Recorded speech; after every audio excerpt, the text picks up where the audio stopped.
ਗੁਰੂ ਰੂਪ ਸਾਧ ਸੰਗਤ ਜੀ, ਵਾਹਿਗੁਰੂ ਜੀ ਕਾ ਖਾਲਸਾ, ਵਾਹਿਗੁਰੂ ਜੀ ਕੀ ਫਤਿਹ। ਸ੍ਰੀ ਗੁਰੂ ਗ੍ਰੰਥ ਸਾਹਿਬ ਮਹਾਰਾਜ ਜੀ ਦੀ ਬਾਣੀ ਵਿੱਚੋਂ ਜੋ ਪਿਛਲੇ 2 ਦਿਨਾਂ ਵਿੱਚ ਆਪਾਂ ਗੁਰੂ ਗ੍ਰੰਥ ਸਾਹਿਬ ਮਹਾਰਾਜ ਜੀ ਦੀ ਬਣਤਰ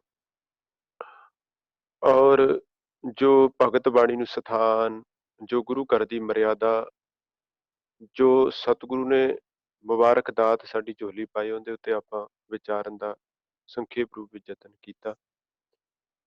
ਅੱਜ ਆਪਾਂ ਗੱਲ ਕਰਾਂਗੇ ਗੁਰੂ ਗ੍ਰੰਥ ਸਾਹਿਬ ਮਹਾਰਾਜ ਸੱਚੇ ਪਾਤਸ਼ਾਹ ਜੀ ਦੀ ਪਾਵਨ ਬਾਣੀ ਵਿੱਚ ਸਾਡੇ ਜੀਵਨ ਵਾਸਤੇ ਜੋ ਗਹਿਰੇ ਉਪਦੇਸ਼ ਸਤਿਗੁਰੂ ਨੇ ਸਾਨੂੰ ਕਮਾਉਣ ਲਈ ਬਖਸ਼ਿਸ਼ ਕੀਤੇ ਹਨ ਔਰ ਹਰ ਇੱਕ ਪੱਖ ਤੋਂ ਸੱਚ ਤੇ ਝੂਠ ਨੂੰ ਪਰਖਣ ਲਈ ਸਾਨੂੰ ਸਮਰੱਥਾ ਦਿੱਤੀ ਹੈ।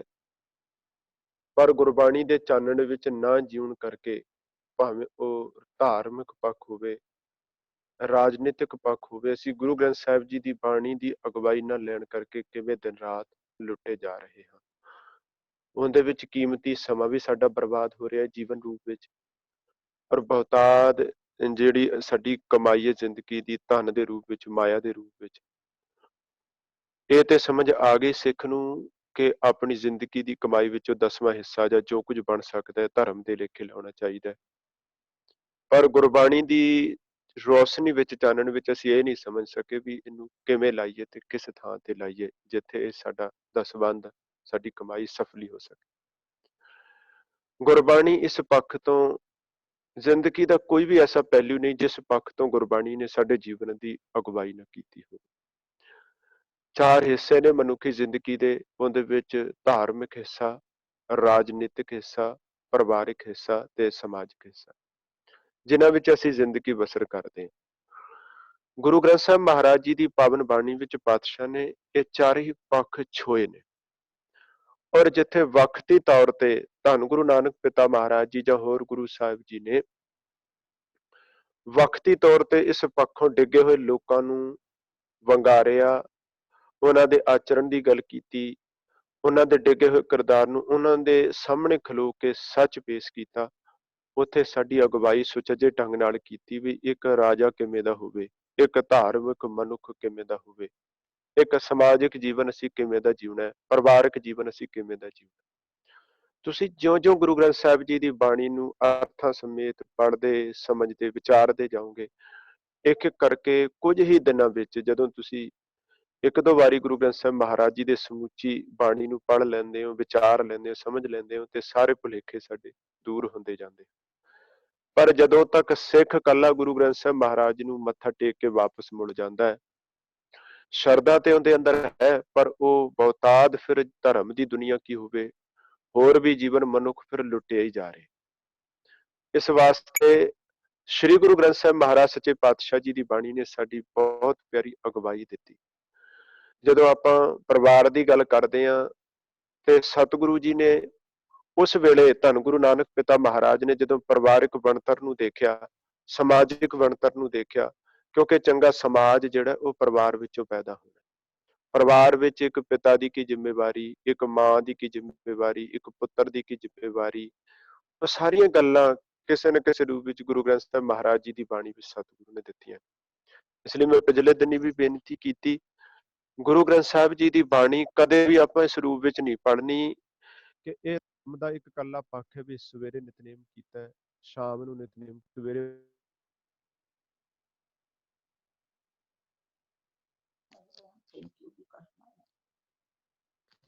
ਹਟ ਗਿਆ ਹੁਣ ਸੁਣਦਾ ਨਹੀਂ। ਤੁਹਾਡੀ ਆਵਾਜ਼ ਬੰਦ ਹੋ ਗਈ ਨਿਰਪਾਲ ਸਿੰਘ ਜੀ। ਸਮੇਤ। ਹਾਂ ਹੁਣ ਠੀਕ ਹੈ, ਚਲੋ ਕਰੋ ਕਰੋ।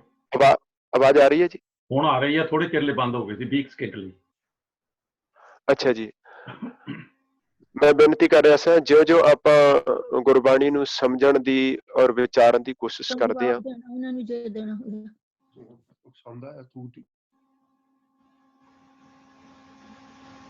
ਕਰੋ ਜੀ।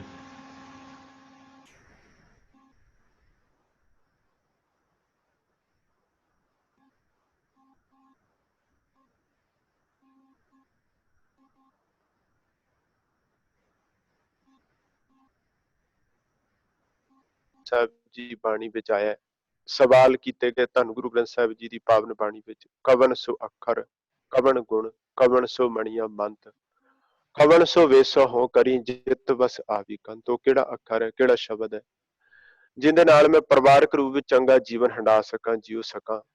ਸਤਿਗੁਰੂ ਨੇ ਉਹਦਾ ਜਵਾਬ ਦਿੱਤਾ, ਨਿਵਣ ਸੋ ਅੱਖਰ ਖਵਨ ਗੁਣ, ਜੇਵਾ ਮਣੀਆਂ ਮੰਤ, ਇਹ ਤਰੇ ਪਹਿਣੇ ਵੇਸ ਕਰ ਤਾਂ ਵਸ ਆਵੀ ਕੰਤ। ਫਿਰ ਇੱਕ ਪਤੀ ਵਾਸਤੇ ਵੀ ਸਤਿਗੁਰੂ ਨੇ ਚੰਗਾ ਪਤੀ ਬਣਨ ਲਈ, ਚੰਗੀ ਮਾਂ ਬਣਨ ਵਾਸਤੇ, ਚੰਗਾ ਪਰਿਵਾਰਕ ਜੀਵਨ ਵਾਸਤੇ, ਜੀਵਨ ਜਿਉਣ ਵਾਸਤੇ, ਔਰ ਇੱਕ ਬੱਚਿਆਂ ਲਈ, ਔਲਾਦ ਲਈ ਵੀ ਸਤਿਗੁਰੂ ਨੇ ਉਪਦੇਸ਼ ਜਿਹੜਾ ਉਹ ਸਾਡੀ ਝੋਲੀ ਗੁਰੂ ਗ੍ਰੰਥ ਸਾਹਿਬ ਮਹਾਰਾਜ ਜੀ ਦੀ ਬਾਣੀ ਦੇ ਖਜ਼ਾਨੇ ਵਿੱਚ ਸਾਨੂੰ ਪਾ ਕੇ ਦਿੱਤਾ ਹੈ ਕਿ ਕਿਵੇਂ ਇੱਕ ਚੰਗਾ ਜੀਵਨ ਜਿਹੜਾ ਉਹ ਹੰਡਾਇਆ ਜਾ ਸਕਦਾ। ਅੱਜ ਤੁਸੀਂ ਦੇਖੋ, ਬੰਦਾ ਘਰ ਵਿੱਚ ਬਜ਼ੁਰਗ ਜਿਹੜੇ ਨੇ ਬਹੁਤੀ ਵਾਰੀ ਰੁਲ ਰਹੇ ਹਨ, ਪਰ ਬਾਹਰ ਸਮਾਜ ਵਿੱਚ ਦਿਖਾਵੇ ਵਾਸਤੇ ਮਨੁੱਖ ਅਨੇਕਾਂ ਹੀ ਧਰਮ ਦੇ ਕਰਮ ਕਰਦਾ ਹੈ, ਜਿਹਨੂੰ ਭਾਈ ਗੁਰਦਾਸ ਜੀ ਨੇ ਆਪਣੀ ਪਾਵਨ ਬਾਣੀ ਵਿੱਚ ਕਿਹਾ, ਮਾਂ ਪਿਓ ਪਰਹਰ ਪੜ੍ਹੈ ਵੇਦ, ਭੇਦ ਨ ਜਾਣੇ ਕਥਾ ਕਹਾਣੀ। ਮਾਂ ਪਿਓ ਦੀ ਸੇਵਾ ਛੱਡ ਕੇ ਕੋਈ ਧਾਰਮਿਕ ਗ੍ਰੰਥਾਂ ਦਾ ਅਧਿਐਨ ਕਰ ਰਿਹਾ, ਕੋਈ ਦਿਖਾਵੇ ਲਈ ਗੁਰਦੁਆਰੇ ਵਿੱਚ ਜਾ ਕੇ ਕਈ ਵਾਰੀ ਬੰਦਾ ਭਾਂਡੇ ਮਾਂਜ ਰਿਹਾ, ਹੋਰ ਕਰਮ ਕਰ ਰਿਹਾ, ਪਰ ਆਪਣੇ ਘਰ ਤੋਂ ਇਹ ਸ਼ੁਰੂਆਤ ਨਹੀਂ ਕਰਦਾ। ਇਸ ਵਾਸਤੇ ਸਤਿਗੁਰੂ ਦੀ ਬਾਣੀ ਵਿੱਚ ਮਹਾਰਾਜ ਨੇ ਦਿਖਾਵੇ ਨੂੰ ਛੱਡ ਕੇ ਚੰਗੇ ਕਿਰਦਾਰ ਦੀ ਗੱਲ, ਕਰੈਕਟਰ ਦੀ ਗੱਲ ਵਾਰ-ਵਾਰ ਗੁਰਬਾਣੀ ਵਿੱਚ ਕੀਤੀ ਹੈ ਔਰ ਉਸੇ ਨੂੰ ਪ੍ਰਵਾਨ ਕੀਤਾ ਹੈ। ਇਸ ਲਈ ਜਦੋਂ ਆਪਾਂ ਧਾਰਮਿਕ ਦੁਨੀਆ ਵਿੱਚ ਆਉਂਦੇ ਹਾਂ, ਧੰਨ ਗੁਰੂ ਨਾਨਕ ਪਿਤਾ ਮਹਾਰਾਜ ਜੀ ਨੇ ਆਪਣੇ ਪ੍ਰਚਾਰ ਦੌਰਿਆਂ ਸਮੇਤ ਵੀ, ਉਸ ਤੋਂ ਬਾਅਦ ਵਿੱਚ ਵੀ ਗੁਰੂ ਸਾਹਿਬ ਨੇ ਸਭ ਤੋਂ ਵੱਧ ਜਿਹੜੀ ਚੋਟ ਕੀਤੀ ਨਾ, ਮਾਰ ਕੀਤੀ, ਉਹ ਧਾਰਮਿਕ ਦੁਨੀਆ ਵਿੱਚ ਵਿਚਰਨ ਵਾਲੇ ਅਖੌਤੀ ਜਿਹੜੇ ਧਾਰਮਿਕ ਆਗੂ ਸਨ, ਉਹਨਾਂ ਦੇ ਕਰੈਕਟਰ ਨੂੰ ਲੋਕਾਂ ਦੇ ਸਾਹਮਣੇ ਨਸਰ ਕੀਤਾ। ਕਿੰਨੀਆਂ ਸਾਖੀਆਂ ਤੁਸੀਂ ਗੁਰੂ ਨਾਨਕ ਸਾਹਿਬ ਦੇ ਜੀਵਨ ਨਾਲ ਸੰਬੰਧਿਤ ਪੜ੍ਹਦੇ ਹੋ, ਔਰ ਬਚਨ ਵੀ ਗੁਰੂ ਗ੍ਰੰਥ ਸਾਹਿਬ ਜੀ ਦੀ ਪਾਵਨ ਬਾਣੀ ਵਿੱਚ। ਜਦੋਂ ਇਹ ਬਚਨ ਪੜ੍ਹਦੇ ਆਪਾਂ, ਤਿੰਨ ਪ੍ਰਮੁੱਖ ਆਗੂ ਸਨ ਉਸ ਵੇਲੇ ਧਰਮ ਦੀ ਦੁਨੀਆ ਵਿੱਚ, ਜਿਨ੍ਹਾਂ ਦਾ ਜ਼ਿਕਰ ਸਤਿਗੁਰੂ ਨੇ ਆਪਣੇ ਸ਼ਬਦਾਂ ਵਿੱਚ ਕੀਤਾ। ਕਾਦੀ ਕੂੜ ਬੋਲ ਮਲ ਖਾਏ, ਬਾਮਣ ਨਹਾਵੇ ਜੀਆਂ ਘਾਏ, ਜੋਗੀ ਜੁਗਤ ਨੇ ਜਾਣੇ ਅੰਧ, ਤੀਨੇ ਉਜਾੜੇ ਕਾ ਬੰਦ। ਕਈ ਵਾਰ ਸਾਨੂੰ ਲੱਗਦਾ ਵੀ ਸਮੇਂ ਦੇ ਜਿਹੜੇ ਰਾਜਸੀ ਲੋਕ ਨੇ ਉਹ ਪ੍ਰਜਾ ਉੱਤੇ ਤਸੱਦਦ ਕਰਦੇ ਹਨ, ਪਰ ਬਾਬਾ ਨਾਨਕ ਜੀ ਦਾ ਮੰਨਣਾ ਕਿ ਰਾਜਸੀ ਲੋਕਾਂ ਨਾਲੋਂ ਵੀ ਜ਼ਿਆਦਾ ਧਾਰਮਿਕ ਆਗੂ ਖਤਰਨਾਕ ਹੈ। ਜਦੋਂ ਉਹ ਧਰਮ ਤੋਂ ਹੀਣਾ ਹੋਵੇ ਤੇ ਧਰਮ ਦੀ ਵਰਤੋਂ ਨਿਜ ਸਵਾਰਥ ਲਈ ਕਰਨ ਲੱਗ ਪਿਆ ਜੀ। ਆਪਾਂ ਇਤਿਹਾਸ ਨੂੰ ਪੜ੍ਹਿਆ ਪਿੱਛੇ, ਜਿੰਨੀਆਂ ਵੀ ਸਾਡੀ ਕੌਮ ਦੀਆਂ ਸ਼ਹੀਦੀਆਂ ਹੋਈਆਂ ਹਨ, ਉਹਦੇ ਵਿੱਚ ਭਾਵੇਂ ਛੋਟੇ ਸਾਹਿਬਜ਼ਾਦਿਆਂ ਦੀ ਸ਼ਹੀਦੀ ਹੋਵੇ, ਹੁਕਮ ਭਾਵੇਂ ਬਾਦਸ਼ਾਹ ਸਾਹਮਣੇ ਬੈਠ ਕੇ ਸੁਣਾ ਰਿਹਾ, ਪਰ ਬਾਦਸ਼ਾਹ ਕਿਸ ਦਲੀਲ ਤੇ ਹੁਕਮ ਕਰ ਰਿਹਾ ਵੀ ਇਹਨਾਂ ਬੱਚਿਆਂ ਨੂੰ ਚਿਣ ਦਿੱਤਾ ਜਾਏ ਨੀਹਾਂ ਵਿੱਚ, ਇਹ ਫਤਵਾ ਦੇਣ ਵਾਲਾ ਕੌਣ ਹੈ? ਇੱਕ ਧਾਰਮਿਕ ਮਨੁੱਖ, ਕਾਜ਼ੀ। ਗੁਰੂ ਅਰਜਨ ਸਾਹਿਬ ਮਹਾਰਾਜ ਨੂੰ ਤੱਤੀ ਤਵੀ ਤੇ ਬਿਠਾਇਆ ਜਾ ਰਿਹਾ, ਪਰ ਫਤਵਾ ਕੌਣ ਦੇ ਰਿਹਾ? ਇੱਕ ਕਾਜ਼ੀ, ਧਾਰਮਿਕ ਬੰਦਾ, ਜਿਹਨੂੰ ਗੁਰੂ ਨਾਨਕ ਸਾਹਿਬ ਨੇ ਕਿਹਾ ਕਿ ਤਸਵੀ ਲੈ ਕੇ ਕਰੇ ਖੁਦਾਏ, ਜੇ ਕੋ ਪੁੱਛੇ ਤਾਂ ਪੜ ਸੁਣਾਏ। ਤਸਵੀ ਹੱਥ ਵਿੱਚ ਹੈ, ਮਾਲਾ ਹੱਥ ਵਿੱਚ ਹੈ, ਪਰ ਵੱਡੀ ਲੈ ਕੇ ਹੱਕ ਗਵਾਏ। ਜਦੋਂ ਰਿਸ਼ਵਤਖੋਰੀ ਆ ਜਾਏ ਫਿਰ ਉਹ ਆਪਣੇ ਆਪ ਹੀ, ਕਿਉਂਕਿ ਜਦੋਂ ਧਾਰਮਿਕ ਗ੍ਰੰਥ ਧਾਰਮਿਕ ਬੰਦੇ ਦੇ ਹੱਥ ਵਿੱਚ ਹੈ, ਦੂਜੇ ਨੂੰ ਪੜ੍ਹਨ ਦਾ ਹੱਕ ਨਹੀਂ ਦੇਣਾ, ਪਰਜਾ ਤੱਕ ਬੋਲ ਜਾਣ ਨਹੀਂ ਦੇਣੇ, ਤੇ ਆਪਣੀ ਇੱਛਾ ਮੁਤਾਬਕ ਉਹਦੇ ਅਰਥ ਕਰਕੇ ਲੋਕਾਂ ਨੂੰ ਸੁਣਾ ਦੇ। ਇਸ ਲਈ ਆਦਿ ਕਾਲ ਤੋਂ ਹੀ ਜਦੋਂ ਵੀ ਦੁਨੀਆ ਉੱਤੇ ਤਸੱਦਦ ਹੋਇਆ, ਉਹਦੇ ਵਿੱਚ ਦੋ ਸ਼ਖਸੀਅਤਾਂ ਇਕੱਠੀਆਂ ਹੋ ਗਈਆਂ, ਇੱਕ ਰਾਜਨੀਤਿਕ ਬੰਦਾ ਤੇ ਦੂਜਾ ਧਾਰਮਿਕ ਬੰਦਾ। ਕਿਉਂਕਿ ਰਾਜਨੀਤਿਕ ਨੂੰ ਪਤਾ ਹੈ ਕਿ ਲੋਕਾਂ ਦੀ ਜਿਹੜੀ ਆਲੋਚਨਾ ਹੋਣੀ ਹੈ, ਉਹਨੂੰ ਰੋਕਣ ਵਾਸਤੇ ਧਰਮ ਦੀ ਆੜ ਬੜੀ ਜ਼ਰੂਰੀ ਹੈ। ਧਰਮ ਇੱਕ ਐਸਾ ਜਿਹੜਾ ਹਥਿਆਰ ਹੈ ਜਿਹਦੇ ਅੱਗੇ ਬਾਕੀ ਸਭ ਕੁਝ ਫੇਲ ਹੋ ਜਾਂਦਾ ਹੈ ਜਦੋਂ ਧਰਮ ਦੀ ਗੱਲ ਆ ਜਾਂਦੀ ਹੈ। ਅੱਜ ਵੀ ਆਪਾਂ ਜਦੋਂ ਸ਼ਰਧਾ ਦੀ ਜਾਂ ਧਰਮ ਦੀ ਗੱਲ ਆ ਜਾਏ, ਫਿਰ ਸਾਰਾ ਕੁਝ ਸਾਡਾ ਬੰਦ ਹੋ ਜਾਂਦਾ ਹੈ, ਅਸੀਂ ਬੋਲਣਾ ਬੰਦ ਕਰ ਦਿੰਦੇ। ਪਰ ਬਾਬਾ ਨਾਨਕ ਜੀ ਨੇ ਸਭ ਤੋਂ ਵੱਧ ਇਹ ਬਾਜ ਉਗੇੜੇ ਆ ਮਨੁੱਖਤਾ ਦੇ। ਪਰ ਇਸੇ ਕਰਕੇ ਜਦੋਂ ਭਾਈ ਗੁਰਦਾਸ ਜੀ ਦੇ ਬਚਨ ਪੜ੍ਹਦੇ ਆ, ਗੁਰੂ ਨਾਨਕ ਸਾਹਿਬ ਜੀ ਲਈ ਦੋ ਬੜੀ ਕੀਮਤੀ ਉਦਾਹਰਨਾਂ ਉਹਨਾਂ ਨੇ ਵਰਤੀਆਂ ਨੇ। ਇੱਕ ਹੈ ਸਤਿਗੁਰੂ ਨਾਨਕ ਪ੍ਰਗਟਿਆ ਮਿੱਟੀ ਧੁੰਦ ਜਗ ਚਾਨਣ ਹੋ, ਇੱਕ ਚਾਨਣ ਸ਼ਬਦ ਤੇ ਦੂਜਾ ਸੂਰਜ ਸ਼ਬਦ ਗੁਰੂ ਸਾਹਿਬ ਲਈ ਵਰਤੇ ਹੈ ਕਿ ਜੋਕਰ ਸੂਰਜ ਨਿਕਲਿਆ, ਤਾਰੇ ਮਿਟੇ, ਅੰਧੇਰ ਪੱਲੂ, ਅੰਧੇਰਾ ਜਿਹੜਾ ਖਤਮ ਹੋਇਆ ਤੇ ਚਾਨਣ ਹੋ ਗਿਆ। ਹੁਣ ਧੁੰਦ ਤੇ ਹਨੇਰਾ, ਇਹਨਾਂ ਦੋ ਗੱਲਾਂ ਵਿੱਚ ਆਹੀ ਫਰਕ ਸੀ। ਹਨੇਰਾ ਸੀ ਕਿ ਜਿਨ੍ਹਾਂ ਲੋਕਾਂ ਨੂੰ ਧਰਮ ਦਾ ਗਿਆਨ ਹੀ ਨਹੀਂ ਸੀ, ਸਮਝ ਨਹੀਂ ਸੀ, ਗੁਰੂ ਨਾਨਕ ਸਾਹਿਬ ਨੇ ਗਿਆਨ ਦਿੱਤਾ, ਇੱਕ ਇੱਕ ਸ਼ਬਦ ਸੁਣਿਆ ਤੇ ਉਹਨਾਂ ਦੀ ਜ਼ਿੰਦਗੀ ਜਿਹੜੀ ਸੀ ਉਹ ਬਦਲ ਗਈ, ਚਾਨਣ ਆ ਗਿਆ ਜੀਵਨ ਵਿੱਚ, ਜ਼ਿੰਦਗੀ ਦਾ ਟਰੈਕ ਹੀ ਬਦਲ ਗਿਆ, ਸੱਚ ਦੇ ਮਾਰਗ ਉੱਤੇ ਤੁਰਨ ਲੱਗ ਪਏ, ਜਿਵੇਂ ਆਪਾਂ ਪਿੱਛੇ ਵਿਚਾਰਿਆ ਕੌਡੇ ਰਾਖਸ਼ਸ ਵਰਗੇ ਹੋਰ ਵੀ। ਪਰ ਇੱਕ ਚਿੱਟੀ ਧੁੰਦ, ਧੁੰਦ ਕੀ ਹੁੰਦੀ ਹੈ? ਰਾਤ ਹੋਵੇ, ਹਨੇਰਾ ਹੋਵੇ, ਦੀਵਾ ਜਗਾਈਏ ਚਾਨਣ ਹੋ ਜਾਂਦਾ। ਧੁੰਦ ਐਸੀ ਖਤਰਨਾਕ ਹੈ ਕਿ ਤੁਸੀਂ ਦੀਵਾ ਜਗਾ ਲਓ, ਭਾਵੇਂ ਬੰਦਾ ਟਰੈਵਲ ਕਰ ਰਿਹਾ, ਗੱਡੀ ਦੀਆਂ ਬੱਤੀਆਂ ਵਾਰ-ਵਾਰ ਜਗਾਉਂਦਾ, ਸਭ ਕੁਝ ਕਰਦਾ, ਪਰ ਧੁੰਦ ਨਹੀਂ ਮਿਟਦੀ।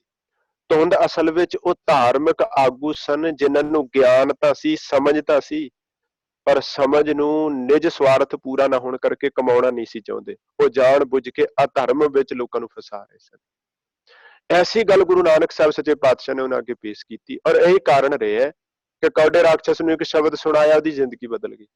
ਪਰ ਜਿਹੜੇ ਧਰਮ ਦੇ ਜਾਣਕਾਰ ਸਨ, ਜੋਗੀਆਂ ਨਾਲ ਗੁਰੂ ਨਾਨਕ ਸਾਹਿਬ ਦੀ 3 ਤੋਂ 4 ਵਾਰੀ ਚਰਚਾ ਹੋਈ, ਕਿਉਂਕਿ ਜਿਹੜਾ ਬੰਦਾ ਧਰਮ ਦੀ ਪੋਸ਼ਾਕ ਪਾ ਕੇ ਬੈਠਾ ਨਾ, ਉਹ ਸੌਖਾ ਕਿਤੇ ਮੰਨਣ ਲਈ ਤਿਆਰ ਨਹੀਂ ਹੁੰਦਾ ਬਈ ਮੈਂ ਵੀ ਗਲਤ ਹੋ ਸਕਦਾ ਹੈ, ਮੈਂ ਵੀ ਗਲਤ ਕਰਮ ਕਰੇ, ਕਿਉਂਕਿ ਉਹਨੂੰ ਆਲਰੇਡੀ ਪਤਾ ਵੀ ਮੈਂ ਗਲਤ ਹਾਂ। ਪਰ ਜਦੋਂ ਮੈਂ ਇਸ ਗੱਲ ਮੰਨ ਲਈ, ਫਿਰ ਤੇ ਮੇਰਾ ਸਾਰਾ ਕੁਝ ਬੰਦ ਹੋ ਜਾਏਗਾ। ਐਸਾ ਕੁਝ ਅੱਜ ਦੀ ਦੁਨੀਆ ਵਿੱਚ ਵੀ ਹੋ ਰਿਹਾ ਹੈ, ਔਰ ਆਹੀ ਲੜਾਈ ਹੈ ਧਰਮ। ਜਿੰਨੇ ਤੁਸੀਂ ਦੇਖ ਰਹੇ ਹੋ ਅੱਜ ਧਾਰਮਿਕ ਲਾਣਾ ਬਾਣਾ ਆਪਸ ਵਿੱਚ ਲੜ ਰਿਹਾ ਹੈ, ਦੁਨੀਆ ਭੰਬਲ ਭੂਸੇ ਵਿੱਚ ਪੈ ਗਈ, ਲੋਕ ਜਿਹੜੇ ਨੇ ਉਹ ਦੁਬਿਧਾ ਵਿੱਚ ਪਏ ਹੋਏ ਨੇ, ਕਿਹੜੇ ਰਾਹ ਤੇ ਤੁਰੀਏ।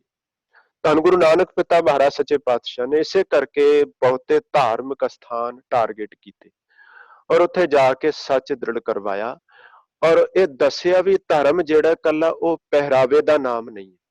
ਭਗਤ ਕਬੀਰ ਸਾਹਿਬ ਵਰਗਿਆਂ ਨੂੰ ਕਿਉਂ ਸਥਾਨ ਦਿੱਤਾ ਗੁਰੂ ਗ੍ਰੰਥ ਸਾਹਿਬ ਜੀ ਦੀ ਬਾਣੀ ਵਿੱਚ? ਕਿਉਂਕਿ ਭਗਤ ਕਬੀਰ ਸਾਹਿਬ ਜੀ ਦੇ ਗਹਿਰੇ ਬਚਨ ਜਿਹੜੇ ਇਹਨਾਂ ਗੱਲਾਂ ਉੱਤੇ ਬਹੁਤ ਚੋਟ ਕਰਦੇ ਨੇ, ਜਿਨ੍ਹਾਂ ਵਿੱਚ ਭਗਤ ਕਬੀਰ ਸਾਹਿਬ ਨੇ ਬਾਹਰੋਂ ਧਾਰਮਿਕ ਲਿਬਾਸ ਪਾ ਕੇ ਧਰਮ ਦੇ ਨਾਂ ਤੇ ਲੋਕਾਂ ਨੂੰ ਲੁੱਟਣ ਵਾਲਿਆਂ ਦੇ ਖਿਲਾਫ ਕਿਹਾ, ਗਲੀ ਜਿਨ੍ਹਾਂ ਜਪ ਮਾਲੀਆਂ, ਲੋਟੇ ਹੱਥ ਨਿਬੱਗ, ਉਹ ਹਰ ਕੇ ਸੰਤ ਨ ਆਖੀਏ, ਬਨਾਰਸ ਕੇ ਠੱਗ। ਕਹਿੰਦੇ ਬਾਹਰੀ ਤੌਰ ਤੇ ਸਾਰੇ ਧਾਰਮਿਕ ਕਰਮ ਕਰਦਾ ਹੈ, ਧਾਰਮਿਕ ਨਿਸ਼ਾਨੀਆਂ ਨੇ, ਗਲੇ ਵਿੱਚ ਮਾਲਾ ਹੈ, ਹੱਥ ਵਿੱਚ ਕਮੰਡਲ ਪਕੜਿਆ ਹੋਇਆ ਹੈ, ਮੱਥੇ ਤੇ ਚੰਦਨ ਦਾ ਤਿਲਕ ਲਾਇਆ ਹੋਇਆ, ਬੰਦਾ ਬਾਹਰੋਂ ਕਹਿੰਦਾ ਵੀ ਬੜਾ ਬੰਦਾ ਧਰਮੀ, ਪਰ ਕਹਿੰਦੇ ਉਹ ਹਰ ਕੇ ਸੰਤ ਨ ਆਖੀਏ, ਬਨਾਰਸ ਕੇ ਠੱਗ।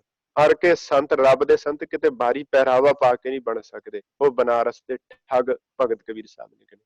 ਫਿਰ ਅੱਗੇ ਜਾ ਕੇ ਕਹਿ ਦਿੱਤਾ, ਐਸੇ ਸੰਤ ਨ ਮੋਕੋ ਭਾਵੇ, ਪੇਡਾ ਸਿਓ ਡਾਲਾ, ਡਾਲਾ ਸਿਓ ਪੇਡਾ ਗਟਕਾਵੇ। ਇਹੋ ਜਿਹੇ ਸੰਤ ਜਿਹੜੇ ਸਣੇ ਡਾਲ ਪੂਰਾ ਹੀ ਪੇੜ ਖਾ ਜਾਣ, ਭਗਤ ਕਬੀਰ ਸਾਹਿਬ ਕਹਿੰਦੇ ਸਾਨੂੰ ਇਹ ਸੰਤ ਇਹ ਪ੍ਰਵਾਨ ਨੇ। ਗੁਰੂ ਨਾਨਕ ਪਿਤਾ ਮਹਾਰਾਜ ਜੀ ਨੇ ਵੀ ਇਸ ਵਿਚਾਰਧਾਰਾ ਉੱਤੇ ਸਾਨੂੰ ਚਾਨਣ ਦਿੱਤਾ, ਔਰ ਵਾਰ-ਵਾਰ ਸਮਝਾਇਆ ਹੈ। ਗੁਰਬਾਣੀ ਵਿੱਚ ਕਿਹਾ ਵੀ ਇੱਥੇ ਬਾਣੀ ਅੰਦਰ ਕਿਰਦਾਰ ਦੀ ਗੱਲ ਹੈ, ਪਰ ਬਣਤਰ ਕੁਝ ਐਸੀ ਬਣੀ ਕਿ ਗੁਰੂ ਕਾਲ ਵੇਲੇ ਤੋਂ ਹੀ ਤੁਸੀਂ ਲੈ ਲਓ, ਔਰ ਦੁਨੀਆ ਦਾ ਦਸਤੂਰ ਹੈ, ਜਦੋਂ ਵੀ ਕੋਈ ਸੱਚਾਈ ਦੁਨੀਆ ਦੇ ਸਾਹਮਣੇ ਪ੍ਰਗਟ ਹੁੰਦੀ ਹੈ ਤਾਂ ਉਹਦੀ ਨਕਲ ਉਸੇ ਵੇਲੇ ਮਾਰਕੀਟ ਵਿੱਚ ਆ ਜਾਂਦੀ ਹੈ, ਔਰ ਨਕਲ ਜਿਹੜੀ ਹੈ ਉਹ ਸੱਚ ਨਾਲੋਂ ਵੀ ਦੇਖ ਰੇਖ ਜ਼ਿਆਦਾ ਰੱਖਦੀ ਹੈ। ਲੋਕ ਪ੍ਰਭਾਵਿਤ ਹੁੰਦੇ ਨੇ। ਜਿਨ੍ਹਾਂ ਵਿਚਾਰਿਆਂ ਨੂੰ ਗਿਆਨ ਨਹੀਂ ਹੁੰਦਾ, ਸਮਝ ਨਹੀਂ ਹੁੰਦਾ, ਉਹ ਨਕਲ ਨੂੰ ਪਹਿਲਾਂ ਪਕੜ ਲੈਂਦੇ ਹਨ, ਸੱਚਾਈ ਛੁਪ ਜਾਂਦੀ ਹੈ। ਇਹ ਦੁਨੀਆ ਦਾ ਦਸਤੂਰ ਹੈ, ਅੱਜ ਵੀ ਤੁਸੀਂ ਦੇਖੋ ਉਵੇਂ ਹੀ ਹੋ ਰਿਹਾ। ਔਰ ਗੁਰੂ ਕਾਲ ਵੇਲੇ ਵੀ ਐਸਾ ਹੁੰਦਾ ਰਿਹਾ, ਪਰ ਸਿੱਖ ਕੋਲ ਸਮਝ ਸੀ, ਗੁਰੂ ਗਿਆਨ ਸੀ। ਪਿਛਲੇ ਸਮੇਂ ਵਿੱਚ ਕਿਸੇ ਨਾ ਕਿਸੇ ਰੂਪ ਵਿੱਚ ਅਸੀਂ ਭਟਕੇ ਹਾਂ, ਤਾਂ ਹੀ ਦੁਨੀਆ ਅੰਦਰ ਨਕਲ ਨੇ ਆਪਣਾ ਜ਼ੋਰ ਪਾ ਲਿਆ, ਸੰਸਾਰ ਦੇ ਲੋਕਾਂ ਨੂੰ ਰੱਜ ਕੇ ਉਹਨਾਂ ਨੇ ਲੁੱਟਿਆ। ਧੰਨ ਗੁਰੂ ਨਾਨਕ ਪਿਤਾ ਮਹਾਰਾਜ ਸੱਚੇ ਪਾਤਸ਼ਾਹ ਨੇ ਬਾਣੀ ਅੰਦਰ ਹਰ ਗੱਲ ਦੀ ਸਾਨੂੰ ਚੋਣ ਕਰਨ ਤੋਂ ਪਹਿਲਾਂ ਉਹਦੀ ਪਛਾਣ ਦਿੱਤੀ ਹੈ। ਤੁਸੀਂ ਦੇਖੋ, ਕੋਈ ਸੁਨਿਆਰੇ ਦੀ ਦੁਕਾਨ ਤੇ ਜਾਂਦਾ ਹੈ, ਭਾਵੇਂ ਇੱਕ ਵਾਰੀ ਨੂੰ ਬੰਦਾ ਕੋਈ ਰੱਬ ਦੀ ਮੂਰਤੀ ਵੀ ਚੁੱਕ ਕੇ ਲੈ ਜੇ ਨਾ, ਸੋਨੇ ਦੀ ਹੋਵੇ, ਕਹਿੰਦਾ ਵੀ ਮੈਂ ਇਹ ਵੇਚਣ ਆਇਆ, ਮੇਰੇ ਘਰ ਵਿੱਚ ਗਰੀਬੀ ਆ ਗਈ, ਤੁਸੀਂ ਖਰੀਦ ਲਓ, ਤੇ ਸੁਨਿਆਰਾ ਸਭ ਤੋਂ ਪਹਿਲਾਂ ਉਹਨੂੰ ਕੁਠਾਲੀ ਤੇ ਰੱਖਦਾ ਹੈ। ਆਪ ਜਿਸ ਕਸੌਟੀ ਤੇ ਉਹਨੇ ਉਹਨੂੰ ਪਰਖਣਾ, ਉਸ ਕਸੌਟੀ ਉੱਤੇ ਰੱਖਦਾ। ਅਗਲਾ ਕਹੇ ਵੀ ਮੈਂ ਤੇ ਭਗਵਾਨ ਦੀ ਮੂਰਤੀ, ਤੂੰ ਇਹਦੇ ਉੱਤੇ ਵੀ ਸ਼ੱਕ ਕਰਦਾ? ਉਹਨੇ ਇੱਕੋ ਗੱਲ ਕਹਿਣੀ ਵੀ ਮੈਂ ਇੱਥੇ ਦੁਕਾਨ ਪਾ ਕੇ ਬੈਠਾ, ਕੋਈ ਵੀ ਚੀਜ਼ ਉਦੋਂ ਤੱਕ ਨਹੀਂ ਲੈ ਸਕਦਾ ਜਦੋਂ ਤੱਕ ਮੇਰੀ ਕਸੌਟੀ ਉੱਤੇ ਪਰਖ ਵਜੋਂ ਖਰੀ ਨਾ ਉਤਰੇ, ਭਾਵੇਂ ਭਗਵਾਨ ਤੇਰਾ ਹੋਵੇ, ਭਾਵੇਂ ਕੁਝ ਵੀ ਹੋਵੇ। ਮੈਂ ਉਦੋਂ ਤੱਕ ਇਸ ਚੀਜ਼ ਨੂੰ ਖਰੀਦ ਨਹੀਂ ਸਕਦਾ, ਇਹ ਦਾਤ ਨਹੀਂ ਖਰੀਦ ਸਕਦਾ, ਜਦੋਂ ਤੱਕ ਮੇਰੀ ਤਸੱਲੀ ਨਹੀਂ ਹੋ ਗਈ, ਮੇਰੀ ਕਸੌਟੀ ਨਹੀਂ ਕਹਿੰਦੀ ਵੀ ਇਹ ਸੱਚ ਹੈ, ਇਹ ਪਰਖੀ ਹੋਈ ਪਿਓਰ ਹੈ, ਕਿਉਂਕਿ ਉਹ ਪਰਖਣਾ ਚਾਹੁੰਦਾ ਹੈ। ਧੰਨ ਗੁਰੂ ਨਾਨਕ ਪਿਤਾ ਮਹਾਰਾਜ ਸੱਚੇ ਪਾਤਸ਼ਾਹ ਦਾ ਘਰ ਵੀ ਇਸੇ ਸਿਧਾਂਤ ਤੇ ਚੱਲਦਾ ਹੈ। ਪਾਤਸ਼ਾਹ ਕਹਿੰਦੇ ਧਰਮ ਦੀ ਪਰਖ ਮੰਗਦੀ ਹੈ, ਔਰ ਕਬੀਰ ਸਾਹਿਬ ਨੇ ਕਿਹਾ, ਕਬੀਰ ਕਸੌਟੀ ਰਾਮ ਕੀ, ਝੂਠਾ ਟਿਕੈ ਨ ਕੋਏ, ਰਾਮ ਕਸੌਟੀ ਸੋ ਸਹਿ ਜੋ ਮਰਜੀ ਵਾ। ਇਸ ਵਾਸਤੇ ਸਾਨੂੰ ਹਰ ਇੱਕ ਪੱਖ ਤੋਂ ਗੁਰੂ ਸਾਹਿਬ ਨੇ ਪਰਖ ਦਿੱਤੀ ਹੈ। ਪਰਖ ਵਾਸਤੇ ਕੀ ਹੈ? ਗੁਰੂ ਗ੍ਰੰਥ ਸਾਹਿਬ ਮਹਾਰਾਜ ਜੀ ਦੀ ਬਾਣੀ ਦੀ ਵਿਚਾਰ ਜਿਹੜੀ ਸਾਡੇ ਸਾਹਮਣੇ ਪਈ ਹੋਈ ਹੈ। ਹੁਣ ਕੋਈ ਵੀ ਬੰਦਾ ਸਾਨੂੰ ਜਦੋਂ ਵਿਚਾਰ ਸਾਡੇ ਕੋਲ ਹੋਏਗੀ ਤੇ ਭਰਮਾ ਨਹੀਂ ਸਕਦਾ, ਅਸੀਂ ਉਹਦੀ ਪਰਖ ਕਰਾਂਗੇ। ਸਭ ਤੋਂ ਪਹਿਲਾਂ ਸ੍ਰੀ ਗੁਰੂ ਗ੍ਰੰਥ ਸਾਹਿਬ ਮਹਾਰਾਜ ਜੀ ਦੀ ਪਾਵਨ ਬਾਣੀ ਅੰਦਰ ਆ ਜਿਹੜੇ ਸ਼ਬਦ ਆਏ ਨੇ ਨਾ, ਜਿਨ੍ਹਾਂ ਵਿੱਚ ਸੰਤ ਸ਼ਬਦ ਹੈ, ਸਾਧ ਸ਼ਬਦ ਹੈ, ਬ੍ਰਹਮ ਗਿਆਨੀ ਸ਼ਬਦ ਹੈ, ਬੇਅੰਤ ਐਸੇ ਸ਼ਬਦ ਗੁਰੂ ਗ੍ਰੰਥ ਸਾਹਿਬ ਜੀ ਦੀ ਪਾਵਨ ਬਾਣੀ ਵਿੱਚ ਸਤਿਗੁਰੂ ਨੇ ਵਰਤੇ ਨੇ। ਪਰ ਮੈਂ ਇੱਥੇ ਇੱਕ ਬੇਨਤੀ ਕਰਾਂ, ਇਹ ਸ਼ਬਦ ਸਤਿਗੁਰੂ ਨੇ ਕਿਰਦਾਰ ਵਾਸਤੇ ਵਰਤੇ ਹਨ, ਕਰੈਕਟਰ ਵਾਸਤੇ ਵਰਤੇ ਨੇ, ਨਾ ਕਿ ਕਿਸੇ ਖਾਸ ਵਿਅਕਤੀ ਲਈ ਇਹਨਾਂ ਸ਼ਬਦਾਂ ਦੀ ਵਰਤੋਂ ਕੀਤੀ। ਸਮਾਂ ਗੁਜ਼ਰਿਆ, ਲੋਕਾਂ ਨੇ ਇਹਨਾਂ ਸ਼ਬਦਾਂ ਨੂੰ ਵਰਤ ਕੇ ਤੇ ਸੰਸਾਰ ਦੇ ਲੋਕਾਂ ਨੂੰ ਜਿਹੜਾ ਉਹ ਭ੍ਰਮਿਤ ਕਰਕੇ ਇਹਨਾਂ ਸ਼ਬਦਾਂ ਦੀ ਦੁਰਵਰਤੋਂ ਕਰਕੇ ਆਪਣੇ ਨਾਲ ਜੋੜਨਾ ਸ਼ੁਰੂ ਕਰ ਦਿੱਤਾ। ਇਹ ਕੁਦਰਤੀ ਗੱਲ ਹੈ। ਜਦੋਂ ਅਸੀਂ ਕਿਸੇ ਵੀ ਸ਼ਬਦ ਦੇ ਅਰਥ ਤੋੜ ਮੜੋੜ ਕੇ ਲੋਕਾਂ ਦੇ ਸਾਹਮਣੇ ਰੱਖਦੇ ਆ, ਸੱਚਾਈ ਸਾਹਮਣੇ ਨਹੀਂ ਰੱਖਦੇ, ਜਿਹੜਾ ਉਸ ਰਾਹ ਤੇ ਤੁਰੇ ਨੇ ਉਹਨੂੰ ਕੁਝ ਵੀ ਤੁਸੀਂ ਦੱਸ ਦਿਓ, ਅਗਲਾ ਵਿਸ਼ਵਾਸ ਕਰਦਾ। ਜਿਵੇਂ ਕਿ ਬਾਣੀ ਵਿੱਚ ਆਇਆ ਕਿ ਚਰਨ ਸਾਧ ਕੇ ਧੋਏ ਧੋਏ ਪੀਓ। ਹੁਣ ਐਸਾ ਸ਼ਬਦ ਆਇਆ, ਜਾਂ ਅੰਤਰਜਾਮੀ ਪੁਰਖ ਵਿਦਾਤੇ ਸ਼ਰਧਾ ਮਨ ਕੀ ਪੂਰੇ, ਨਾਨਕ ਦਾਸ ਇਹ ਸੁਖ ਮੰਗੇ ਮੋਕੋ ਕਰ ਸੰਤਨ ਕੀ ਤੂੰ। ਇਹਨਾਂ ਸ਼ਬਦਾਂ ਦੇ ਹੁਣ ਪ੍ਰੋਪਰ ਅਰਥ ਜਾਂ ਕਨਸੈਪਟ ਨੂੰ ਸਮਝਣ ਦੀ ਜਗ੍ਹਾ ਆਖਰੀ ਅਰਥ ਕਰਕੇ ਲੋਕਾਂ ਦੇ ਸਾਹਮਣੇ ਦੱਸ ਦਿੱਤੇ ਵੀ ਲਓ, ਗੁਰਬਾਣੀ ਤਾਂ ਇਹ ਕਹਿੰਦੀ ਹੈ ਸਾਧੂ ਜਿਹੜਾ ਸੰਤ ਜਿਹੜਾ ਉਹਦੇ ਚਰਨ ਧੋ ਧੋ ਕੇ ਪੀਤੇ ਜਾਣ, ਉਹਦੇ ਚਰਨਾਂ ਦੀ ਧੂੜੀ ਜਿਹੜੀ ਉਹ ਮੱਥੇ ਤੇ ਲਾਈ ਜਾਵੇ। ਅੱਜ ਤੁਸੀਂ ਸਾਡੇ ਸਮਾਜ ਵਿੱਚ ਦੇਖੋਗੇ ਜਿੰਨਾ ਡੇਰਾਵਾਦ ਪ੍ਰਫੁੱਲਿਤ ਹੋਇਆ, ਉਹਦੇ ਵਿੱਚ ਜਿਨ੍ਹਾਂ ਨੂੰ ਸੰਤ ਜਾਂ ਐਸੀਆਂ ਪਦਵੀਆਂ ਦੇ ਕੇ ਬਿਠਾਇਆ ਗਿਆ, ਆਮ ਭੋਲੇ ਭਾਲੇ ਲੋਕ ਜਿਹੜੇ ਉਹਨਾਂ ਦੀ ਚਰਨ ਧੂੜੀ ਜਿਹੜੀ ਆ ਉੱਥੇ ਪੁੜੀਆਂ 'ਚ ਬੰਨ ਕੇ ਦਿੱਤੀ ਜਾਂਦੀ ਹੈ, ਲੋਕ ਖਰੀਦ ਕੇ ਲੈ ਕੇ ਜਾ ਰਹੇ। ਜਿਹੜੇ ਪਾਣੀ ਦੇ ਚਵੱਤਰੇ ਵਿੱਚ ਸਾਧੂ ਨੇ ਚਰਨ ਪਾ ਦਿੱਤੇ, ਲੋਕ ਉਸ ਜਲ ਨੂੰ ਪੀ ਰਹੇ, ਛਕ ਰਹੇ ਵੀ ਅਸੀਂ ਪਵਿੱਤਰ ਹੋ ਗਏ, ਪਾਵਨ ਹੋ ਗਏ। ਜਿਨ੍ਹਾਂ ਗੱਲਾਂ ਵਿੱਚੋਂ ਗੁਰੂ ਸਾਹਿਬ ਸਾਨੂੰ ਕੱਢ ਕੇ ਲਿਆਏ ਸਨ, ਕਿਸੇ ਨਾ ਕਿਸੇ ਰੂਪ ਵਿੱਚ ਰੂਪ ਬਦਲਿਆ, ਉਹਦਾ ਢੰਗ ਬਦਲ ਲਿਆ ਸੀ, ਪਰ ਸਾਡਾ ਸਮਾਜ ਫੇਰ ਉਸੇ ਦਲਦਲ ਵਿੱਚ ਫਸ ਗਿਆ। ਗੁਰੂ ਗ੍ਰੰਥ ਸਾਹਿਬ ਜੀ ਦੀ ਬਾਣੀ ਅੰਦਰ ਤਾਂ ਸਤਿਗੁਰੂ ਨੇ ਸਾਨੂੰ ਸਾਰਿਆਂ ਨੂੰ ਸੰਤ ਕਿਹਾ। ਜਦੋਂ ਆਪਾਂ ਗੁਰੂ ਅਮਰਦਾਸ ਮਹਾਰਾਜ ਦੇ ਸ਼ਬਦ ਪੜ੍ਹਦੇ ਹਾਂ, ਆਵੋ ਸੰਤ ਪਿਆਰਿਓ ਅਕਤ ਕੀ ਕਰੇ ਕਹਾ, ਉਥੇ ਆਵੋ ਬਹੁ ਬਚਨ ਪਲੂਰਲ ਗੱਲ ਹੈ, ਸਾਰਿਆਂ ਲਈ ਕਿਹਾ ਹੈ ਸੰਤ ਜਨੋ ਆਓ। ਅਕਥ ਨਾ ਕਥੇ ਜਾਣ ਵਾਲੇ ਪ੍ਰਮਾਤਮਾ ਦੀਆਂ ਗੱਲਾਂ, ਵਾਹਿਗੁਰੂ ਦੀਆਂ ਗੱਲਾਂ ਸਾਂਝੀਆਂ ਕਰੀਏ, ਕਿਵੇਂ ਸਾਰਿਆਂ ਵਿੱਚ ਰਮਿਆ ਹੋਇਆ, ਕਿਵੇਂ ਉਹਦੇ ਹੁਕਮ ਵਿੱਚ ਅਸੀਂ ਤੁਰ ਸਕਦੇ। ਫਿਰ ਗੁਰੂ ਗ੍ਰੰਥ ਸਾਹਿਬ ਜੀ ਦੀ ਬਾਣੀ ਵਿੱਚ ਰੱਬ ਪ੍ਰਮਾਤਮਾ ਨੂੰ ਵੀ ਸੰਤ ਕਿਹਾ। ਜਦੋਂ ਇਹ ਬਚਨ ਪੜ੍ਹਦੇ ਹਾਂ, ਭਾਗ ਹੋਆ ਗੁਰ ਸੰਤ ਮਿਲਾਇਆ, ਗੁਰ ਦੇ ਰਾਰੇ ਨੂੰ ਸਿਹਾਰੀ ਹੈ। ਵਿਆਕਰਨ ਨਿਯਮ ਕਹਿੰਦਾ ਹੈ ਕਿ ਇਹਦੇ ਅਰਥ ਬਣਨੇ ਨੇ, ਗੁਰੂ ਨੇ ਕਿਰਪਾ ਕਰਕੇ ਮੈਨੂੰ ਸੰਤ ਮਿਲਾ ਦਿੱਤਾ। ਗੁਰੂ ਨੇ ਕਿਹੜਾ ਸੰਤ ਮਿਲਾਇਆ? ਰੱਬ ਪ੍ਰਮਾਤਮਾ ਦਾ ਗਿਆਨ ਦੇ ਦਿੱਤਾ, ਦੱਸ ਦਿੱਤਾ ਵੀ ਘਟ ਘਟ ਮੈਂ ਹਰ ਜੂ ਵਸੈ ਸੰਤਨ ਕਹਿਓ ਪੁਕਾਰ। ਇਹ ਗੱਲ ਸਾਨੂੰ ਗੁਰੂ ਨੇ ਦੱਸੀ, ਤੇ ਆਹੀ ਸ਼ਬਦ ਗੁਰੂ ਵਾਸਤੇ ਵੀ ਗੁਰੂ ਗ੍ਰੰਥ ਸਾਹਿਬ ਜੀ ਦੀ ਪਾਵਨ ਬਾਣੀ ਵਿੱਚ ਆਇਆ। ਫਿਰ ਸਭ ਤੋਂ ਵੱਡਾ ਪ੍ਰੂਫ ਇਹ ਹੈ ਕਿ ਜਦੋਂ ਆਪਾਂ ਸਮੁੱਚਾ ਸਿੱਖ ਇਤਿਹਾਸ ਤੁਸੀਂ ਸੁਣ ਚੁੱਕੇ ਹੋ ਸੰਖੇਪ ਰੂਪ ਵਿੱਚ, ਤੇ ਕਿਸੇ ਵੀ ਸਿੱਖ ਜਾਂ ਗੁਰੂ ਸਾਹਿਬ ਦੇ ਬਿਲਕੁਲ ਨਿਕਟਵਰਤੀ ਕਿਸੇ ਵੀ ਸਿੱਖ ਨਾਲ ਉਸ ਵੇਲੇ ਤੱਕ ਗੁਰੂ ਇਤਿਹਾਸ ਵਿੱਚ ਸ਼ਬਦ ਦੀ ਵਰਤੋਂ ਨਹੀਂ ਕੀਤੀ ਗਈ। ਇੱਥੋਂ ਤੱਕ ਕਿ ਜਿਸ ਮਹਾਨ ਸ਼ਖਸੀਅਤ ਨੂੰ ਗੁਰੂ ਗ੍ਰੰਥ ਸਾਹਿਬ ਮਹਾਰਾਜ ਲਿਖਣ ਦਾ ਮੌਕਾ ਮਿਲਿਆ, ਭਾਈ ਗੁਰਦਾਸ, ਉਹਦੇ ਅੱਗੇ ਸ਼ਬਦ ਲਿਖਿਆ ਮਿਲਦਾ ਭਾਈ ਜੀ, ਭਾਈ ਗੁਰਦਾਸ ਜੀ। ਜਿਹਨੇ 50 ਸਾਲ ਗੁਰੂ ਨਾਨਕ ਸਾਹਿਬ ਦੀ ਸੰਗਤ ਮਾਣੀ ਹੋਵੇ, ਉਹਦੇ ਅੱਗੇ ਸ਼ਬਦ ਮਿਲਦਾ ਭਾਈ ਮਰਦਾਨਾ ਜੀ।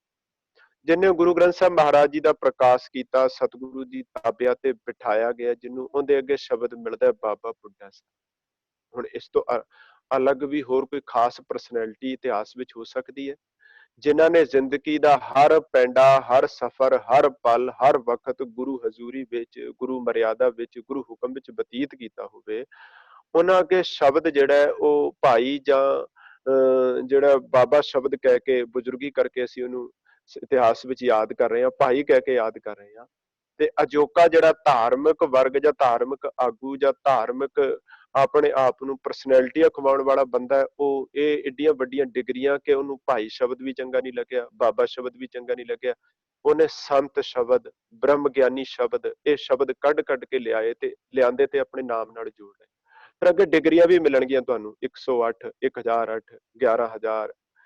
ਤੇ ਜਦੋਂ ਕੋਈ ਸਵਾਲ ਵੀ ਕਰਕੇ ਪੁੱਛਦਾ ਨਾ ਵੀ ਇਹਨਾਂ ਦੇ ਅਰਥ ਕੀ ਨੇ, ਤੇ ਕਈ ਵਾਰੀ ਆਪ ਨੂੰ ਵੀ ਨਹੀਂ ਪਤਾ, ਬਸ ਪਿੱਛੋਂ ਚੱਲਿਆ ਆ ਰਿਹਾ ਸਿਸਟਮ ਤੇ ਆਪਣੇ ਨਾਲ ਜੋੜ ਲਿਆ। ਸਤਿਗੁਰੂ ਨੇ ਗੁਰਬਾਣੀ ਵਿੱਚ ਦੇ ਚਾਨਣ ਵਿੱਚ ਪਾਤਸ਼ਾਹ ਕਹਿੰਦੇ ਜੇ ਇਹ ਪਰਸਨੈਲਿਟੀ ਦੀ ਤੁਸੀਂ ਵਿਆਖਿਆ ਪੜ੍ਹਨੀ ਹੋਵੇ ਤੇ ਫਿਰ ਗੁਰੂ ਗ੍ਰੰਥ ਸਾਹਿਬ ਵਿੱਚ ਉਹਦੇ ਗੁਣ ਦਿੱਤੇ ਹੋਏ ਨੇ, ਕਿਉਂਕਿ ਹਰ ਚੀਜ਼ ਗੁਣ ਕਰਕੇ ਹੈ।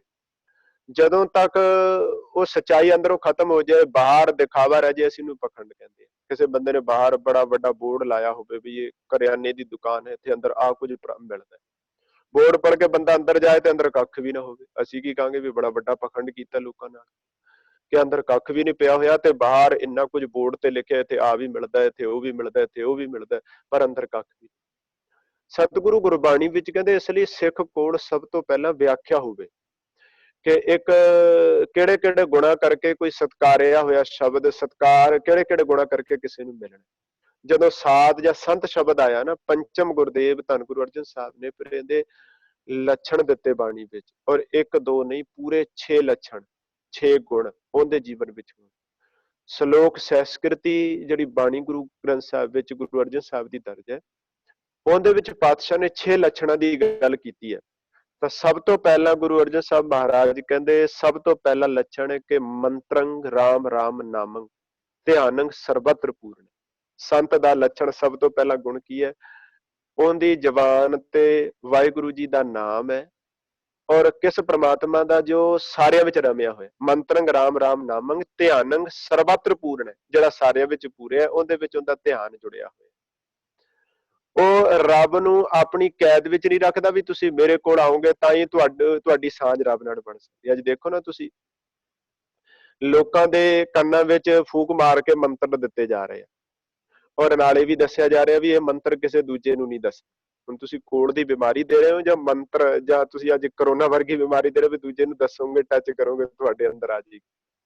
ਸਗੋਂ ਗੁਰੂ ਨਾਨਕ ਸਾਹਿਬ ਸੱਚੇ ਪਾਤਸ਼ਾਹ ਦਾ ਘਰ ਤੇ ਕਹਿੰਦਾ ਖਾਵੇ ਖਰਚਾ ਰਲ ਮਿਲ ਭਾਈ, ਤੋਟ ਨਾ ਆਵੇ ਵੱਧ। ਇਹ ਤੇ ਗੁਣ ਹੈ ਨਹੀਂ ਐਸੇ ਕਿ ਜਿੰਨਾ ਤੁਸੀਂ ਇਹਨਾਂ ਦਾ ਵਾਦਾ ਪਸਾਰਾ ਕਰੋਗੇ ਉਨਾ ਇਹਨਾਂ ਵਿੱਚ ਵਾਧਾ ਹੋਏਗਾ, ਕੋਈ ਕਮੀ ਨਹੀਂ ਹੋਣੀ। ਹੁਣ ਆਪਾਂ ਵਿਚਾਰਾਂ ਦੀ ਸਾਂਝ ਕਰ ਰਹੇ ਹਾਂ, ਗੁਣਾਂ ਦੀ ਸਾਂਝ ਕਰ ਰਹੇ ਹਾਂ, ਪਰ ਕੀ ਐਸਾ ਹੋ ਜਾਣਾ ਵੀ ਜਿਹੜੇ ਗੁਣ ਕਿਸੇ ਚੰਗੀ ਪੁਸਤਕਾਂ ਵਿੱਚੋਂ, ਗੁਰੂ ਗ੍ਰੰਥ ਸਾਹਿਬ ਮਹਾਰਾਜ ਜੀ ਦੀ ਬਾਣੀ ਵਿੱਚੋਂ ਪੜ੍ਹ ਕੇ ਵਿਚਾਰ ਕੇ ਮੈਂ ਤੁਹਾਡੇ ਨਾਲ ਸ਼ੇਅਰ ਕਰ ਰਿਹਾ, ਤੁਹਾਡੇ ਤੱਕ ਪਹੁੰਚ ਜਾਣਗੇ ਤੇ ਮੇਰੇ ਖਜ਼ਾਨੇ ਵਿੱਚੋਂ ਘਟ ਜਾਣ? ਇਹ ਤੇ ਵਿਸਥਾਰ ਹੋ ਸਕਦਾ, ਜਿੰਨਾ ਅਸੀਂ ਵਧਾਵਾਂਗੇ ਤੁਹਾਡੇ ਕੋਲ ਵੀ ਉਹ ਗੁਣ ਰਹਿ ਜਾਏਗਾ ਤੇ ਅਗਲੇ ਕੋਲ ਵੀ ਉਹ ਚੀਜ਼ ਪਹੁੰਚ ਜਾਏਗੀ। ਤੇ ਗੁਰੂ ਨੇ ਵਾਰ-ਵਾਰ ਗੁਰਬਾਣੀ ਵਿੱਚ ਕਿਹਾ ਕਿ ਜਿੰਨਾ ਤੁਸੀਂ ਇੱਥੋਂ ਤੱਕ ਮਾਣ ਦਿੱਤਾ, ਜਨ ਨਾਨਕ ਧੂੜ ਮੰਗੈ ਤਿਸ ਗੁਰਸਿੱਖ ਕੀ, ਜੋ ਆਪ ਜਪੈ ਅਵਰਾ ਨਾਮ ਜਪਾ। ਮੈਂ ਉਸ ਗੁਰਸਿੱਖ ਦੀ ਚਰਨ ਧੂੜੀ ਲੋਚਦਾ ਜਿਹੜਾ ਆਪ ਵੀ ਸਿਮਰਦਾ ਹੈ, ਜਪਦਾ ਹੈ ਤੇ ਦੂਜੇ ਨੂੰ ਜਪਣ ਵਾਸਤੇ ਪ੍ਰੇਰਣਾ ਕਰਦਾ ਹੈ, ਦੂਜੇ ਨੂੰ ਜਪਣ ਲਈ ਆਪ ਉਤਸ਼ਾਹਿਤ ਹੁੰਦਾ ਹੈ। ਇਸ ਲਈ ਗੁਰੂ ਅਰਜਨ ਪਿਤਾ ਮਹਾਰਾਜ ਕਹਿੰਦੇ ਸਭ ਤੋਂ ਪਹਿਲਾ ਲੱਛਣ ਹੈ ਮੰਤਰੰਗ ਰਾਮ ਰਾਮ ਨਾਮੰ ਧਿਆਨੰ ਸਰਬਤਰ ਪੂਰਨ ਹੈ। ਉਹਨੇ ਰੱਬ ਦਾ ਜਿਹੜਾ ਕਨਸੈਪਟ ਹੈ ਉਹ ਲੋਕਾਂ ਦੇ ਸਾਹਮਣੇ ਬਿਆਨ ਕੀਤਾ ਵੀ ਪ੍ਰਮਾਤਮਾ ਸਾਰਿਆਂ ਵਿੱਚ ਰਮਿਆ, ਕੁਦਰਤ ਵਿੱਚ ਰਮਿਆ ਤੇ ਆਪ ਉਸ ਚੀਜ਼ ਨੂੰ ਜ਼ਿੰਦਗੀ ਵਿੱਚ ਕਮਾ ਰਿਹਾ। ਉਹ ਇਹ ਨਹੀਂ ਕਹਿੰਦਾ ਵੀ ਮੇਰੇ ਅੰਡਰ ਵਿੱਚ ਹੀ ਹੈ ਸਾਰਾ ਕੁਝ, ਤਾਂ ਹੀ ਜੇ ਮੇਰੇ ਕੋਲ ਤੁਸੀਂ ਆਉਂਦੇ ਹੋ ਤਾਂ ਮੈਂ ਤੁਹਾਡੀ ਸਾਂਝ ਬਣਵਾ ਸਕਦਾ। ਐਸਾ ਕੋਈ ਸਮਾਜ ਵਿੱਚ ਹੋ ਰਿਹਾ ਸੀ ਜਦੋਂ ਧੰਨ ਗੁਰੂ ਨਾਨਕ ਪਿਤਾ ਮਹਾਰਾਜ ਸੱਚੇ ਪਾਤਸ਼ਾਹ, ਇਹ ਦੇਖੋ ਛੋਟੀਆਂ ਛੋਟੀਆਂ ਸਾਖੀਆਂ ਨੇ ਪਰ ਕਿੰਨੀ ਅਗਵਾਈ ਕਰਦੀਆਂ ਹਨ ਸਾਡੀਆਂ, ਜੇ ਸਿੱਖਣ ਵਾਲੀ ਗੱਲ ਹੋਵੇ ਤਾਂ। ਜਦੋਂ ਸਤਿਗੁਰੂ ਜਗਨਨਾਥਪੁਰੀ ਦੀ ਧਰਤੀ ਤੇ ਗਏ, ਉੱਥੇ ਇੱਕ ਜ਼ਿਕਰ ਹੈ ਜਿਹਨੂੰ ਆਪਾਂ ਕਲਯੁਗੀ ਪਾਂਡਾ ਕਰਕੇ ਇਤਿਹਾਸ ਵੀ ਸਾਖੀ ਜ਼ਰੂਰ ਪੜ੍ਹਦੇ। ਇੱਕ ਤਾਂ ਆਰਤੀ ਦਾ ਉਪਦੇਸ਼ ਦਿੱਤਾ ਸਤਿਗੁਰੂ ਨੇ, ਉਹਦੇ ਵਿੱਚ ਸਮਝਾ ਦਿੱਤਾ ਕਿ ਸਭ ਮੈਂ ਜੋਤ, ਜੋਤ ਹੈ ਸੋਏ ਤਿਸ ਦੇ ਚਾਨਣ ਸਭ ਮੈਂ ਚਾਨਣ। ਪ੍ਰਮਾਤਮਾ ਦੀ ਜੋਤ ਸਾਰਿਆਂ ਵਿੱਚ ਹੈ, ਉਹਨੂੰ ਇੱਕ ਖਾਸ ਮੰਦਿਰ ਜਾਂ ਖਾਸ ਥਾਂ ਤੇ ਉਹਨੂੰ ਸਥਾਪਿਤ ਨਹੀਂ ਕੀਤਾ ਜਾ ਸਕਦਾ। ਉਹਦੇ ਨਾਲ ਹੀ ਸਤਿਗੁਰੂ ਉੱਥੇ ਦੇਖਦੇ ਨੇ ਕਿ ਇੱਕ ਮਨੁੱਖ ਜਿਹੜਾ ਸਾਧੂ ਬਣ ਕੇ ਸਮਾਧੀ ਲਾ ਕੇ ਬੈਠਾ ਹੋਇਆ, ਲੋਕਾਂ ਦੀ ਸਭਾ ਸਾਹਮਣੇ ਬੈਠੀ ਹੋਈ ਹੈ ਤੇ ਲੋਕਾਂ ਨੂੰ ਕਹਿੰਦਾ ਆਓ ਤੁਸੀਂ ਮੇਰੇ ਕੋਲ ਇਕੱਤਰ ਹੋਵੋ, ਮੈਂ ਤੁਹਾਨੂੰ ਬ੍ਰਹਮਪੁਰੀ, ਸ਼ਿਵਪੁਰੀ, ਇੰਦਰਪੁਰੀ ਦੇ ਦਰਸ਼ਨ ਕਰਾਂ। ਹੁਣ ਸੰਸਾਰ ਦੇ ਲੋਕ ਵਿਚਾਰੇ ਅਣਜਾਣ ਭੋਲੇ ਭਾਲੇ ਲੋਕ ਸਾਹਮਣੇ ਬੈਠੇ ਤੇ ਉਹਨਾਂ ਨੂੰ ਕਹਿੰਦਾ ਤੁਸੀਂ ਨੇਤਰ ਬੰਦ ਕਰੋ, ਅੱਖਾਂ ਬੰਦ ਕਰੋ, ਤੁਹਾਨੂੰ ਹੁਣ ਸ਼ਿਵਪੁਰੀ, ਬ੍ਰਹਮਪੁਰੀ ਤੇ ਇੰਦਰਪੁਰੀ ਵਿੱਚ ਲੈ ਕੇ ਚੱਲਦਾ। ਲੋਕਾਂ ਨੇ ਅੱਖਾਂ ਬੰਦ ਕਰ ਲਈਆਂ, ਸਾਹਮਣੇ ਇੱਕ ਗਲਵਾ ਰੱਖਿਆ ਜਿਹਦੇ ਵਿੱਚ ਲੋਕ ਮਾਇਆ ਪਾਉਂਦੇ ਨੇ, ਪਰ ਪਹਿਲਾਂ ਇੱਕ ਸ਼ਰਤ ਰੱਖ ਦਿੰਦਾ, ਉਹ ਕਮਾਲ ਦੀ ਸ਼ਰਤ ਹੈ, ਕਹਿੰਦਾ ਸ਼ਿਵਪੁਰੀ ਬ੍ਰਹਮਪੁਰੀ ਦੇ ਦਰਸ਼ਨ ਉਹਨਾਂ ਨੂੰ ਹੋਣਗੇ ਜਿਨ੍ਹਾਂ ਦਾ ਮਨ ਸਾਫ਼ ਹੋ। ਹੁਣ ਕਿੱਡੀ ਵੱਡੀ ਗੱਲ ਹੈ, ਇੱਥੇ 10 20 15 ਬੰਦੇ ਬੈਠੇ ਹੋਣ ਤੇ ਤੁਸੀਂ ਉਹਨਾਂ ਸਾਰਿਆਂ ਵਿੱਚ ਬੈਠੇ ਇੱਕ ਨੂੰ ਖੜਾ ਕਰਕੇ ਪੁੱਛੋ ਵੀ ਤੇਰਾ ਮਨ ਸਾਫ਼ ਹੈ, ਕੋਈ ਇਸ ਗੱਲ ਨੂੰ ਮੰਨਣ ਲਈ ਤਿਆਰ ਹੋਵੇਗਾ ਕਿ ਹਾਂ ਵੀ ਮੇਰਾ ਮਨ ਸਾਫ਼ ਨਹੀਂ। ਹੁਣ ਵਿੱਚੋਂ ਇੱਕ ਆਧੇ ਨੂੰ ਖੜਾ ਕਰਕੇ ਪੁੱਛ ਵੀ ਲੈਂਦਾ ਵੀ ਤੈਨੂੰ ਬ੍ਰਹਮਪੁਰੀ ਸ਼ਿਵਪੁਰੀ ਦੇ ਦਰਸ਼ਨ ਹੋ ਰਹੇ ਨੇ, ਦੋ ਗੱਲਾਂ ਸਾਹਮਣੇ ਆ ਗਈਆਂ। ਜਾਂ ਤੇ ਗੱਲ ਮੰਨੇ ਕਿ ਮੇਰਾ ਮਨ ਸਾਫ਼ ਨਹੀਂ, ਜਾਂ ਉਹਨੂੰ ਮਜਬੂਰੀ ਕਹਿਣਾ ਪਏਗਾ ਹਾਂਜੀ ਮੈਨੂੰ ਦਰਸ਼ਨ ਹੋ ਰਹੇ। ਐਸਾ ਕੁਝ ਹੀ ਸਮਾਜ ਵਿੱਚ ਅੱਜ ਹੋ ਰਿਹਾ, ਲੁੱਟਿਆ ਜਾ ਰਿਹਾ। 10 20 ਬੰਦਿਆਂ 100 ਬੰਦਿਆਂ ਦੀ ਕਿਸੇ ਨੇ ਅਰਦਾਸ ਕਰਵਾਈ। ਕੁਦਰਤੀ ਗੱਲ ਹੈ ਕਿ ਰੱਬ ਨੇ ਜਿਹੜੀ ਪ੍ਰਕਿਰਤੀ, ਜਿਹੜਾ ਸਿਸਟਮ, ਜਿਹੜੀ ਕੁਦਰਤ ਬਣੀ ਹੋਈ ਹੈ, ਇਹਦੇ ਵਿੱਚ ਵਰਤਾਰਾ ਇਵੇਂ ਦਾ ਚੱਲ ਰਿਹਾ ਕਿ ਜੇ 100 ਬੰਦੇ ਨੇ ਬਾਬੇ ਕੋਲੋਂ ਅਰਦਾਸ ਕਰਾ ਲਈ ਤੇ 20 ਦੇ ਘਰ ਵਿੱਚ ਨਿਆਣਾ ਹੋ ਗਿਆ, ਕੁਦਰਤੀ ਹੋਣਾ ਸੀ ਉਹ। ਜਿਹੜੇ 20 ਨੇ ਉਹਨਾਂ ਨੂੰ ਪ੍ਰਮੋਟ ਕਰਕੇ ਤੇ ਸੰਸਾਰ ਨੂੰ ਫਿਰ ਲੁੱਟਿਆ ਜਾਂਦਾ ਵੀ ਲਓ ਜੀ ਬਾਬਾ ਜੀ ਦੀ ਅਰਦਾਸ ਕਰਕੇ ਘਰ ਵਿੱਚ ਫਲਾਣੇ ਦੇ ਬੱਚਾ ਹੋ ਗਿਆ, ਬੇਟਾ ਹੋ ਗਿਆ। ਐਸਾ ਕੁਝ ਕਿੰਨਾ ਕੁਝ ਸੰਸਾਰ ਵਿੱਚ ਜਿਹੜਾ ਹੋ ਰਿਹਾ। ਗੁਰੂ ਨਾਨਕ ਸਾਹਿਬ ਮਹਾਰਾਜ ਕਹਿੰਦੇ ਵੀ ਇਹ ਤਾਂ ਦਿਨ ਦਿਹਾੜੇ ਲੁੱਟ ਹੋ ਰਹੀ ਹੈ। ਗੁਰਬਾਣੀ ਵਿੱਚ ਸ਼ਬਦ ਵੀ ਦਰਜ ਹੈ। ਸਤਿਗੁਰੂ ਉਸ ਸਭਾ ਵਿੱਚ ਜਾ ਕੇ ਬੈਠ ਗਏ। ਜਦੋਂ ਉਸ ਪਾਂਡੇ ਨੇ ਅੱਖਾਂ ਬੰਦ ਕੀਤੀਆਂ ਨਾ, ਲੋਕਾਂ ਦੀਆਂ ਅੱਖਾਂ ਵੀ ਬੰਦ ਕਰਵਾਈਆਂ, ਮਹਾਰਾਜ ਮਰਦਾਨੇ ਨੂੰ ਕਹਿੰਦੇ, ਮਰਦਾਨਿਆਂ ਸਾਧੂ ਜੀ ਨੇ ਜਿਹੜਾ ਗਲਵਾ ਸਾਹਮਣੇ ਰੱਖਿਆ ਨਾ, ਜਿਹਦੇ ਵਿੱਚ ਲੋਕ ਮਾਇਆ ਪਾਉਂਦੇ ਨੂੰ ਚੁੱਕ ਕੇ ਪਾਸੇ ਰੱਖਦੇ, ਪਿੱਛੇ ਰੱਖਦੇ, ਭਾਈ ਮਰਦਾਨਾ ਜੀ ਨੇ। ਮੈਂ ਤੇ ਕਈ ਵਾਰੀ ਸੋਚਦਾ ਲੋਕਾਂ ਨੇ ਤਾਂ ਭਾਈ ਮਰਦਾਨਾ ਜੀ ਦਾ ਜਿਹੜਾ ਕਰੈਕਟਰ ਹੀ ਬੜਾ ਵਿਗਾੜ ਕੇ ਲੋਕਾਂ ਦੇ ਸਾਹਮਣੇ ਪੇਸ਼ ਕੀਤਾ। ਪਰ ਮੈਨੂੰ ਲੱਗਦਾ ਭਾਈ ਮਰਦਾਨਾ ਜੀ ਇਕੱਲੇ ਮਰਦਾਨਾ ਹੀ ਨਹੀਂ ਸਨ, ਭਾਈ ਮਰਦਾਨਾ ਜੀ ਤਾਂ ਬਹਾਨਾ ਸਨ। ਭਾਈ ਮਰਦਾਨਾ ਭਾਈ ਬਹਾਨਾ ਸੀ। ਪਤਾ ਨਹੀਂ ਕਿੰਨਿਆਂ ਕਿਤੇ ਤਰਨ ਦਾ ਬਹਾਨਾ ਭਾਈ ਮਰਦਾਨਾ ਬਣ ਗਿਆ। ਭਾਈ ਮਰਦਾਨਾ ਜੀ ਨੇ ਗੜਵਾ ਚੁੱਕਿਆ ਤੇ ਕਿਨਾਰੇ ਰੱਖ ਦਿੱਤਾ। ਸਾਧੂ ਜੀ ਨੇ ਦੇਖਿਆ ਵੀ ਲੰਮਾ ਸਮਾਂ ਹੋ ਗਿਆ, ਕੋਈ ਖੜਾਕ ਨਹੀਂ, ਗੋਲਕ ਵਿੱਚ ਕੋਈ ਮਾਇਆ ਕਿਸੇ ਨੇ ਨਹੀਂ ਪਾਈ ਤੇ ਪਤਾ ਨਹੀਂ ਲੱਗਿਆ।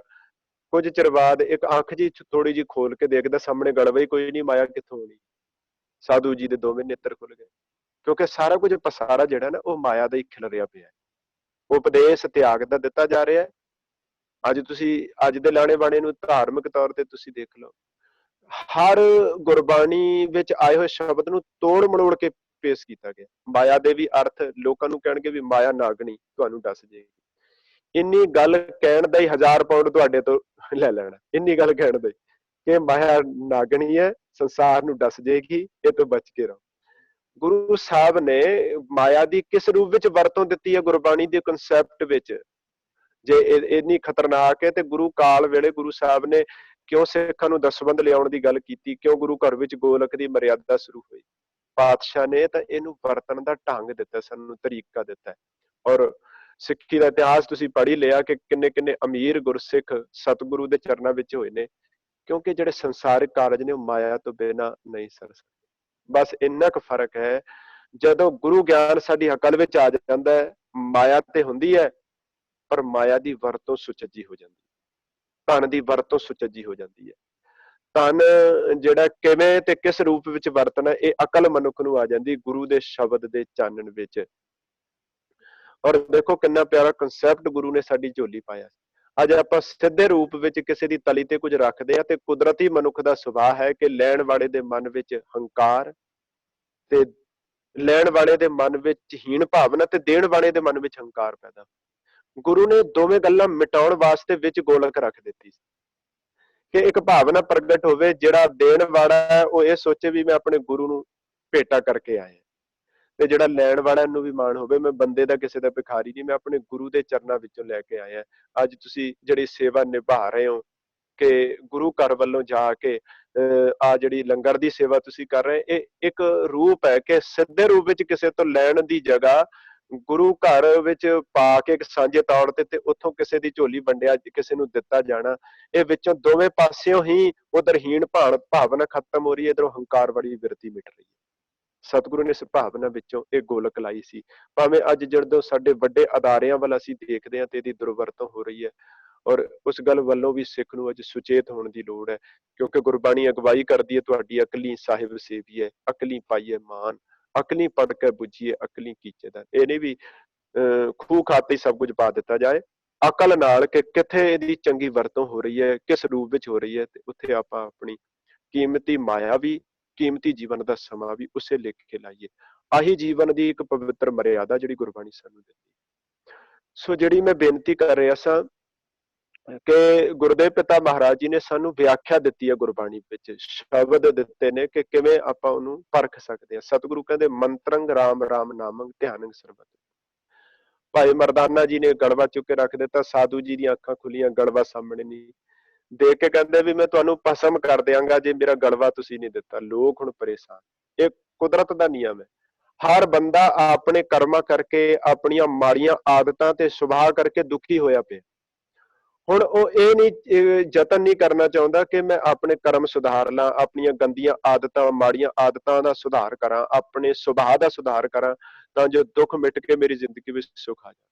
ਉਹ ਚਾਹੁੰਦਾ ਵੀ ਕੋਈ ਐਸਾ ਮੈਨੂੰ ਸਥਾਨ ਮਿਲ ਜੇ ਜਾਂ ਜਗ੍ਹਾ ਮਿਲ ਜੇ ਜਿਹੜਾ ਮੇਰੇ ਦੁੱਖ ਰੱਖ ਲਵੇ ਤੇ ਸੁੱਖ ਮੇਰੀ ਝੋਲੀ ਪਾ ਦੇ। ਹੁਣ ਜਦੋਂ ਗ੍ਰਾਹਕ ਹੀ ਏਦਾਂ ਤੁਰੇ ਫਿਰਦੇ ਬਾਜ਼ਾਰਾਂ ਵਿੱਚ ਤੇ ਦੁਕਾਨ ਖੁੱਲਣ ਲੱਗਿਆ, ਕਿਹੜਾ ਦੇਰੀ ਲੱਗਦੀ ਹੈ। ਅਗਲੇ ਕਹਿੰਦੇ ਆਓ ਤੁਸੀਂ ਸਾਡੇ ਕੋਲ, ਦੁੱਖ ਅਸੀਂ ਲਾਂਗੇ, ਸੁੱਖ ਤੁਹਾਡੀ ਝੋਲੀ ਪਾ ਦਾਂਗੇ, ਪਾਠ ਤੁਹਾਡੇ ਲਈ ਅਸੀਂ ਕਰਾਂਗੇ, ਸੁੱਖ ਹੀ ਸੁੱਖ ਨੇ ਤੁਹਾਡੇ ਕੋਲ। ਤੇ ਲੱਖਾਂ ਹਜ਼ਾਰਾਂ ਦੀ ਗਿਣਤੀ ਵਿੱਚ ਜਿਵੇਂ ਡੇਰੇ ਚੱਲ ਰਹੇ ਨੇ, ਧਾਰਮਿਕ ਸਥਾਨ ਚੱਲ ਰਹੇ ਆ, ਲੋਕ ਜਾਂਦੇ ਆ ਉੱਥੇ ਤੇ ਆਪਣਾ ਮਾਇਆ ਜਮਾ ਕਰਵਾਈ ਤੇ ਅਸੀਂ ਜੋ ਮਰਜ਼ੀ ਕਰਦੇ ਰਹੇ। ਗੁਰਬਾਣੀ ਵਿੱਚ ਪੰਕਤੀ ਆਈ ਪਹਿਲਾਂ ਹੀ ਆਲਰੇਡੀ। ਮਹਾਰਾਜ ਕਹਿੰਦੇ ਪਹਿਲੇ ਸਮੇਂ ਵਿੱਚ ਤਾਂ ਆਹੀ ਕੁਝ ਹੁੰਦਾ ਸੀ। ਪੁਜਾਰੀ ਕਹਿੰਦਾ ਵੀ ਤੁਸੀਂ ਜਿੰਨੇ ਮਰਜ਼ੀ ਮਾੜੇ ਚੰਗੇ ਕਰਮ ਸਾਲ ਭਰ ਕਰਦੇ ਰਹੋ, ਇੱਕ ਵਾਰੀ ਜਦੋਂ ਤੁਸੀਂ ਤੀਰਥ ਇਸ਼ਨਾਨ ਕਰ ਲੈਂਦੇ ਹੋ ਤੇ ਤੁਹਾਡਾ ਸਭ ਕੁਝ ਪਿਛਲਾ ਖਾਤਾ ਸਾਫ਼ ਹੋ ਜਾਂਦਾ, ਨਵੇਂ ਸਿਰੇ ਭਾਵੇਂ ਫੇਰ ਸ਼ੁਰੂ ਕਰ ਦਿਓ। ਗੁਰਬਾਣੀ ਵਿੱਚ ਬਚਨ ਹੈ, ਪਾਪ ਕਰਹਿ ਪੰਚਾਂ ਕੇ ਬਸ ਰੇ, ਤੀਰਥ ਜਾ ਨਹਾਏ ਕਹਿ ਸਭ ਉਤਰੇ। ਪੰਚਾਂ ਵਿਕਾਰਾਂ ਦੇ ਵਸ ਪਾਪ ਕਰਦੇ ਨੇ, ਤੀਰਥਾਂ ਤੇ ਨਾਲੇ ਸਾਰੇ ਉਤਰ ਗਏ, ਕਿਉਂਕਿ ਬਹੁਰ ਕਮਾਵੇ ਹੋਏ ਨਿਸੰਕ, ਜਮਪੁਰ ਬਾਂਧ ਖਰੇ ਕਲ। ਮੁੜ ਕੇ ਨਿਸੰਕ ਹੋ ਕੇ, ਬੇਫਿਕਰ ਹੋ ਕੇ ਮੁੜ ਕੇ ਫੇਰ ਕਮਾਉਣਾ ਸ਼ੁਰੂ ਕਰ ਦਿੰਦੇ ਵੀ ਪਹਿਲੇ ਤੋਂ ਉੱਤੇ ਗਏ, ਨਵੇਂ ਸਿਰੇ ਸ਼ੁਰੂ ਕਰ ਦਿੰਦੇ। ਅੱਜ ਵੀ ਥੋੜਾ ਜਿਹਾ ਸਿਰਫ ਬਦਲਵਾਂ ਜਿਹਾ ਰੂਪ ਆਇਆ।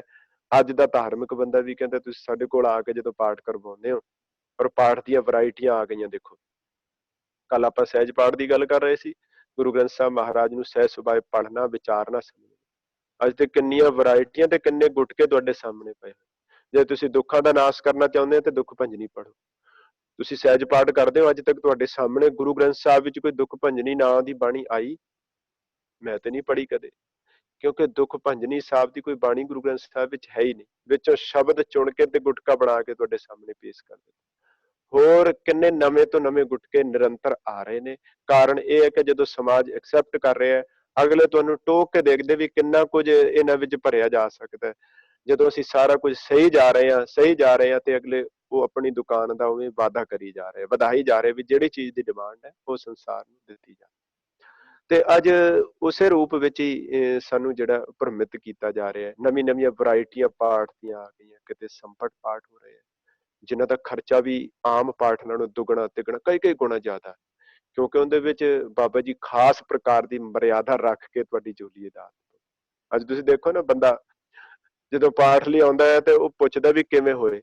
ਜੇ ਆਮ ਸਧਾਰਨ ਬੰਦਾ ਕੋਈ ਦੱਸੇ ਵੀ ਕੁਝ ਖਾਸ ਕਰਨ ਦੀ ਲੋੜ ਨਹੀਂ, ਜੇ ਤੁਸੀਂ ਸਹਿਜ ਪਾਠ ਵੀ ਰਖਾਉਣਾ ਤਾਂ ਉਹਦਾ ਇੱਕੋ ਹੀ ਰੂਪ ਹੈ, ਬੜੇ ਪਿਆਰ ਨਾਲ ਪੂਰਾ ਪਰਿਵਾਰ ਨੇੜੇ ਬੈਠ ਕੇ ਗੁਰੂ ਗ੍ਰੰਥ ਸਾਹਿਬ ਜੀ ਦੀ ਬਾਣੀ ਸੁਣੋ। ਜੇ ਤੁਸੀਂ ਸਾਰੇ ਨਹੀਂ ਬੈਠ ਸਕਦੇ, ਇੱਕ ਇੱਕ ਮੈਂਬਰ ਡਿਊਟੀ ਲਾ ਲਓ, ਜਿੰਨਾ ਜਿੰਨਾ ਸਮਾਂ ਬੈਠ ਕੇ ਸੁਣ ਸਕਦੇ ਹੋ, ਆਹੀ ਸਭ ਤੋਂ ਵੱਡਾ ਲਾਭ। ਪਰ ਦੂਜੀ ਥਾਂ ਤੇ ਜਦੋਂ ਹੋਰ ਕਿਸੇ ਬਾਬੇ ਕੋਲ ਜਾਂਦੇ ਹੋ, ਦੁਨੀਆ ਭਰ ਦੀ ਸਮੱਗਰੀ ਲਿਖਾ ਦਿੰਦਾ ਹੈ, ਹਜ਼ਾਰਾਂ ਦਾ ਲੱਖਾਂ ਦਾ ਖਰਚਾ ਲਿਖਾ ਦਿੰਦਾ ਹੈ, ਤੇ ਅਗਲਾ ਪਰਿਵਾਰ ਵੀ ਕਹਿੰਦਾ ਵੀ ਇਹਨੂੰ ਮਰਿਆਦਾ ਦਾ ਪੂਰਾ ਪਤਾ ਹੈ, ਇਹਨੂੰ ਸਮਝ ਹੈ ਕਿ ਉਹ ਅਗਲੇ ਨੂੰ ਤੇ ਪਤਾ ਹੀ ਕੁਝ ਨਹੀਂ ਜਿੰਨੇ ਸਧਾਰਨ ਜਿਹਾ ਸਾਨੂੰ ਦੱਸ ਦਿੱਤਾ। ਇਹ ਨਿਯਮ ਹੈ, ਇਹ ਜਿਹੜੀ ਸੋਚ ਅਸੀਂ ਬਾਹਰੀ ਤੌਰ ਤੇ ਦੇਖਦੇ ਨਾ, ਜਿੰਨੀ ਦਿਖ ਰੇਖ ਉਹਨਾਂ ਅਸੀਂ ਟੁੱਟ ਕੇ ਪੈਂਦੇ। ਤੇ ਉਸ ਨਬਜ ਨੂੰ ਅਗਲਿਆਂ ਨੇ ਫੜ ਕੇ ਤੇ ਧਰਮ ਦੀ ਦੁਨੀਆ ਵਿੱਚ ਸਾਡੇ ਸਾਹਮਣੇ ਆ ਕੁਝ ਪੇਸ਼ ਕੀਤਾ। ਮੈਂ ਬੇਨਤੀ ਕਰ ਰਿਹਾ ਸਾਂ ਕਿ ਜਦੋਂ ਧੰਨ ਗੁਰੂ ਨਾਨਕ ਪਿਤਾ ਮਹਾਰਾਜ ਸੱਚੇ ਪਾਤਸ਼ਾਹ ਨੇ ਦੇਖਿਆ ਵੀ ਲੋਕਾਂ ਨੂੰ ਧਮਕਾਈ ਜਾ ਰਹੇ, ਕਹਿੰਦਾ ਜੇ ਮੈਂ ਤੁਹਾਨੂੰ ਸ਼ਿਵਪੁਰੀ ਬ੍ਰਹਮਪੁਰੀ ਵਿੱਚ ਲਿਜਾ ਸਕਦਾ, ਮੈਂ ਤੁਹਾਨੂੰ ਭਸਮ ਵੀ ਕਰ ਸਕਦਾ। ਲੋਕ ਵਿਚਾਰੇ ਡਰ ਗਏ, ਕਿਉਂਕਿ ਆਪਣੇ ਕਰਮਾਂ ਕਰਕੇ ਸਹਿਮੇ ਹੋਏ ਸਨ, ਡਰੇ ਦੁਖੀ ਸਨ, ਤੇ ਚਾਹੁੰਦੇ ਸੀ ਕਿ ਬਾਬਾ ਸਾਡੇ ਦੁੱਖ ਦੂਰ ਕਰ ਦੇਗਾ। ਉਹ ਹੋਰ ਸਹਿਮੇ ਹੋਏ, ਕਹਿੰਦੇ ਵੀ ਕਿਤੇ ਹੋਰ ਹੀ ਪੁੱਠੇ ਰਾਹ ਨਾ ਪੈ ਜਾਈਏ। ਇੱਕ ਤਾਂ ਆਪਣੇ ਦੁੱਖਾਂ ਤੋਂ ਦੂਰ, ਦੁੱਖਾਂ ਤੋਂ ਨਿਜਾਤ ਪਾਉਣ ਲਈ ਇੱਧਰ ਆਏ ਆ, ਤੇ ਹੋਰ ਇੱਥੇ ਜਿਹੜਾ ਉਹ ਮਸਲਾ ਖੜਾ ਹੋ ਗਿਆ। ਇੱਕ ਦੂਜੇ ਨੂੰ ਕਹਿੰਦੇ ਵੀ ਕਿਸੇ ਨੇ ਜੇ ਲਾਲਚ ਕਰਕੇ ਸਾਧੂ ਜੀ ਦਾ ਗਲਵਾ ਚੁੱਕਿਆ ਹੋਵੇ ਤੇ ਸਾਹਮਣੇ ਰੱਖ ਦਿਓ, ਇਹਨਾਂ ਨੂੰ ਦੇ ਦਿਓ, ਤਾਂ ਜੋ ਸਾਡੀ ਸਾਰਿਆਂ ਦੀ ਜਾਨ ਛੁੱਟੇ, ਕਿਤੇ ਸ਼ਰਾਬ ਹੀ ਨਾ ਦੇ ਦੇ। ਇਹ ਵੀ ਦੇਖੋ ਗੁਰਬਾਣੀ ਦੀ ਇੱਕ ਵਿਡੰਬਣਾ ਹੈ, ਕਿਉਂਕਿ ਗੱਲ ਵਿੱਚੋਂ ਗੱਲ ਯਾਦ ਆਉਂਦੀ ਹੈ। ਸਤਿਗੁਰੂ ਦਾ ਸਮੁੱਚਾ ਇਤਿਹਾਸ ਪੜ੍ਹ ਲਓ ਤੁਸੀਂ, ਉੱਤੇ ਵਿੱਚ ਸ਼ਰਾਬ ਤੇ ਵਰ ਦੀ ਕੋਈ ਗੱਲ ਹੀ ਨਹੀਂ ਹੈ। ਪਰ ਅੱਜ ਤੁਸੀਂ ਦੇਖੋ ਸਾਡੇ ਘਰਾਂ ਵਿੱਚ, ਬਹੁਤਾਤ ਸਿੱਖਾਂ ਦੇ ਘਰਾਂ ਵਿੱਚ ਜਦੋਂ ਮੈਂ ਦੇਖਦਾ ਨਾ ਜਾ ਕੇ, ਸਿੱਖ ਭਾਵੇਂ ਆ ਕੇ ਗੁਰੂ ਗ੍ਰੰਥ ਸਾਹਿਬ ਮਹਾਰਾਜ ਨੂੰ ਮੱਥਾ ਟੇਕਦਾ, ਪਰ ਅੰਦਰੂਨੀ ਤੌਰ ਤੇ ਅੱਜ ਵੀ ਬਹੁਤਾਤ, ਮੈਂ ਸਾਰਿਆਂ ਦੀ ਗੱਲ ਨਹੀਂ ਕਰਦਾ, ਕਿਸੇ ਨਾ ਕਿਸੇ ਬਾਬੇ ਦੀ ਅਗਵਾਈ ਵਿੱਚ ਤੁਰ ਰਿਹਾ ਕਿ ਜਿਵੇਂ ਉਧਰੋਂ ਹੁਕਮ ਹੋ ਰਿਹਾ ਉਸੇ ਰੂਪ ਵਿੱਚ ਹੀ ਉਹੀ ਕਰਮ ਕਰਨੇ, ਉਹੀ ਕੁਝ ਅਗਵਾਈ ਉਧਰੋਂ ਲਈ ਜਾ ਰਹੀ ਹੈ, ਤੇ ਸਿਰਫ ਬਾਹਰੀ ਤੌਰ ਤੇ ਗੁਰੂ ਗ੍ਰੰਥ ਸਾਹਿਬ ਮਹਾਰਾਜ ਨੂੰ ਮੱਥਾ ਟੇਕਿਆ ਜਾ ਰਿਹਾ। ਸਤਿਗੁਰੂ ਨੇ ਇਸ ਪੱਖੋਂ ਹੀ ਸਾਡੇ ਜੀਵਨ ਦੀ ਅਗਵਾਈ ਕੀਤੀ ਸੀ ਵੀ ਤੂੰ ਆਪਣੇ ਆਪ ਵਿੱਚ ਸੁਤੰਤਰ ਹੋ ਸਕੇ, ਚੰਗੇ ਮਾੜੇ ਦੀ ਤੂੰ ਆਪ ਪੜਚੋਲ ਕਰ ਸਕੇ, ਆਪਣੀ ਜ਼ਿੰਦਗੀ ਦਾ ਫੈਸਲਾ ਲੈ ਸਕੇ। ਜਦੋਂ ਧੰਨ ਗੁਰੂ ਨਾਨਕ ਪਿਤਾ ਮਹਾਰਾਜ ਨੇ ਲੋਕਾਂ ਦੇ ਸਹਿਮੇ ਹੋਏ ਮਨ ਨੂੰ ਦੇਖਿਆ, ਔਰ ਗੁਰਬਾਣੀ ਨੇ ਇਹ ਸਿਧਾਂਤ ਤੁਹਾਡੀ ਝੋਲੀ ਪਾਇਆ, ਸਤਿਗੁਰੂ ਸੱਚੇ ਪਾਤਸ਼ਾਹ ਮਹਾਰਾਜ ਕਹਿੰਦੇ ਵੀ ਸਾਧੂ ਜੀ, ਹੁਣ ਤੱਕ ਤਾਂ ਤੁਸੀਂ ਲੋਕਾਂ ਨੂੰ ਉਪਦੇਸ਼ ਦੇ ਰਹੇ ਸੀ, ਸਮਝਾ ਰਹੇ ਸੀ ਕਿ ਮੈਨੂੰ ਸ਼ਿਵਪੁਰੀ ਬ੍ਰਹਮਪੁਰੀ ਦੇ ਦਰਸ਼ਨ ਹੋ ਰਹੇ ਨੇ, ਇਹਨਾਂ ਲੋਕਾਂ ਨੂੰ ਵੀ ਤੁਸੀਂ ਕਰਵਾਏ? ਉਹ ਕਹਿੰਦਾ ਹਾਂਜੀ ਬਿਲਕੁਲ। ਸਤਿਗੁਰੂ ਕਹਿੰਦੇ ਜੇ ਗੜਵੇ ਦੀ ਗੱਲ ਹੈ ਤੇ ਗੜਵਾ ਤੇ ਕਿਸੇ ਇਸੇ ਪੁਰੀ ਵਿੱਚ ਹੀ ਪਿਆ ਹੋਣਾ, ਗੜਵਾ ਤੇ ਨਹੀਂ ਦੂਰ ਨਹੀਂ ਚਲਾ ਗਿਆ, ਇਹਨਾਂ ਨੂੰ ਕਿਉਂ ਪਰੇਸ਼ਾਨ ਕਰਦੇ ਹੋ, ਤੁਸੀਂ ਆਪ ਹੀ ਨਿਗਾਹ ਮਾਰ ਕੇ ਦੇਖ ਲਓ। ਹੁਣ ਉਹ ਬੰਦਾ ਚੱਕਰਾਂ ਵਿੱਚ ਪੈ ਗਿਆ, ਉਹਨੂੰ ਕੁਝ ਨਾ ਦਿਖਾਈ ਦੇਵੇ। ਧੰਨ ਗੁਰੂ ਨਾਨਕ ਪਿਤਾ ਮਹਾਰਾਜ ਦੇ ਚਰਨਾਂ ਵਿੱਚ ਝੁਕ ਕੇ ਕਹਿੰਦਾ ਸਤਿਗੁਰੂ ਬ੍ਰਹਮਪੁਰੀ, ਸ਼ਿਵਪੁਰੀ, ਇੰਦਰਪੁਰੀ ਤਾਂ ਬੜੀ ਦੂਰ ਦੀ ਗੱਲ, ਮੈਨੂੰ ਤੇ ਜਗਨਨਾਥਪੁਰੀ ਦਾ ਨਹੀਂ ਪਤਾ ਜਿਹੜੀ ਪੁਰੀ ਵਿੱਚ ਮੈਂ ਬੈਠਾ। ਬਸ ਗੱਲ ਇੰਨੀ ਕੁ ਹੈ ਕਿ ਇਹ ਲੋਕ ਆਉਂਦੇ ਨੇ, ਇਹ ਆਪ ਦੁੱਖਾਂ ਤੋਂ ਦੁਖੀ ਹਨ, ਮੈਂ ਇਹਨਾਂ ਦੀ ਨਬਜ਼ ਫੜਦਿਆਂ ਹੋਇਆ ਆਪਣੀ ਦੁਕਾਨ ਖੋਲੀ, ਮੇਰਾ ਬਾਲ ਬੱਚਾ ਪਲ ਜਾਂਦਾ, ਤੇ ਇਸੇ ਹੀ ਰੂਪ ਵਿੱਚ ਆ ਸਾਰਾ ਕੁਝ ਕਰਮ ਕਾਂਡ ਚੱਲ ਰਿਹਾ। ਮਹਾਰਾਜ ਕਹਿੰਦੇ ਬਾਲ ਬੱਚਾ ਪਾਲਣਾ ਇੱਕ ਵੱਖਰੀ ਗੱਲ ਹੈ, ਤੁਸੀਂ ਹੋਰ ਕਿਸੇ ਕਿਰਤ ਦੇ ਜ਼ਰੀਏ ਕਰਮ ਕਰ ਸਕਦੇ, ਪਰ ਇੰਨਾ ਕੀਮਤੀ ਸਮਾਂ ਔਰ ਇੰਨੀ ਸ਼ਰਧਾ ਔਰ ਇੰਨੀ ਭਾਵਨਾ ਲੋਕਾਂ ਦੀ ਲੁੱਟਣੀ, ਇਹ ਬਹੁਤ ਵੱਡਾ ਗੁਨਾਹ ਹੈ। ਗੁਰੂ ਗ੍ਰੰਥ ਸਾਹਿਬ ਵਿੱਚ ਉਹ ਸ਼ਬਦ ਦਰਜ ਹੋਇਆ, ਕਹਿੰਦੇ ਕਾਲ ਨਾਹੀ, ਜੋਗ ਨਾਹੀ, ਨਾ ਹੀ ਸਤ ਕਾ ਢਬ, ਥਾਨਸ਼ਟ ਜਗ ਭਰਿਸ਼ਟ ਹੋਏ, ਡੁੱਬ ਤਾ ਇਬ ਜਗ, ਕਲ ਮੈਂ ਰਾਮ ਨਾਮ ਸਾਰ, ਅੱਖੀ ਤਾਂ ਮੀਟੈ ਨਾਕ ਪਕੜੇ, ਠੱਗਣ ਕੋ ਸੰਸਾਰ, ਆਠ ਸੇਤੀ ਨਾਕ ਪਕੜੇ, ਸੂਝ ਤੇ ਤਿਨ ਲੋ, ਮਗਰ ਪਾਛੇ ਕਛ ਨ ਸੂਝੇ, ਇਹ ਪਦਮ ਅਲੋ। ਇੱਕ ਐਸਾ ਪਦਮ ਹੈ ਕਿ ਪਿੱਛੇ ਪਿਆ ਗੜਵਾ ਦਿਖਾਈ ਨਹੀਂ ਦੇ ਰਿਹਾ, ਤੇ ਕਹਿੰਦਾ ਤਿੰਨ ਲੋਕਾਂ ਦੀ ਮੈਨੂੰ ਸੋਝੀ ਹੋ ਰਹੀ ਹੈ, ਗਿਆਨ ਹੋ ਰਿਹਾ। ਸੋ ਬੇਨਤੀ ਕਰ ਰਿਹਾ ਸਾਂ, ਉਸੇ ਰੂਪ ਵਿੱਚ ਹੀ ਅੱਜ ਸਮਾਜ ਨੂੰ ਜਿਹੜਾ ਉਹ ਲੁੱਟਿਆ ਜਾ ਰਿਹਾ, ਠੱਗਿਆ ਜਾ ਰਿਹਾ। ਪਰ ਸਤਿਗੁਰੂ ਨੇ ਜਦੋਂ ਤੁਹਾਡੇ ਸਾਹਮਣੇ ਬਿਲਕੁਲ ਕਲੈਰਿਟੀ ਰੱਖੀ ਹੋਵੇ, ਦੱਸਿਆ ਹੋਵੇ ਤੁਹਾਨੂੰ ਵੀ ਇਹ ਅਵਸਥਾ, ਇਹ ਜੀਵਨ ਦੇ ਗੁਣ ਜੇ ਕਿਸੇ ਕੋਲ ਨੇ ਤੇ ਇਸ ਪਦਵੀ ਦਾ ਮਾਲਕ ਹੈ। ਸਤਿਗੁਰੂ ਕਹਿੰਦੇ ਸਭ ਤੋਂ ਪਹਿਲਾਂ ਮੰਤਰੰਗ ਰਾਮ ਰਾਮ ਨਾਮੰ, ਧਿਆਨੰ ਸਰਬਤਰ ਪੂਰਣੈ। ਦੂਜੀ ਗੱਲ ਗਿਆਨੰ ਸਮ ਦੁਖ ਸੁਖੰ, ਜੁਗਤ ਨਿਰਮਲ ਨਿਰਵੈਰੰ। ਦੂਜਾ ਗੁਣ ਹੈ ਕਿ ਉਹਦਾ ਜੀਵਨ ਸੁੱਖ ਤੇ ਦੁੱਖ ਵਿੱਚ ਸਦਾ ਹੀ ਨਿਰਲੇਪ ਹੋ ਕੇ ਰਹਿੰਦਾ ਹੈ। ਜੈਸਾ ਸੁੱਖ ਵੈਸੇ ਹੀ ਉਹਦੇ ਜੀਵਨ ਲਈ ਦੁੱਖ ਹੈ। ਗੁਰਬਾਣੀ ਨੇ ਸਮਝ ਦੇ ਦਿੱਤੀ, ਦੁੱਖ ਸੁੱਖ ਦੋਇਦਰ ਕੱਪੜੇ, ਪਹਿਰੇ ਜਾਹੇ ਮਨੁੱਖ। ਜੁਗਤ ਨਿਰਮਲ ਨਿਰਵੈਰਣ ਹੈ, ਉਹਦੇ ਜੀਵਨ ਦੀ ਜਿਹੜੀ ਜੁਗਤੀ ਉਹ ਨਿਰਮਲ ਹੈ ਔਰ ਨਿਰਵੈਰ ਹੈ, ਕਿਸੇ ਨਾਲ ਵੈਰ ਭਾਵਨਾ। ਅੱਜ ਦਾ ਸਮਾਜ ਦੇਖੋ ਤੁਸੀਂ, ਆਪਾਂ ਉਦੋਂ ਗੁਰੂ ਗੋਬਿੰਦ ਸਿੰਘ ਮਹਾਰਾਜ ਦਾ ਸਵਈਆ ਵਿਚਾਰਿਆ ਕਿ ਜਿਨ੍ਹਾਂ ਨਾਲ ਯਾਰੀਆਂ ਹੋਣ, ਜਿਨ੍ਹਾਂ ਤੋਂ ਕੋਈ ਸਾਂਝ ਹੋਵੇ, ਉਹਨਾਂ ਦੀ ਸੇਵਾ ਆਪ ਡੇਰੇਦਾਰ ਕਰਦਾ, ਆਗੂ ਕਰਦਾ, ਤੇ ਜਿਹੜਾ ਕੋਈ ਗਰੀਬ ਲੋੜਵੰਦ ਜ਼ਰੂਰਤਮੰਦ ਜਾ ਕੇ ਪੁਕਾਰ ਕਰਦਾ, ਉਹਦੀ ਬਾਹ ਪਕੜਨ ਲਈ ਕੋਈ ਤਿਆਰ। ਪਰ ਗੁਰੂ ਨਾਨਕ ਪਿਤਾ ਮਹਾਰਾਜ ਸੱਚੇ ਪਾਤਸ਼ਾਹ ਵਰਗਾ ਜਿਹੜਾ ਉਹ ਸੰਤ ਜੀਵਨ ਕਿਹੜਾ ਹੋ ਸਕਦਾ ਹੈ, ਜਿਨੇ ਖਲਕਤ ਵਿੱਚੋਂ ਰੱਬ ਨੂੰ ਦੇਖਦਿਆਂ ਹੋਇਆਂ ਹਰ ਇੱਕ ਨੂੰ ਬਰਾਬਰ ਦਾ ਮਾਣ ਗੁਰਬਾਣੀ ਵਿੱਚ ਦਿੱਤਾ ਔਰ ਆਪਣੇ ਜੀਵਨ ਕਾਲ ਦੇ ਦੌਰਾਨ ਦਿੱਤਾ। ਆਪਾਂ ਇਤਿਹਾਸ ਦੀ ਸਾਖੀ ਪੜ੍ਹੀ ਸੀ, ਗੁਰੂ ਅਮਰਦਾਸ ਮਹਾਰਾਜ ਜੀ ਦੇ ਦਰਬਾਰ ਵਿੱਚ ਭਾਵੇਂ ਬਾਦਸ਼ਾਹ ਅਕਬਰ ਆ ਜਾਏ, ਭਾਵੇਂ ਕੋਈ ਆਮ ਬੰਦਾ ਆ ਜਾਏ, ਉਵੇਂ ਦਾ ਮਾਣ ਹੈ, ਉਵੇਂ ਦੀ ਰਿਸਪੈਕਟ ਹੈ, ਉਵੇਂ ਦਾ ਸਤਿਕਾਰ ਹੈ, ਕਿਉਂਕਿ ਉਹਦੀ ਜੁਗਤ ਜਿਹੜੀ ਹੈ ਜੀਵਨ ਦੀ, ਉਹ ਨਿਰਵੈਰ ਹੋ ਚੁੱਕੀ ਹੈ। ਔਰ ਗੁਰਬਾਣੀ ਵਿੱਚ ਪਾਤਸ਼ਾਹ ਕਹਿੰਦੇ ਸਤਿਗੁਰੂ ਸਭਨਾਂ ਦਾ ਭਲਾ ਮਨਾਏਂਦਾ, ਤਿਸ ਦਾ ਬੁਰਾ ਕਿਉਂ ਹੋਏ।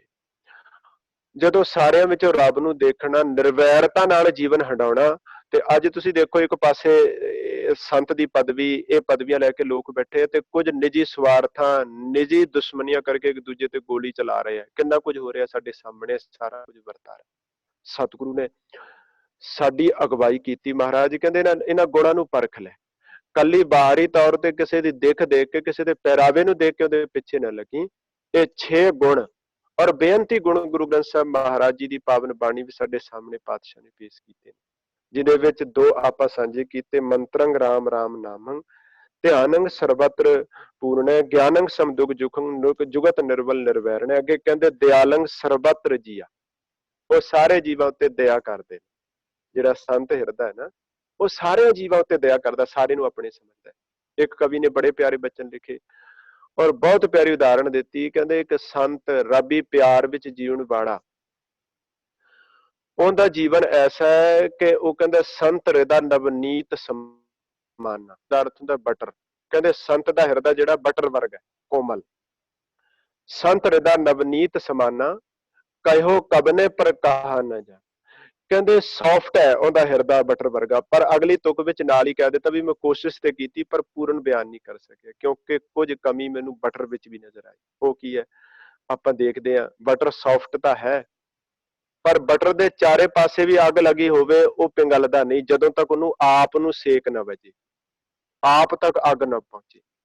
ਇਸ ਲਈ ਕਹਿੰਦੇ ਸੰਤ ਹਿਰਦਾ ਨਵਨੀਤ ਸਮਾਨਾ, ਕਹਿਓ ਕਬਨੇ ਪਰ ਕਹਾ ਨਾ ਜਾਨਾ, ਪਰ ਦੁਖ ਦਰਵੈ ਨਿਜ ਪ੍ਰਤਾਪ ਦਰਵੈ ਨਵਨੀਤਾ, ਪਰ ਦੁਖ ਦਰਵੈ ਸੰਤ ਪੁਨੀਤਾ।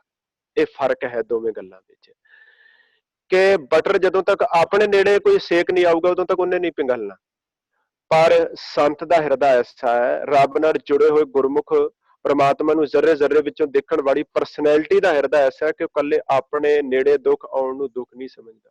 ਉਹ ਤੇ ਕੁਰਲਾ ਉੱਠਦਾ ਜਦੋਂ ਸੰਸਾਰ ਵੱਲ ਵੇਖਦਾ ਤੇ ਉਹ ਅਰਦਾਸ ਕਰਦਾ, ਜਗਤ ਜਲੰਧਰ ਰੱਖ ਲੈ ਆਪਣੀ ਕਿਰਪਾ ਤਾ, ਜਿਤ ਦੁਆਰੇ ਉਭਰੇ ਤੇ ਤੈਲੀ ਹੋਵਾ। ਯਤਨਸ਼ੀਲ ਹੁੰਦਾ, ਉਪਰਾਲੇ ਕਰਦਾ।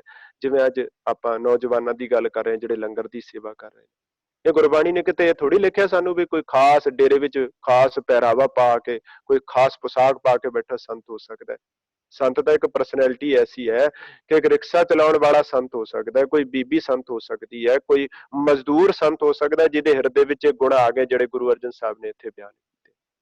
ਔਰ ਉਦਾਹਰਣ ਕਿੰਨੀ ਪਿਆਰੀ ਹੈ ਤੁਹਾਡੇ ਸਾਹਮਣੇ, ਕਿ ਇੱਕ ਪਾਸੇ ਸਨਾਤਨ ਧਰਮ ਦਾ ਬੜਾ ਵੱਡਾ ਨਾਮ ਚਿਹਰਾ, ਜਿਹਨੂੰ ਬਹੁਤ ਸਤਿਕਾਰ ਮਿਲਿਆ ਹੋਇਆ, ਜਿਹਨੂੰ ਤੁਲਸੀਦਾਸ ਗੋਸਵਾਮੀ ਤੁਲਸੀਦਾਸ ਕਰਕੇ ਦੁਨੀਆ ਸਨਮਾਨ, ਉਹਦੇ ਜਿਹੜੇ ਜੀਵਨ ਦਾ ਕਾਲ ਤੁਸੀਂ ਪੜੋਗੇ ਤਾਂ ਉਹਨੂੰ ਅਕਬਰ ਦੇ ਦਰਬਾਰ ਵਿੱਚ ਸਰੋਪਾਓ ਪ੍ਰਾਪਤ ਹੋ ਰਿਹਾ, ਮਾਣ ਪ੍ਰਾਪਤ ਹੋ ਰਿਹਾ।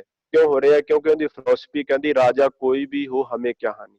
ਉਹ ਕਹਿੰਦਾ ਰਾਜਾ ਕੋਈ ਵੀ ਹੋਵੇ, ਸਾਨੂੰ ਉਹਦੇ ਨਾਲ ਕੋਈ ਪ੍ਰੋਬਲਮ ਨਹੀਂ, ਕਿਉਂਕਿ ਅਸੀਂ ਤੇ ਸੱਚਾਈ ਦੇ ਨਾਲ ਕਿਸੇ ਰਾਜੇ ਦੇ ਜ਼ੁਲਮ ਦੇ ਖਿਲਾਫ ਹੀ ਨਹੀਂ ਬੋਲਣਾ, ਅਸੀਂ ਤੇ ਆਪਣੀ ਧਰਮ ਦੀ ਗੱਲ ਕਰਨੀ। ਪਰ ਬਾਬਾ ਨਾਨਕ ਜੀ ਇਹ ਗੱਲ ਨਹੀਂ ਕਰ ਰਹੇ, ਕਿਉਂਕਿ ਉਹਨਾਂ ਦਾ ਹਿਰਦਾ ਸੰਤ ਵਰਗਾ ਹੈ, ਤੇ ਉਹ ਜਦੋਂ ਕਿਸੇ ਉੱਤੇ ਦੁੱਖ ਆਉਂਦਾ ਤੇ ਬਾਬਰ ਵਰਗੇ ਦੇ ਸਾਹਮਣੇ ਖਲੋ ਕੇ ਕਹਿੰਦੇ ਪਾਪ ਕੀ ਜੰਜ ਲੈ ਕਾਬਲੋਂ ਤਾਂ ਜ਼ੋਰੀ ਮੰਗੇ ਦਾਨ ਵੇਲਾ। ਹੁਣ ਜਿਨ੍ਹਾਂ ਨੂੰ ਅੱਜ ਸਮਾਜ ਸੰਤ ਕਹਿ ਕੇ ਪੂਜ ਰਿਹਾ, ਤੁਸੀਂ ਸਮੁੱਚੀ ਕੌਮ ਦਾ ਇਤਿਹਾਸ ਪੜ੍ਹੋ, ਜਦੋਂ ਵੀ ਕੌਮ ਉੱਤੇ ਵਿਪਤਾ ਆਈ ਤੇ ਵਿਪਤਾ ਵੇਲੇ ਇਹਨਾਂ ਦਾ ਕੋਈ ਵੀ ਰੋਲ ਤੁਹਾਨੂੰ ਕੌਮ ਵਿੱਚ ਨਜ਼ਰ ਨਹੀਂ ਆਉਣਾ। ਬਈ ਕਿਸੇ ਵੇਲੇ ਕਿਸੇ ਕੌਮੀ ਦੁਖਾਂਤ ਵੇਲੇ ਇਹ ਸਾਹਮਣੇ ਆਏ ਹੋਣ, ਲੋਕਾਂ ਦੀ ਸਹਾਇਤਾ ਵਿੱਚ ਖੜੇ ਹੋਣ, ਇਹ ਓਨਲੀ ਸੰਸਾਰ ਨੂੰ ਲੁੱਟਣ ਵਾਸਤੇ ਬੈਠੇ ਹੋਏ। ਪਰ ਬਾਬਾ ਨਾਨਕ ਜੀ ਦਾ ਘਰ, ਗੁਰੂ ਸਾਹਿਬ ਦੇ ਸਾਹਿਬਜ਼ਾਦਿਆਂ ਦੀ ਸ਼ਹੀਦੀ, ਮਹਾਨ ਸਿੱਖਾਂ ਦੀ ਸ਼ਹਾਦਤ, ਗੁਰੂ ਅਰਜਨ ਸਾਹਿਬ ਦੀ ਸ਼ਹਾਦਤ, ਇਹਦੇ ਪਿੱਛੇ ਜਦੋਂ ਕਾਰਨ ਤੁਸੀਂ ਲੱਭੋਗੇ ਤੇ ਇਹੀ ਨੇ ਕਿ ਲੋਕਾਂ ਦਾ ਹੱਕ ਮਿਲ ਸਕੇ, ਲੋਕਾਂ ਨੂੰ ਮਾਣ ਮਿਲ ਸਕੇ, ਲੋਕਾਂ ਨੂੰ ਸਤਿਕਾਰ ਮਿਲ ਸਕੇ, ਉਹਨਾਂ ਦੇ ਜਿਹੜੇ ਬਣਦੇ ਹੱਕ ਨੇ, ਰਾਖਵੇਂ ਹੱਕ ਨੇ, ਉਹਨਾਂ ਨੂੰ ਦਿੱਤੇ ਜਾ ਸਕਣ। ਇਹਨਾਂ ਕਾਰਨਾਂ ਕਰਕੇ ਮਹਾਰਾਜ ਨੇ ਇੰਨੀਆਂ ਮਹਾਨ ਸ਼ਹਾਦਤਾਂ ਦਿੱਤੀਆਂ, ਕੁਰਬਾਨੀਆਂ ਦਿੱਤੀਆਂ, ਔਰ ਉਸ ਤੋਂ ਬਾਅਦ ਵੀ ਖਾਲਸਾ ਪੰਥ ਜੂਝਦਾ ਰਿਹਾ। ਔਰ ਇਹ ਵੀ ਇੱਕ ਵਿਡੰਬਣਾ ਰਹੀ ਹੈ ਕਿ ਗੁਰੂ ਅਰਜਨ ਸਾਹਿਬ ਮਹਾਰਾਜ ਜੀ ਦੀ ਸ਼ਹੀਦੀ ਤੋਂ ਬਾਅਦ ਗੁਰੂ ਹਰਗੋਬਿੰਦ ਸਾਹਿਬ ਨੇ ਸ਼ਸਤਰ ਕਿਰਪਾਨ ਧਾਰਨ ਕੀਤੀ ਤੇ ਉਸ ਵੇਲੇ ਇੱਕ ਵੀ ਗੁਰਗੱਦੀ ਦਾ ਵਾਰਸ ਅੱਗੇ ਨਹੀਂ ਆਇਆ। ਕਿਸੇ ਨੇ ਦਾਅਵਾ ਨਹੀਂ ਕੀਤਾ ਮੈਂ ਵੀ ਸੰਤ ਬਣਨਾ ਚਾਹੁੰਦਾ, ਗੁਰੂ ਬਣਨਾ ਚਾਹੁੰਦਾ, ਕਿਉਂਕਿ ਉਸ ਵੇਲੇ ਪਤਾ ਵੀ ਸਾਹਮਣੇ ਤੇ ਕਿਰਪਾਨ ਹੈ। ਜਦੋਂ ਇਹ ਸਮਾਂ ਲੰਘ ਗਿਆ, ਗੁਰੂ ਅਰਜਨ ਸਾਹਿਬ ਮਹਾਰਾਜ ਜੀ ਤੋਂ ਵੀ ਪਹਿਲਾਂ ਪ੍ਰਿਥੀ ਚੰਦ, ਦਾਤੂ ਜੀ, ਸ੍ਰੀ ਚੰਦ ਜੀ ਕਈ ਦਾਅਵਾ ਕਰਦੇ ਰਹੇ, ਪਰ ਗੁਰੂ ਹਰਗੋਬਿੰਦ ਸਾਹਿਬ ਵੇਲੇ ਇੱਕ ਵੀ ਨਹੀਂ ਹੈ, ਕਿਉਂਕਿ ਉਸ ਵੇਲੇ ਸ਼ਸਤਰ ਹੱਥ ਵਿੱਚ ਪਿਆ ਹੋਇਆ। ਉਸ ਵੇਲੇ ਜ਼ਰੂਰਤ ਹੈ ਕੌਮ ਨੂੰ ਜਿਹੜੀ ਜੂਝਣ ਦੀ, ਤੇ ਕੋਈ ਅੱਗੇ ਨਹੀਂ ਆਇਆ। ਫਿਰ ਸ਼ੁਰੂ ਹੋ ਗਿਆ ਕੰਮ ਧੀਰਮਲ, ਰਾਮ ਰਾਏ ਇਤਾਦਿਕ। ਪਰ ਜਦੋਂ ਗੁਰੂ ਤੇਗ ਬਹਾਦਰ ਸਾਹਿਬ ਦੀ ਸ਼ਹੀਦੀ ਹੋਈ, ਫਿਰ ਤੁਸੀਂ ਇਤਿਹਾਸ ਪੜ੍ਹ ਲਓ, ਗੁਰੂ ਗੋਬਿੰਦ ਸਿੰਘ ਮਹਾਰਾਜ ਜੀ ਵੇਲੇ ਕੋਈ ਨਹੀਂ ਹੈ, ਫਿਰ ਕੋਈ ਨਹੀਂ ਦਾਅਵਾ ਕਰ ਰਿਹਾ ਕਿ ਮੈਂ ਵੀ ਗੁਰੂ ਬਣਨਾ ਚਾਹੁੰਦਾ। ਇਸ ਕਰਕੇ ਇਹ ਲੋਕ ਬਰਸਾਤੀ ਡੱਡੂ ਦੀ ਨਿਆਈ ਉਦੋਂ ਹੀ ਨਿਕਲਦੇ ਨੇ ਜਦੋਂ ਸਵਾਰਥ ਦੀ ਜ਼ਰੂਰਤ ਹੈ, ਜਦੋਂ ਦੇਖਦੇ ਵੀ ਮਾਹੌਲ ਹੁਣ ਠੰਡਾ ਹੈ, ਸ਼ਰਧਾ ਦੇ ਨਾਂ ਤੇ ਲੋਕਾਂ ਨੂੰ ਲੁੱਟਣ ਦਾ ਸੁਨਹਿਰਾ ਮੌਕਾ ਮਿਲਿਆ। ਵਿਪਤਾ ਵੇਲੇ ਕੋਈ ਸਾਹਮਣੇ ਨਹੀਂ ਖੜਾ ਹੋਇਆ। ਪਰ ਸਤਿਗੁਰੂ ਗੁਰਬਾਣੀ ਵਿੱਚ ਕਹਿੰਦੇ ਜਿਹੜਾ ਅਸਲੀ ਸੰਤ ਹੈ ਨਾ, ਉਹਦੇ ਅੰਦਰ ਦਿਆਲਤਾ ਹੈ, ਨਿਰਵੈਰਤਾ ਹੈ, ਤੇ ਉਹ ਸਾਰਿਆਂ ਨੂੰ ਆਪਣੇ ਸਮਝ ਕੇ, ਸਾਰਿਆਂ ਵਿੱਚੋਂ ਰੱਬ ਨੂੰ ਦੇਖਦਿਆਂ ਹੋਇਆਂ ਆਪਣੇ ਦੁੱਖ ਨਾਲੋਂ ਦੂਜਿਆਂ ਦੇ ਦੁੱਖ ਨੂੰ ਜ਼ਿਆਦਾ ਵੱਡਾ ਗਿਣ ਕੇ ਉਹਨੂੰ ਮਹਿਸੂਸ ਕਰਦੇ। ਦਿਆਲੰ ਸਮ ਦੁੱਖ ਸੁਖੰ, ਤੇ ਅੱਗੇ ਕਹਿੰਦੇ ਪੰਜ ਦੋਖ ਵਿਵਰਜਿਤ ਹੈ। ਉਹਦਾ ਅਗਲਾ ਲੱਛਣ ਹੈ ਕਿ ਪੰਜ ਵਿਕਾਰਾਂ ਤੋਂ ਦੂਰ ਹੈ। ਹੁਣ ਕਿੰਨੇ ਡੇਰੇ ਨੇ ਧਰਮ ਦੀ ਦੁਨੀਆ ਵਿੱਚ, ਤੁਸੀਂ ਦੇਖੋ ਕਿੰਨਿਆਂ ਕਿਤੇ ਹੁਣ ਤੱਕ ਕਲੰਕ ਲੱਗ ਕੇ ਜੇਲ੍ਹਾਂ ਵਿੱਚ ਜਾ ਚੁੱਕੇ ਨੇ, ਤੇ ਕਿੰਨਿਆਂ ਦੀ ਤਿਆਰੀ ਹੋ ਸਕਦੀ ਹੈ ਜੇ ਅੱਜ ਵੀ ਨਿਪਸ ਹੋ ਕੇ ਪੜਚੋਲ ਕੀਤੀ ਜਾਏ, ਜੇ ਉਹਨਾਂ ਦੀ ਸਰਚ ਕੀਤੀ ਜਾਏ, ਉਹਨਾਂ ਉੱਤੇ ਕਾਰਵਾਈ ਕੀਤੀ ਜਾਏ, ਤੇ ਉਹ ਅੱਜ ਵੀ ਕਿੰਨਿਆਂ ਦੇ ਜੀਵਨ ਕਲੰਕਿਤ ਵਿੱਚੋਂ ਨਿਕਲਣਗੇ। ਪਰ ਸਤਿਗੁਰੂ ਇੱਥੇ ਕਹਿੰਦੇ ਸੰਤ ਦਾ ਹਿਰਦਾ ਜਿਹੜਾ ਪੰਜ ਦੁੱਖਾਂ ਤੋਂ ਨਿਰਲੇਪ ਹੈ, ਵਿਵਰਜਿਤ ਹੈ। ਪਰ ਧੰਨ ਹੈ ਉਹ ਸਮਾਜ ਜਿਹੜਾ ਬਾਪਰੂਫ ਹੋਣ ਤੋਂ ਬਾਅਦ ਵੀ ਅੱਜ ਵੀ ਲੋਕਾਂ ਨੂੰ, ਉਹਨਾਂ ਨੂੰ ਗੁਰੂ ਬਣਾ ਕੇ ਆਪਣੇ ਮੱਥੇ ਤੇ ਜਿਹੜਾ ਬਿਠਾਈ ਬੈਠਾ, ਸਿਰ ਤੇ ਬਿਠਾਈ ਬੈਠਾ। ਪਰ ਜਦੋਂ ਆਪਾਂ ਅਸਲੀ ਸੰਤ ਦਾ ਜੀਵਨ ਪੜ੍ਹਦੇ ਹਾਂ, ਧੰਨ ਗੁਰੂ ਨਾਨਕ ਪਿਤਾ ਮਹਾਰਾਜ ਸੱਚੇ ਪਾਤਸ਼ਾਹ ਸ੍ਰੀਲੰਕਾ ਦੀ ਧਰਤੀ ਤੇ ਜਾਂਦੇ ਨੇ। ਰਾਜਾ ਸਿਵਨਾਬ ਸਤਿਗੁਰੂ ਦੇ ਚਰਨਾਂ ਦਾ ਸੇਵਕ ਹੈ। ਪਰ ਸੇਵਕ ਤੇ ਬਣ ਗਿਆ, ਗੁਰੂ ਨੂੰ ਸਰੀਰਕ ਰੂਪ ਵਿੱਚ ਨਹੀਂ ਸੀ ਦੇਖਿਆ। ਜਦੋਂ ਲੋਕਾਂ ਨੂੰ ਪਤਾ ਲੱਗਿਆ ਵੀ ਕਿੱਡਾ ਵੱਡਾ ਮਹਾਨ ਸੇਵਕ ਬਣ ਚੁੱਕੇ ਆ, ਪਰ ਇਹਨੇ ਆਪਣੇ ਗੁਰੂ ਨੂੰ ਹਲੇ ਤੱਕ ਦੇਖਿਆ ਨਹੀਂ ਹੈ। ਲੋਕ ਕਤਾਰਾਂ ਬਣ ਕੇ ਆਉਣ ਲੱਗ ਪਏ ਵੀ ਮੈਂ ਕਿਤੇ ਸ਼ਾਇਦ ਇਸ ਸ਼ਰਧਾ ਦਾ ਫਾਇਦਾ ਮੈਂ ਚੁੱਕ ਸਕਾਂ। ਹੁਣ ਜਦੋਂ ਅੰਨੇਵਾਹ ਲੋਕ ਆਉਣ ਲੱਗ ਪਏ, ਰਾਜਾ ਸ਼ਿਵਨਾਬ ਬੜੇ ਭੁਲੇਖਿਆਂ ਵਿੱਚ ਪੈ ਗਿਆ। ਹੁਣ ਇਹ ਪਰਖ ਕਿਵੇਂ ਕਰਾਂ, ਪਰਖ ਕਿੱਦਾਂ ਕਰਾਂ? ਕਿਉਂਕਿ ਪਹਿਰਾਵੇ ਕਰਕੇ ਕਦੇ ਨਹੀਂ ਪਰਖ ਹੁੰਦੀ। ਅਸੀਂ ਹੀ ਭੁਲੇਖੇ ਵਿੱਚ ਪੈ ਜਾਂਦੇ ਹਾਂ ਵੀ ਬੜੇ ਮਹਾਨ ਸੰਤ ਆ ਗਏ ਜਿਨ੍ਹਾਂ ਪਿੱਛੇ 4 ਚੇਲੇ, ਵੱਡੀ ਗੱਡੀ, ਇਹੀ ਪਰਖਾਂ ਸਾਡੀਆਂ ਨੇ। ਜਾਂ ਬਾਹਰੀ ਤੌਰ ਤੇ ਕੋਈ ਦੇਖ ਰੇਖ ਨੂੰ ਅਸੀਂ ਦੇਖ, ਉਹ ਹੁਣ ਪਹਿਰਾਵਾ ਤੇ ਮਿੰਟ ਵਿੱਚ ਹੀ ਪਾ ਕੇ ਸਾਰੇ ਆ ਕੇ ਕਹਿੰਦੇ ਵੀ ਮੈਂ ਗੁਰੂ ਨਾਨਕ, ਮੈਂ ਗੁਰੂ ਨਾਨਕ। ਪਰ ਅਸਲੀ ਪਰਖ ਜਿਹੜੀ ਉਹ ਕਿਰਦਾਰ ਵਿੱਚ। ਰਾਜਾ ਸ਼ਿਵਨਾਬ ਨੇ ਫਿਰ ਪਰਖ ਕਰਨੀ ਸ਼ੁਰੂ ਕਰ ਦਿੱਤੀ। ਸਾਖੀ ਸਾਡੇ ਸਾਹਮਣੇ ਹੈ। ਕਦੇ ਦੌਲਤ ਦੇ ਥਾਲ ਭੇਜਦਾ ਹੈ, ਕਦੇ ਨੱਚਣ ਵਾਲੀਆਂ ਜਿਹੜੀਆਂ ਇਸਤਰੀਆਂ ਸੁੰਦਰ ਨੇ ਉੱਥੇ ਭੇਜਦਾ ਜਾ ਕੇ। ਕੋਈ ਦੌਲਤ ਦੇਖ ਕੇ ਡਿੱਗ ਗਿਆ, ਕੋਈ ਨਸ਼ੇ ਦੇ ਪਿਆਲਿਆਂ ਵਿੱਚ ਚੂਰ ਹੋ ਗਿਆ, ਤੇ ਕੋਈ ਰੂਪ ਰੰਗ ਦੇਖ ਕੇ ਵਿਕਾਰਾਂ ਦੀ ਦੁਨੀਆ ਵਿੱਚ ਡਿੱਗ ਪਿਆ। ਉਹ ਪਰਖ ਕਰਦਾ ਰਿਹਾ, ਰੋਜ਼ ਨਵੇਂ ਤੋਂ ਨਵੇਂ ਆਉਂਦੇ ਰਹੇ। ਪਰ ਜਦੋਂ ਗੁਰੂ ਨਾਨਕ ਸਾਹਿਬ ਸੱਚੇ ਪਾਤਸ਼ਾਹ ਪ੍ਰਚਾਰ ਦੌਰੇ ਦੌਰਾਨ ਉਸ ਧਰਤੀ ਤੇ ਪਹੁੰਚੇ, ਤੇ ਸੱਚਾਈ ਇਹ ਹੈ ਕਿ ਬਹੁਤੀ ਵਾਰੀ ਕੂੜ ਦਾ ਪਸਾਰਾ ਇੰਨਾ ਹੋ ਜਾਂਦਾ ਕਿ ਸੱਚ ਨੂੰ ਵੀ ਅਗਨੀ ਪ੍ਰੀਖਿਆ ਦੇਣੀ ਪੈਂਦੀ। ਜਦੋਂ ਗੁਰੂ ਨਾਨਕ ਸਾਹਿਬ ਸੱਚੇ ਪਾਤਸ਼ਾਹ ਪਹੁੰਚੇ, ਫਿਰ ਪਰਖ ਵਿੱਚ ਉਹਨਾਂ ਨੂੰ ਵੀ ਲੰਘਣਾ ਪੈਣਾ।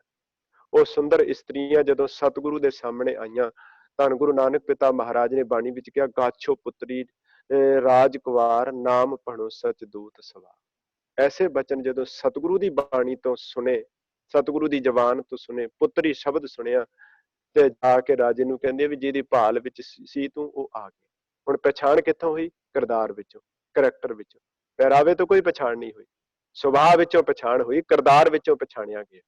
ਧੰਨ ਗੁਰੂ ਹਰਗੋਬਿੰਦ ਸਾਹਿਬ ਮਹਾਰਾਜ ਜੀ ਦਾ ਜਦੋਂ ਇਤਿਹਾਸ ਪੜ੍ਹਦੇ ਹਾਂ, ਤੇ ਉਸ ਵੇਲੇ ਦਾ ਬਾਦਸ਼ਾਹ ਜਿਹੜਾ ਜਹਾਂਗੀਰ ਆਪਣੀ ਪੁੱਤਰੀ ਦੀ ਉਮਰ ਦੀ ਨੂਰ ਜਹਾਂ ਨੂੰ ਵਿਆਹ ਕੇ ਲਿਆਉਂਦਾ। ਪਰ ਜਦੋਂ ਗੁਰੂ ਦਰਬਾਰ ਵਿੱਚ ਉਹ ਆਉਂਦੀ ਹੈ, ਗੁਰੂ ਹਰਗੋਬਿੰਦ ਸਾਹਿਬ ਮਹਾਰਾਜ ਉਹਦੇ ਹਮ ਉਮਰ ਨੇ। ਉਸ ਵੇਲੇ ਸਤਿਗੁਰੂ ਦੀ ਉਮਰ ਉਵੇਂ ਦੀ ਅਲੜ ਜਵਾਨੀ ਦੀ ਉਮਰ ਹੈ। ਪਰ ਸਤਿਗੁਰੂ ਨੂੰ ਦੇਖ ਕੇ ਕਹਿੰਦੇ, ਐਸਾ ਸ਼ਿੰਗਾਰ ਕਰ ਪੁੱਤਰੀ ਪਾਏ ਖੁਦਾਏ। ਕਿ ਇਹ ਪੁੱਤਰੀ ਐਸਾ ਸ਼ਿੰਗਾਰ ਕਿਤੇ ਮਨ ਦਾ ਵੀ ਕਰ ਲੈ ਕਿ ਤੇਰਾ ਜੀਵਨ ਖੁਦਾ ਦੇ ਨੇੜੇ ਹੋ ਸਕੇ। ਹੁਣ ਇਹ ਗੁਰੂ ਦਾ ਕਰੈਕਟਰ ਹੈ। ਤਾਂ ਹੀ ਸਤਿਗੁਰੂ ਦੇ ਜੀਵਨ ਨੂੰ ਵੇਖ ਕੇ ਸਤਿਗੁਰੂ ਦੇ ਘਰ ਦੇ ਜਿਹੜੇ ਢਾਡੀ ਨੇ, ਉਹ ਕਹਿੰਦੇ ਆ ਕਿ ਪੱਗ ਤੇਰੀ ਕੀ ਜਹਾਂਗੀਰ ਦੀ, ਹੈ ਗੁਰੂ ਹਰਗੋਬਿੰਦ ਸਾਹਿਬ ਮਹਾਰਾਜ, ਤੇਰੀ ਪੱਗ ਦੇ ਸਾਹਮਣੇ ਸਮੇਂ ਦੇ ਬਾਦਸ਼ਾਹ ਜਹਾਂਗੀਰ ਦੀ ਦਸਤਾਰ ਫਿੱਕੀ ਹੈ। ਹੁਣ ਇਹ ਕੱਲੀ ਦਸਤਾਰ, ਕੋਈ ਦਸਤਾਰ ਦੇ ਕਲਰ ਦੀ ਗੱਲ ਨਹੀਂ ਚੱਲ ਰਹੀ, ਦਸਤਾਰ ਦੇ ਕੱਪੜੇ ਦੀ ਗੱਲ ਨਹੀਂ ਚੱਲ ਰਹੀ ਵੀ ਕੋਈ ਸਸਤਾ ਕੱਪੜਾ ਉਹਨੇ ਸਿਰ ਤੇ ਬੰਨਿਆ ਹੋਵੇ। ਇਹ ਦਸਤਾਰ ਦੇ ਪਿੱਛੇ ਕਿਰਦਾਰ ਦੀ ਗੱਲ ਹੈ ਕਿ ਜੈਸਾ ਕਰੈਕਟਰ ਹੈ ਗੁਰੂ ਹਰਗੋਬਿੰਦ ਸਾਹਿਬ ਮਹਾਰਾਜ ਤੇਰਾ ਹੈ, ਸਮੇਂ ਦੇ ਬਾਦਸ਼ਾਹ ਦਾ ਵੀ ਨਹੀਂ ਐਸਾ ਹੋ ਸਕਦਾ ਜਿਹੋ ਜਿਹਾ ਕਿਰਦਾਰ ਤੂੰ ਕਮਾ ਰਿਹਾ। ਤੇ ਇੱਥੇ ਸਤਿਗੁਰੂ ਕਹਿੰਦੇ ਸੰਤ ਦੀ ਨਿਸ਼ਾਨੀ ਹੈ ਕਿ 5 ਦੋਖ ਵਿਵਰਜਿਤ ਹੈ। ਉਹਦੇ ਜੀਵਨ ਵਿੱਚ 5 ਦੋਖਾਂ ਦਾ ਕੋਈ ਜਿਹੜਾ 5 ਵਿਕਾਰਾਂ ਦਾ ਜਿਹੜਾ ਉਹਦੀ ਜ਼ਿੰਦਗੀ ਉੱਤੇ ਕੋਈ ਪ੍ਰਭਾਵ ਨਹੀਂ ਹੈ। ਇਹ ਇਹ ਉਹਦੇ ਜੀਵਨ ਦੀ ਮਰਿਆਦਾ। ਅੱਗੇ ਸਾਹਿਬ ਕਹਿੰਦੇ, ਭੋਜਨੰ ਗੋਪਾਲ ਕੀਰਤਨ, ਅਲਪ ਮਾਇਆ ਜਲ ਕਮਲ ਰਹਤੇ। ਉਹਦੀ ਜ਼ਿੰਦਗੀ ਜਿਹੜੀ ਹੈ ਰੱਬੀ ਗੁਣਾਂ ਦਾ ਆਹਾਰ ਕਰਦੀ ਹੈ, ਭੋਜਨ ਕਰਦੀ ਹੈ, ਤੇ ਉਹ ਐਵੇਂ ਜੀਵਨ ਸੰਸਾਰ ਵਿੱਚ ਬਸਰ ਕਰਦਾ ਜਿਵੇਂ ਮਾਇਆ ਵਿੱਚ, ਜਿਵੇਂ ਚਿੱਕੜ ਵਿੱਚ ਕਮਲ ਦਾ ਫੁੱਲ ਨਿਰਲੇਪ ਰਹਿੰਦਾ। ਪਰ ਕਿੱਡਾ ਵੱਡਾ ਗੁਣ ਹੈ। ਅੱਜ ਬਹੁਤਾਤ ਤੁਸੀਂ ਦੇਖੋ, ਬਾਬਿਆਂ ਦੇ ਡੇਰਿਆਂ ਦੇ ਮੁਕੱਦਮੇ ਚੱਲ ਰਹੇ ਨੇ ਪ੍ਰਾਪਰਟੀ ਨੂੰ ਲੈ ਕੇ, ਲੜਾਈਆਂ ਝਗੜੇ ਹੋ ਰਹੇ ਹਨ, ਕਤਲ ਹੋ ਰਹੇ ਨੇ ਸਿਰਫ ਧਨ ਦੌਲਤ ਨੂੰ ਲੈ ਕੇ। ਪਰ ਗੁਰੂ ਅਰਜਨ ਸਾਹਿਬ ਮਹਾਰਾਜ ਕਹਿੰਦੇ ਉਹਦਾ ਜੀਵਨ ਤੇ ਇਵੇਂ ਦਾ ਜਿਵੇਂ ਚਿੱਕੜ ਵਿੱਚ ਕਮਲ ਦਾ ਫੁੱਲ ਖਿੜਿਆ ਹੋਵੇ। ਔਰ ਇਹ ਸਿੱਖ ਨੂੰ ਜੀਵਨ ਦੀ ਮਰਿਆਦਾ ਦਿੱਤੀ ਗੁਰੂ ਸਾਹਿਬ ਨੇ, ਜੈਸੇ ਜਲ ਮੈਂ ਕਮਲ ਨਿਰਾਲਮ, ਮੁਰਗਾਈ ਨੇ ਸਾਣੇ, ਸ਼ਬਦ ਸੁਰਤ ਭਵ ਸਾਗਰ ਤਰੀਏ ਨਾਨਕ ਨਾਮ। ਆਹ ਸਾਰਾ ਕੁਝ ਪਸਾਰਾ ਜਿੰਨਾ ਅਸੀਂ ਦੇਖ ਰਹੇ ਹਾਂ ਮਾਇਆ ਦਾ ਹੀ ਹੈ।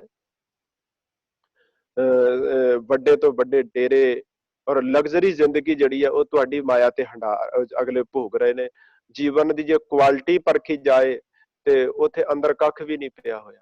ਇੱਕ ਪੂਰੀ ਜ਼ਿੰਦਗੀ ਜਿਹੜੀ ਆ ਪੜ੍ਹਾਈ ਨਾਲ ਮੱਥਾ ਮਾਰ ਕੇ ਚੰਗੇ ਅਹੁਦੇ ਤੇ ਪਹੁੰਚਿਆ ਹੋਇਆ ਬੰਦਾ ਵੀ ਜਾ ਕੇ ਮੱਥਾ ਟੇਕ ਦਿੰਦਾ, ਝੁਕ ਜਾਂਦਾ ਹੈ। ਇੱਕ ਉਸ ਸਰੀਰ ਅੱਗੇ ਜਿਹਦੇ ਵਿੱਚ ਕੱਖ ਵੀ ਨਹੀਂ ਹੈ, ਅੰਦਰ ਕੋਈ ਗਿਆਨ ਨਹੀਂ, ਕੋਈ ਸਮਝ ਨਹੀਂ, ਕੋਈ ਗੁਰਬਾਣੀ ਦੀ 2 ਤੁਕਾਂ ਤੁਹਾਨੂੰ ਸ਼ੁੱਧ ਰੂਪ ਵਿੱਚ ਨਹੀਂ ਸੁਣਾ ਸਕਦੇ। ਪਰ ਕਾਰਨ ਕੀ ਹੈ ਕਿ ਧਰਮ ਵਾਲੇ ਪਾਸਿਓਂ ਅਸੀਂ ਅਗਿਆਨੀ ਰਹਿ ਗਏ, ਬਾਕੀ ਅਸੀਂ ਦੁਨਿਆਵੀ ਤੌਰ ਤੇ ਕਾਫੀ ਗਿਆਨ ਹਾਸਲ ਕੀਤਾ ਸਭ ਕੁਝ। ਇਸ ਕਰਕੇ ਸਤਿਗੁਰੂ ਨੇ ਇਹ ਲੱਛਣ ਸਾਡੇ ਸਾਹਮਣੇ ਪੇਸ਼ ਕਰ ਦਿੱਤੇ ਕਿ ਅਲਪ ਮਾਇਆ ਜਲ ਕਮਲ ਰਹਤੇ, ਜਿਵੇਂ ਕਮਲ ਦਾ ਫੁੱਲ ਚਿੱਕੜ ਵਿੱਚ ਨਿਰਲੇਪ ਹੈ। ਔਰ ਸਮੁੱਚੇ ਸਿੱਖ ਦਾ ਜੀਵਨ ਇਹ ਹੈ ਕਿ ਜੈਸੇ ਜਲ ਮੈਂ ਕਮਲ ਨਿਰਾਲਮ, ਮੁਰਗਾਈ ਨੇ ਸਾਣੇ, ਸ਼ਬਦ ਸੁਰਤ ਭਵ ਸਾਗਰ ਤਰੀਏ ਨਾਨਕ ਨਾਮ ਬਖਾਨੇ। ਕਿ ਸਿੱਖ ਦਾ ਜੀਵਨ ਐਵੇਂ ਦਾ ਹੋਵੇ, ਮਾਇਆ ਉਹਦੇ ਕੋਲ ਹੋਵੇ ਪਰ ਮਾਇਆ ਦਾ ਲੇਪ ਨਹੀਂ। ਔਰ ਇਹ ਉਪਦੇਸ਼ ਦਿੱਤਾ ਜਾਂਦਾ, ਜਿਹੜੀ ਗੱਲ ਆਪਾਂ ਪਹਿਲਾਂ ਕੀਤੀ ਕਿ ਮਾਇਆ ਨਾਗਣੀ ਹੈ, ਮਾਇਆ ਸੰਸਾਰ ਨੂੰ ਡਸ ਲਏਗੀ। ਗੁਰੂ ਸਾਹਿਬ ਦਾ ਬਾਣੀ ਵਿੱਚ ਕਹਿੰਦੇ, ਤਿਨਕੇ ਜੀਨ ਖੁਰਗੀਨ ਸਭ ਪਵਿੱਤਰ ਹੈ, ਜਿਨੀ ਸਾਧ ਸੰਤ ਜੜ ਜਾ। ਤੁਸੀਂ ਦੇਖੋ ਨਾ, ਦੋ ਬੰਦਿਆਂ ਕੋਲ ਮਾਇਆ ਹੈ। ਜਿਹੜੀ ਆਮ ਧਰਮ ਦੀ ਦੁਨੀਆ ਤੋਂ ਕੋਰੇ ਮਨਮੁਖ ਕੋਲ ਮਾਇਆ, ਉਹਨੇ ਸ਼ਾਮ ਨੂੰ ਕਿਸੇ ਕਲੱਬ ਵਿੱਚ ਜਾ ਕੇ, ਵਿਕਾਰਾਂ ਦੀ ਦੁਨੀਆ ਵਿੱਚ ਜਾ ਕੇ ਉਸ ਪੈਸੇ ਨੂੰ ਬਰਬਾਦ ਕਰ। ਸਿੱਖ ਕੋਲ, ਧਰਮ ਨੂੰ ਕਮਾਉਣ ਵਾਲੇ ਕੋਲ ਵੀ ਉਸ ਤੋਂ ਵੱਧ ਮਾਇਆ ਹੈ, ਪਰ ਉਹਨੇ ਮਾਇਆ ਦੀ ਵਰਤੋਂ ਲੋਕ ਭਲਾਈ ਵਾਸਤੇ, ਸਰਬੱਤ ਦੇ ਭਲੇ ਲਈ, ਸਮਾਜਿਕ ਸੁਧਾਰ ਵਾਸਤੇ ਕਰਨੀ। ਮਾਇਆ ਦੋਨਾਂ ਕੋਲ ਹੈ ਔਰ ਮਾਇਆ ਦੀ ਜ਼ਰੂਰਤ ਵੀ ਦੋਵਾਂ ਨੂੰ ਹੈ, ਪਰ ਬਸ ਵਰਤਣ ਦਾ ਢੰਗ ਬਦਲ ਜਾਂਦਾ ਹੈ। ਇਹ ਗੁਣ ਹੀ ਸਾਨੂੰ ਖਾਲਸਾ ਬਣਾਉਂਦੇ ਨੇ, ਇਹ ਗੁਣ ਹੀ ਸਾਨੂੰ ਧਰਮੀ ਬਣਾਉਂਦੇ ਹਨ, ਔਰ ਇਹਨਾਂ ਗੁਣਾਂ ਕਰਕੇ ਹੀ ਅਸੀਂ ਸਿੱਖ ਬਣ ਸਕਦੇ ਹਾਂ। ਕੱਲੀ ਅਸੀਂ ਇਹ ਨਹੀਂ ਵੀ ਕੋਈ ਉੱਚੀ ਦਸਤਾਰ ਬਣ ਲਈ, ਕੋਈ ਚੰਗਾ ਉੱਪਰ ਦੀ ਵੱਡੀ ਕਿਰਪਾਨ ਗਾਤਰਾ ਪਾ ਕੇ ਤੇ ਚੌੜਾ ਹੋ ਕੇ ਕੋਈ ਤੁਰੇ ਵੀ ਮੇਰੇ ਵਰਗਾ ਹੋਰ ਕੋਈ ਦੂਜਾ ਸਿੱਖ ਨਹੀਂ। ਇਹ ਤੇ ਇੱਕ ਆਮ ਸਿਰਫ ਬਾਹਰੀ ਤੌਰ ਤੇ ਸਾਡੀ ਦਿੱਖ ਦਾ ਹਿੱਸਾ ਹੈ। ਸਾਡਾ ਕਿਰਦਾਰ ਹੀ ਅਸਲ ਇਨਸਾਨੀਅਤ ਹੈ, ਸਾਡੀ ਪਛਾਣ ਹੈ ਸਾਡੀ। ਔਰ ਇਹ ਪਛਾਣ ਜਿੱਥੇ ਸਾਡੀ ਬਣਦੀ ਹੈ, ਉੱਥੇ ਸਾਡੇ ਗੁਰੂ ਨੂੰ ਵੀ ਮਾਣ ਦਿਵਾਉਂਦੀ। ਸੋ ਜਿਹੜੀ ਬੇਨਤੀ ਕਰ ਰਿਹਾ ਸਾਂ ਅੱਗੇ ਜਾ ਕੇ ਕਿ ਉਪਦੇਸੰ ਮਿੱਤਰ ਸਤਰੈ ਭਗਵੰਤ ਭਗਤ ਭਾਵਨ।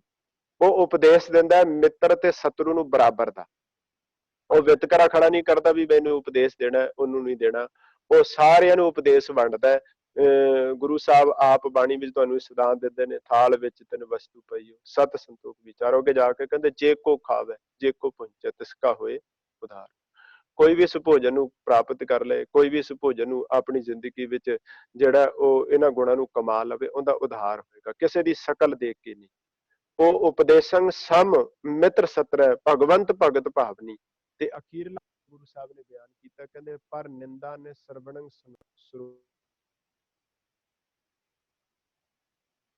ਨਹੀਂ। ਤੁਸੀਂ ਦੇਖੋ ਨਾ ਹੁਣ ਕੈਸਾ ਜੀਵਨ ਗੁਰੂ ਸਾਹਿਬ ਨੇ ਸਾਡੀ ਝੋਲੀ ਪਾਇਆ। ਅਸੀਂ ਘਰਾਂ ਵਿੱਚ ਰਹਿੰਦੇ ਹਾਂ, ਸਾਡੇ ਘਰ ਦੇ ਬਾਹਰ, ਸਾਡੇ ਘਰ ਦੀ ਅੰਦਰ ਦੀ ਜਿਹੜੀ ਗੰਦਗੀ ਉਹ ਪਾਉਣ ਵਾਸਤੇ ਡਸਟਬਿਨ ਲੱਗੇ ਹੋਏ, ਪਰ ਸਬਬ ਕਿਤੇ ਐਸਾ ਬਣੇ ਕਿ ਸਾਡਾ ਗਵਾਂਢੀ ਆਪਣੇ ਘਰ ਦਾ ਕਚਰਾ ਲਿਆ ਕੇ, ਕੂੜਾ ਲਿਆ ਕੇ ਸਾਡੇ ਘਰ ਦੇ ਵਿਹੜੇ ਵਿੱਚ ਲਿਆ ਕੇ ਸੁੱਟਦੇ, ਸੀ ਬਰਦਾਸ਼ਤ ਕਰ ਸਕਾਂਗੇ? ਕਦੇ ਵੀ ਨਹੀਂ। ਕਿਸੇ ਘਰ ਦਾ ਗੰਦ ਅਸੀਂ ਆਪਣੇ ਘਰ ਕਿਉਂ ਪਵਾਈਏ? ਪਰ ਜਦੋਂ ਇਧਰਲੇ ਪਾਸੇ ਆਪਾਂ ਆਉਂਦੇ ਹਾਂ ਤੇ ਕੋਈ ਪਰਾਈ ਕਿਸੇ ਦੂਜੇ ਦੀ ਗੱਲ, ਤੀਜੇ ਦੀ ਗੱਲ ਜਦੋਂ ਸਾਨੂੰ ਸੁਣਾਉਂਦਾ ਸੀ, ਕਿੰਨੇ ਧਿਆਨ ਨਾਲ ਕੰਨ ਖੋਲ ਖੋਲ ਕੇ ਸੁਣਦੇ ਵੀ ਦੱਸੋ ਹੋਰ ਕੀ ਕਹਿੰਦਾ ਸੀ ਮੇਰੇ ਬਾਰੇ, ਹੋਰ ਕੀ ਗੱਲ ਕਰਦਾ ਸੀ। ਪਰਾਈ ਨਿੰਦਿਆ ਚੁਗਲੀ ਅਸੀਂ ਕਿੰਨੇ ਧਿਆਨ ਨਾਲ ਸੁਣਦੇ ਆ। ਇਹ ਵੀ ਤੇ ਸਾਡੇ ਦਰਵਾਜ਼ਾ ਹੀ ਹੈ ਨਾ, ਇੱਕ ਘਰ ਦਾ, ਸਰੀਰ ਰੂਪੀ ਘਰ ਦਾ ਸਾਡੇ ਕੰਨ। ਅਸੀਂ ਕੰਨ ਲਾ ਲਾ ਕੇ ਸੁਣਦੇ, ਕੋਈ ਗੱਲ ਮਿਸ ਨਾ ਹੋ ਜੇ। ਪਰ ਸਤਿਗੁਰੂ ਕਹਿੰਦੇ ਸੰਤ ਦਾ ਜੀਵਨ ਹੈ ਪਰ ਨਿੰਦਿਆ ਨ ਸਰਵਣੰ ਸਰੋਤ। ਤੇ ਅਖੀਰਲਾ ਗੁਣ ਹੈ ਆਪ ਤਿਆਗ ਸਗਲ ਰੇਣੁਕਾ। ਖਟ ਲੱਖਣ ਪੂਰਨ ਪੁਰਖ ਹੈ। ਇਹ ਖਟ ਲੱਖਣ ਨੇ ਜੇ ਪੂਰਨ ਪੁਰਖ ਦੇ ਹਨ। ਖਟ ਦਾ ਅਰਥ ਹੁੰਦਾ 6, ਕਿ ਉਹ ਕਦੇ ਵੀ ਜਿਹੜਾ ਵੱਡੀ ਪਦਵੀ ਦਾ ਹੱਕ ਆਪਣੇ ਆਪ ਨਹੀਂ ਜਤਾਉਂਦਾ, ਉਹ ਤੇ ਸਗੋਂ ਸਾਰਿਆਂ ਦੀ ਰੇਣੁਕਾ ਚਰਨ ਧੂੜੀ ਬਣ ਕੇ ਜੀਵਨ ਬਸਰੇ। ਹੁਣ ਕਿੰਨਾ ਫਰਕ ਆ ਗਿਆ ਦੋ ਗੱਲਾਂ। ਇੱਥੇ ਅਗਲੇ ਚਰਨ ਧੂੜੀ ਚੁਕਾਈ ਜਾਂਦੇ ਵੀ ਤੁਸੀਂ ਲੈ ਕੇ ਜਾਓ ਸਾਡੀ, ਤੁਹਾਡਾ ਭਲਾ ਹੋਏਗਾ।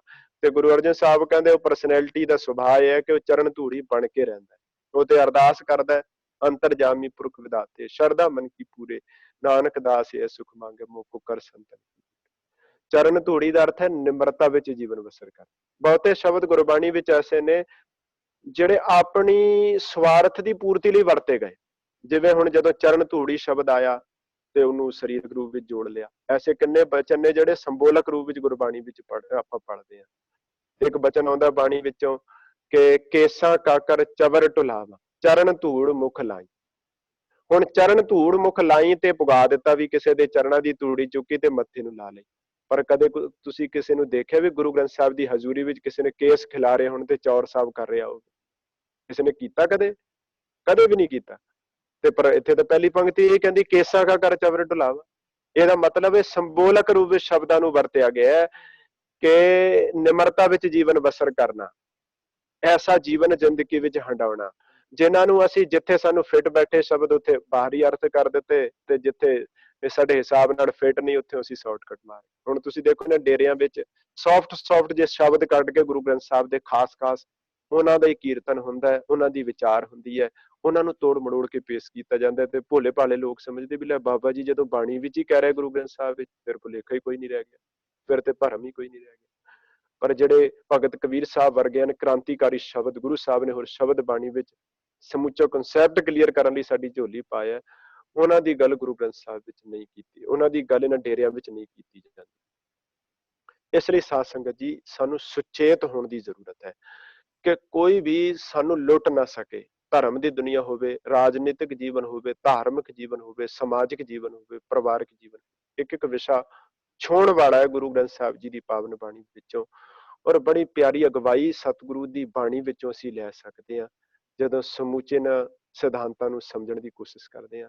ਫਿਰ ਤੇ ਅਸੀਂ ਖੁਦ ਸੰਤ ਬਣ ਜਾਵਾਂਗੇ ਜਦੋਂ ਜੀਵਨ ਗੁਰਬਾਣੀ ਦੇ ਅਕੋਰਡਿੰਗ ਅਸੀਂ ਕਮਾਉਣਾ ਸ਼ੁਰੂ ਕਰ ਦਿੱਤਾ, ਫਿਰ ਕਿਸੇ ਦਾ ਗੁਲਾਮ ਹੋਣ ਦੀ ਜ਼ਰੂਰਤ ਨਹੀਂ ਰਹੇਗੀ। ਇਸ ਵਾਸਤੇ ਸਤਿਗੁਰੂ ਮਿਹਰ ਕਰਨ, ਕਿਤੇ ਸਮੁੱਚੀ ਕੌਮ ਹੀ ਸਾਡੀ ਸਤਿਗੁਰੂ ਦੇ ਲੜ ਲੱਗ ਕੇ ਤੇ ਇਸ ਜਿਹੜਾ ਅੱਜ ਜਾਲ ਇਹਨਾਂ ਨੇ ਪਸਾਰਿਆ ਉਹਦੇ ਵਿੱਚੋਂ ਨਿਕਲ ਕੇ ਸੁਤੰਤਰ ਹੋ ਸਕੇ, ਗੁਰੂ ਗ੍ਰੰਥ ਤੇ ਗੁਰੂ ਪੰਥ ਇੱਕ ਹੋ ਸਕਣ। ਐਸਾ ਹੋ ਸਕਦਾ ਹੈ ਜੇ ਸਤਿਗੁਰੂ ਗੁਰੂ ਗ੍ਰੰਥ ਸਾਹਿਬ ਮਹਾਰਾਜ ਜੀ ਦੀ ਪਾਵਨ ਬਾਣੀ ਦੀ ਵਿਚਾਰਧਾਰਾ ਨਾਲ ਹਰ ਸਿੱਖ ਜੁੜ ਜਾਏ। ਇੰਨੀਆਂ ਬੇਨਤੀਆਂ ਆਪ ਜੀ ਨੇ ਪ੍ਰਵਾਨ ਕਰਨੀਆਂ। ਸਮੇਂ ਦੀ ਵੀ ਸਮਾਪਤੀ ਹੋ ਗਈ ਹੈ। ਭੁੱਲਾਂ ਦਾਸ ਦੀਆਂ ਜਾਣ ਕੇ ਬਖਸ਼ ਲੈਣੀਆਂ ਜੀ। ਵਾਹਿਗੁਰੂ ਜੀ ਕਾ ਖਾਲਸਾ, ਵਾਹਿਗੁਰੂ ਜੀ ਕੀ ਫਤਿਹ। ਬਹੁਤ ਬਹੁਤ ਧੰਨਵਾਦ ਗਿਆਨੀ ਜੀ, ਹਮੇਸ਼ਾ ਦੀ ਤਰ੍ਹਾਂ ਆਪ ਜੀ ਨੇ ਬਹੁਤ ਵਧੀਆ ਕਥਾ ਕੀਤੀ ਹੈ। ਤੇ ਅੱਜ ਮੈਂ ਸ਼ੋਰ ਹੈ ਕਿ ਸਾਡੇ ਨਾਲ ਜਿਹੜੇ ਕਿੰਨੇ ਸਰੋਤੇ ਜੁੜੇ ਹੈ ਉਹਨਾਂ ਦੇ ਕੋਲ ਕੁਛ ਨਾ ਕੁਛ ਇਸ ਕਥਾ ਬਾਰੇ ਆਪ ਜੀ ਨਾਲ ਕੁਝ ਸਾਂਝੇ ਸ਼ਬਦ ਕਰਨਗੇ ਮੇਰਾ ਖਿਆਲ। ਤੇ ਬਹੁਤ ਵਧੀਆ ਤਰੀਕੇ ਦੇ ਨਾਲ ਆਪ ਜੀ ਨੇ ਗੁਰਬਾਣੀ ਦੇ ਵਿੱਚੋਂ ਸ਼ਬਦ ਲੈ ਕੇ ਉਹਨਾਂ ਟਾਈਮਾਂ ਤੇ ਜਦੋਂ ਗੁਰੂ ਪਹਿਲੇ ਗੁਰੂ ਤੋਂ ਲੈ ਕੇ ਕੀ ਆਖਰੀ ਗੁਰੂ ਤੱਕ ਕਿੱਦਾਂ ਉਹਨਾਂ ਨੇ ਡੇਰਾਵਾਦ ਜਾਂ ਉਸ ਟਾਈਮ ਤੇ ਜੋ ਚੱਲ ਰਿਹਾ ਸੀਗਾ ਉਹਨੂੰ ਖਤਮ ਕਰਨ ਦੀ ਸਾਖੀਆਂ ਦੇ ਥਰੂ ਆਪ ਜੀ ਨੇ ਦੱਸਿਆ। ਪਖੰਡ ਉਸ ਟਾਈਮ ਤੇ ਵੀ ਚੱਲਦੇ ਸੀਗੇ ਗੁਰੂਆਂ ਦੇ ਟਾਈਮ ਤੇ, ਅਖੀਰ ਦੇ ਟਾਈਮ ਤੇ, ਪਰ ਅੱਜ ਦੇਖ ਲਓ ਕੀ ਹਾਲਤ ਹੋਈ ਹੈ ਵੀ ਕੋਈ ਵੀ ਦੋ ਪੰਗਤੀਆਂ ਸੁਣਾ ਕੇ ਡੇਰਾਵਾਦ ਦੇ ਨਾਲ ਤੁਹਾਨੂੰ ਜੋੜਨ ਵਾਸਤੇ ਉਂਗਲੀ ਲਾ ਕੇ ਲੈ ਜਾਂਦਾ। ਤੇ ਅਸੀਂ ਜਿੱਦਾਂ ਬਿਲਕੁਲ ਜੀ ਭੋਲੇ ਭਾਲੇ ਲੋਕ ਆ, ਸਾਨੂੰ ਇੰਨੀ ਸਮਝ ਨਹੀਂ ਹੋਣ ਕਰਕੇ ਤੇ ਆਪਾਂ ਤੁਰ ਪੈਂਦੇ ਉਹਦੇ ਨਾਲ ਹੀ। ਤੇ ਸਾਡੀ ਗਲਤੀ ਹੈ ਇਸ ਕਰਕੇ ਕਿਉਂਕਿ ਅਸੀਂ ਸਟੱਡੀ ਨਹੀਂ ਕੀਤੀ, ਜੋ ਸਾਨੂੰ ਗੁਰੂ ਦੇ ਕੇ ਗਏ ਸੀਗੇ ਉਹਨਾਂ ਬਾਰੇ ਕੋਈ ਸਟੱਡੀ ਨਹੀਂ ਕੀਤੀ। ਬਸ ਪਖੰਡਵਾਦ ਦੇ ਵਿੱਚ ਅਸੀਂ ਅਟਰੈਕਟ ਹੋ ਕੇ ਉਧਰ ਤੁਰ ਪਈਦਾ। ਤੇ ਬਿਲਕੁਲ ਜੀ, ਉਹ ਪੇਸ਼ਕਾਰੀ ਉਵੇਂ ਦੀ ਕੀਤੀ ਗਈ ਸਮਾਜ ਦੇ ਸਾਹਮਣੇ ਨਾ, ਤੇ ਲੋਕ ਵੀ ਵਿਚਾਰੇ ਫਿਰ ਉਸੇ ਰਾਹ ਤੇ ਤੁਰ ਪਏ। ਹਾਂਜੀ, ਬਾਕੀ ਤੁਸੀਂ ਦੱਸਿਆ ਕਿ ਕਿੱਦਾਂ ਸਾਧ ਸੰਤ ਉਹਨਾਂ ਦੀ ਵਿਆਖਿਆ ਗੁਰੂ ਗ੍ਰੰਥ ਸਾਹਿਬ ਦੇ ਵਿੱਚ ਹੈਗੀ ਆ, ਉਹਨਾਂ ਦੀ ਕਸੌਟੀ ਤੇ ਚੱਲਣਾ ਹੋਵੇ ਤਾਂ ਕਿਸ ਤਰ੍ਹਾਂ ਮਤਲਬ ਉੱਥੇ ਡਿਸਕ੍ਰਾਈਬ ਕੀਤਾ ਗਿਆ ਹੈ। ਤੇ ਬਾਕੀ ਤੁਸੀਂ ਜਿੱਦਾਂ ਕਿਹਾ ਵੀ ਅੱਜ ਦੇ ਜਿਹੜੇ ਪਖੰਡੀ ਬੰਦੇ ਹੈਗੇ ਆ ਉਹਨਾਂ ਨੇ ਆਪਣੇ ਆਪ ਨੂੰ ਕਈ ਤਰ੍ਹਾਂ ਦੇ ਗਿਆਨੀ ਮਹਾਂਪੁਰਸ਼, ਬ੍ਰਹਮ ਗਿਆਨੀ, 108 ਪਤਾ ਨਹੀਂ ਕਿੰਨੇ ਹੋਰ ਰੱਖਿਓ ਨਾਮ, ਜਿਹੜੀਆਂ ਡਿਗਰੀਆਂ ਲਾਈ ਬੈਠੇ ਆ ਸਾਡੀਆਂ ਆਪ ਦੀਆਂ ਚੁਣੀਆਂ ਹੋਈਆਂ। ਦਰਅਸਲ ਗਲਤੀ ਵੀ ਸਾਡੀ ਹੈ ਜੀ, ਕਿਉਂਕਿ ਅਸੀਂ ਜਦੋਂ ਮਗਰ ਲੱਗੇ ਆ ਸਾਡੇ ਆਪਣੇ ਕਹਿ ਲਓ ਨਾ ਸਮਝੀ ਕਰਕੇ ਮਗਰ ਲੱਗੇ ਹੋਆ। ਜੇ ਸਾਨੂੰ ਸਮਝ ਹੁੰਦੀ ਤਾਂ ਫਿਰ ਇਹ ਇੱਕ ਤਰ੍ਹਾਂ ਦੀ ਦੁਕਾਨ ਹੈ, ਜੇ ਦੁਕਾਨ ਤੇ ਗਾਹਕ ਹੀ ਨਾ ਕੋਈ ਜਾਵੇ ਤਾਂ ਉੱਥੇ ਉਹ ਦੁਕਾਨ ਬਹੁਤਾ ਚਿਰ ਨਹੀਂ ਚੱਲ ਸਕਦੀ। ਪਰ ਅਸੀਂ ਗਾਹਕ ਬਹੁਤ ਤਕੜੇ ਆ, ਡਰ ਦੇ ਮਾਰੇ ਅਸੀਂ ਉਹਨਾਂ ਦੇ ਨਾਲ ਜੁੜੇ ਹੋਆ। ਤੇ ਸਾਡਾ ਡਰ ਭੌਈ ਜਿਹੜਾ ਆ ਉਹ ਕਹਿੰਦੇ ਇਹਨਾਂ ਦੇ ਕੋਲ ਸਾਰਾ ਕੁਛ ਹੈਗਾ ਤੇ ਸਾਡਾ ਇਹ ਕੰਮ ਸਵਾਰ ਦੇਣਗੇ। ਉਹ ਕਹਿੰਦੇ ਜੀ ਬਿਲਕੁਲ ਸਵਾਰ ਦਿਆਂਗੇ। ਤਾਂ ਹੀ ਤਾਂ ਜਿਹੜੇ ਤੁਸੀਂ ਕਹਿ ਲਓ ਸੰਪਟ ਪਾਠ, ਦੁੱਖ ਭੰਜਨੀ, ਹੋਰ ਜਿੰਨੇ ਵੀ ਨਿਕਲੇ ਆ ਉਹ ਸਾਡੀਆਂ ਕਮਜ਼ੋਰੀਆਂ ਕਰਕੇ ਨਿਕਲੇ ਆ, ਨਹੀਂ ਤਾਂ ਉਹ ਸਾਨੂੰ ਬਣਾ ਸਕਦੇ। ਤੇ ਆਪ ਜੀ ਨੇ ਬਹੁਤ ਵਧੀਆ ਤਰੀਕੇ ਨਾਲ ਕੀਤਾ ਜੀ, ਧੰਨਵਾਦ ਤੁਹਾਡੇ ਬਹੁਤ ਬਹੁਤ।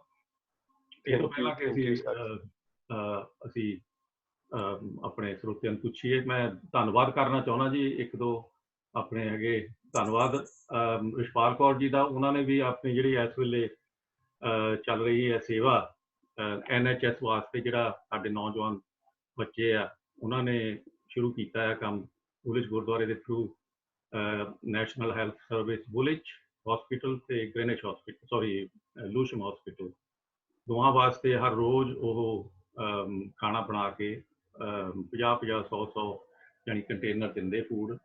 ਤੇ ਉਹਦੇ ਵਿੱਚ ਉਹਨਾਂ ਨੇ ਵੀ ਕਿਹਾ ਸੇਵਾ ਕਰਨ ਵਾਸਤੇ, ਤਾਂ ਸਾਡੇ ਬੀਬੀ ਰਿਸ਼ਪਾਲ ਕੌਰ ਤੇ ਪ੍ਰਧਾਨ ਹੋਣੀ ਤੇ ਹੋਰ ਆਪਣੇ ਹਰਨੇਕ ਸਿੰਘ ਕੁਲਾਰ, ਉਹਨਾਂ ਨੇ ਵੀ ਕਾਫੀ ਪੈਸੇ ਦਿੱਤੇ, 500 ਪਾਉਂਡ ਅੱਜ। ਤੇ ਅਸੀਂ ਉਹਨਾਂ ਦਾ ਵੀ ਧੰਨਵਾਦ ਕਰਦੇ ਹਾਂ। ਤੇ ਹੋਰ ਵੀ ਸਾਰਿਆਂ ਦੇ, ਜਿੱਦਾਂ ਸਤਨਾਮ ਸਿੰਘ ਵੀਰ ਹੈਗੇ, ਆਪਣੇ ਗੁਰਮੁਖ ਸਿੰਘ, ਹੋਰ ਸਭ ਨੇ ਬਹੁਤ ਆਪਣੀ ਕੰਟਰੀਬਿਊਸ਼ਨ ਕੀਤੀ ਹੈ। ਤੇ ਅਸੀਂ ਚਾਹੁੰਦੇ ਹਾਂ ਵੀ ਜੇ ਹੋਰ ਵੀ ਕੋਈ ਅੱਜ ਦੇ ਸੰਗਤ ਦੇ ਵਿੱਚੋਂ ਕਿਸੇ ਨੇ ਵੀ ਕੋਈ ਕੰਟਰੀਬਿਊਸ਼ਨ ਕਰਨੀ ਹੋਵੇ ਉਹ ਸਾਡੇ ਕਿਸੇ ਨਾਲ ਵੀ ਸੰਪਰਕ ਕਰ ਸਕਦੇ। ਪਰ ਅਸੀਂ ਚਲੋ ਨਰਿੰਦਰ ਸਿੰਘ ਜੱਸਲ ਉਹਨਾਂ ਨੂੰ ਅਪਾਇੰਟ ਕੀਤਾ ਹੈ ਜੀ ਇਸ ਕੰਮ ਵਾਸਤੇ। ਉਹਨਾਂ ਦਾ ਨੰਬਰ ਟੈਲੀਫੋਨ ਨੰਬਰ ਹੈਗਾ ਜੀ 07788441396 ਤੇ ਅਸੀਂ ਫਿਰ ਵੀ ਨੰਬਰ ਰਿਪੀਟ ਕਰ ਦਿਆਂਗੇ ਤੇ ਉਹਨਾਂ ਦੇ ਨਾਲ ਸੰਪਰਕ ਕਰਕੇ ਤੁਸੀਂ ਇਹ ਰਾਬਤਾ ਕਾਇਮ ਕਰ ਸਕਦੇ ਆ ਜੀ। ਤੇ ਕੋਈ ਵੀ ਕੰਟਰੀਬਿਊਸ਼ਨ ਕਰਨੀ ਹੋਵੇ ਤਾਂ ਉਹਨਾਂ ਨੂੰ ਪੁੱਛ ਕਰ ਸਕਦੇ ਹਾਂ। ਤੇ ਹੁਣ ਆਪਾਂ ਸਵਾਲ ਜਵਾਬ ਦੇ ਪੁੱਛੀਏ ਜੀ। ਸਭ ਤੋਂ ਪਹਿਲਾਂ ਮੇਰਾ ਖਿਆਲ ਨਰਿੰਦਰ ਸਿੰਘ ਜੀ ਅਨਮਿਊਟ ਹੈਗੇ ਆ, ਉਹਨਾਂ ਦੇ ਨਾਲ ਗੱਲ ਕਰ ਲੈਂਦੇ ਬਾਕੀ ਦੇ ਨਾਲ। ਹਾਂਜੀ ਹੈਲੋ, ਵਾਹਿਗੁਰੂ ਜੀ ਕਾ ਖਾਲਸਾ, ਸ਼੍ਰੀ ਵਾਹਿਗੁਰੂ ਜੀ ਕੀ ਫਤਿਹ। ਵਾਹਿਗੁਰੂ ਜੀ ਕੀ ਫਤਿਹ ਜੀ। ਬਹੁਤ ਹੀ ਸੋਹਣੇ ਸੁਚੱਜੇ ਸ਼ਬਦਾਂ ਦੇ ਨਾਲ ਤੁਸੀਂ ਬਹੁਤ ਵਿਆਖਿਆ ਕੀਤੀ ਹੈਗੀ ਹੈ। ਤੇ ਮੇਰੇ ਇੱਕ ਦੋ ਮਨ ਦੇ ਵਿੱਚ ਜੋ ਕੁਐਸਚਨ ਹੈਗੀ ਹੈ ਕਿ ਜਿਵੇਂ 500 ਸਾਲ ਪਹਿਲਾਂ ਜਦੋਂ ਗੁਰਬਾਣੀ ਰਚੀ ਗਈ ਤਾਂ ਉਹਨਾਂ ਨੇ ਗੁਰੂ ਜੀ ਨੇ ਇਹੋ ਜਿਹੇ ਲਫ਼ਜ਼ੀ ਅਰਥਾਂ ਦੇ ਵਿੱਚ ਸਿੱਧੀ ਗੱਲ ਕਿਉਂ ਨਹੀਂ ਕਹੀ? ਉਹਨਾਂ ਨੇ ਭਾਵਨਾਤਮਕ ਮਤਲਬ ਇਹ ਗੱਲ ਇਸ ਤਰ੍ਹਾਂ ਕਿਉਂ ਕੀਤੀ ਇਨਡਾਇਰੈਕਟਲੀ? ਜਿਵੇਂ ਕਿ ਲੋਕਾਂ ਦੇ ਵਿੱਚ ਕੀ ਉੱਥੋਂ ਦੇ ਲੋਕਾਂ ਦਾ ਇਹ ਕਾਮਨ ਲੈਂਗੁਏਜ ਸੀਗੀ ਇਸ ਤਰ੍ਹਾਂ ਦੀ? ਉਹ ਇੰਨੇ ਸਮਝਦਾਰ ਸੀਗੇ ਵੀ ਉਹ ਸਮਝ ਜਾਂਦੇ ਸੀ ਸਿੱਧੀ ਇਹੀ ਗੱਲ? ਬਿਲਕੁਲ ਬਿਲਕੁਲ ਆਹੀ ਗੱਲ ਹੈ ਜੀ। ਜਦੋਂ ਗੁਰੂ ਸਾਹਿਬ ਜਿਹੜੀ ਭਾਸ਼ਾ ਵਿੱਚ ਜਾ ਕੇ ਗੱਲ ਕਰ ਰਹੇ ਨਾ, ਬਿਲਕੁਲ ਉਹਨਾਂ ਦੀ ਲੈਂਗੁਏਜ ਹੈ ਉਹ, ਔਰ ਉਹਨਾਂ ਨੂੰ ਸਿੱਧੇ ਰੂਪ ਵਿੱਚ ਹੀ ਸਮਝ ਆ ਰਹੀ ਹੈ। ਉਹਦੇ ਅਰਥ ਕਰਨ ਦੀ ਲੋੜ ਨਹੀਂ। ਇਹ ਆਪਾਂ ਪਿੱਛੇ ਵੀ ਵਿਚਾਰ ਚੁੱਕੇ ਹਾਂ। ਜਦੋਂ ਸਿੱਧਾ ਨਾਲ ਵੀ ਗੱਲ ਕਰ ਰਹੇ ਗੁਰੂ ਸਾਹਿਬ ਤਾਂ ਉਦਾਹਰਨਾਂ ਵੀ ਉਹਨਾਂ ਦੀਆਂ ਵਰਤ ਰਹੇ ਆ ਔਰ ਰਾਗ ਵੀ ਉਹਨਾਂ ਦਾ ਵਰਤ ਰਹੇ। ਇੱਥੋਂ ਤੱਕ ਕਿ ਰਾਗ ਰਾਮਕਲੀ ਵਿੱਚ ਹੀ ਜ਼ਿਆਦਾ ਬਾਣੀ ਹੈ ਜਿਹੜੀ ਸਿੱਧਾ ਨਾਲ ਸੰਬੰਧਿਤ ਹੈ।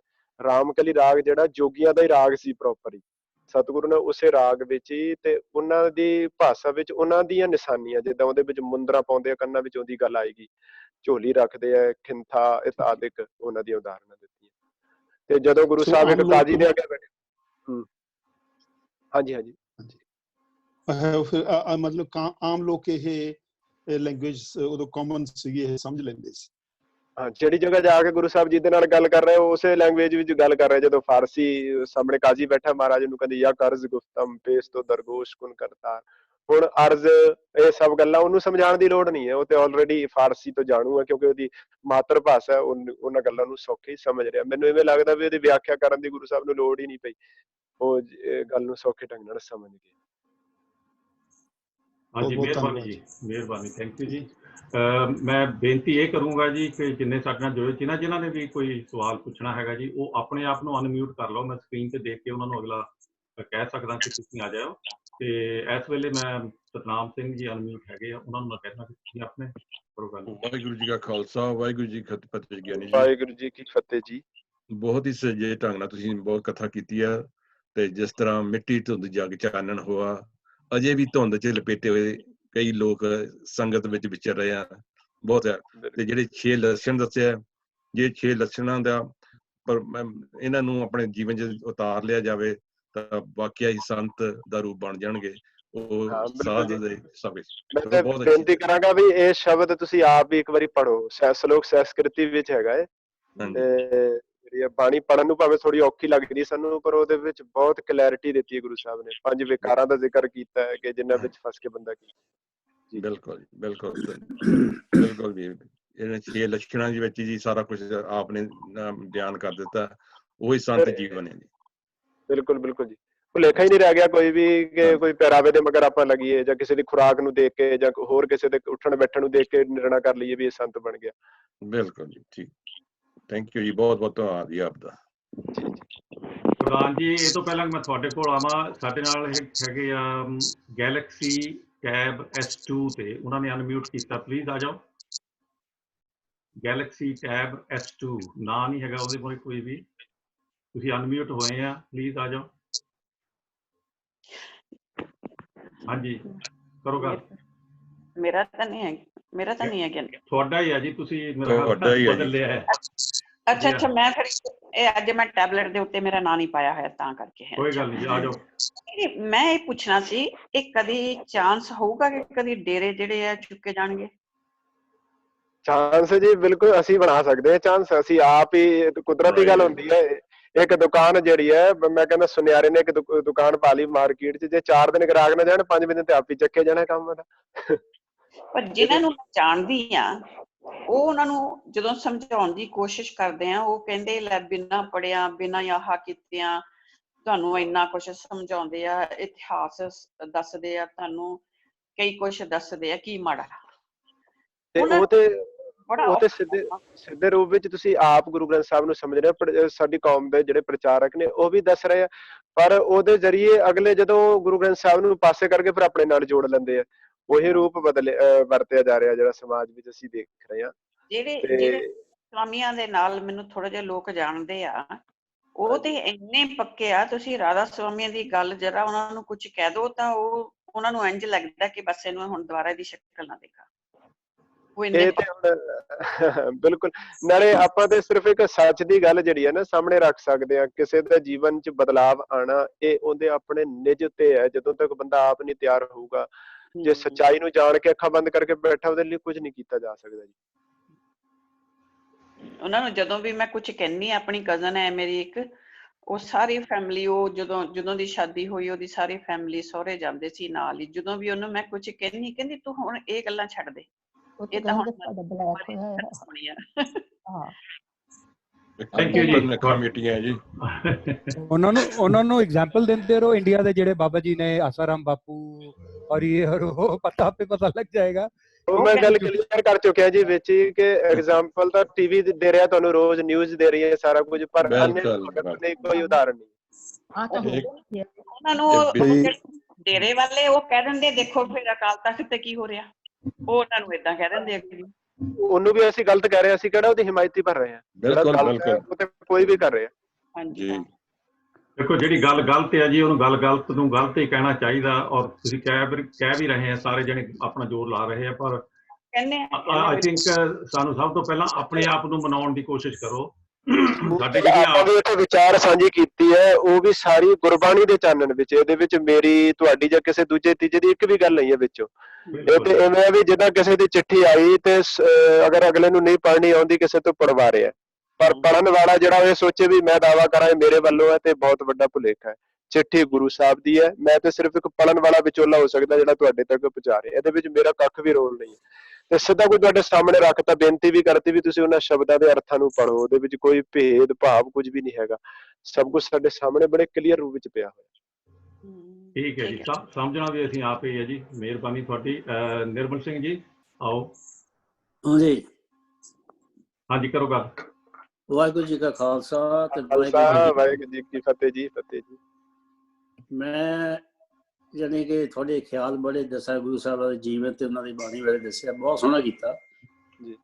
ਹੈਰਾਨਗੀ ਇੱਥੇ ਆਉਂਦੀ ਹੈ ਕਿ ਗੁਰੂ ਸਾਹਿਬ ਦੇ ਵੇਲੇ ਦੇ ਤੇ ਉਸ ਸਮੇਂ ਦੇ ਜਿਹੜੇ ਗੁਰਸਿੱਖ ਹੋਏ ਆ, ਉਹਨਾਂ ਦੀ ਬਾਣੀ ਦੇ ਵਿੱਚ, ਉਹਨਾਂ ਦੇ ਬੋਲਾਂ ਵਿੱਚ ਕਿੰਨਾ ਸੀਗਾ ਤਾਕਤ, ਕਿ ਉਸ ਸਮੇਂ ਕਿੰਨੇ ਗੁਰਸਿੱਖ ਬਣੇ ਦੂਜੇ ਧਰਮਾਂ ਦੇ ਆਣ ਕੇ।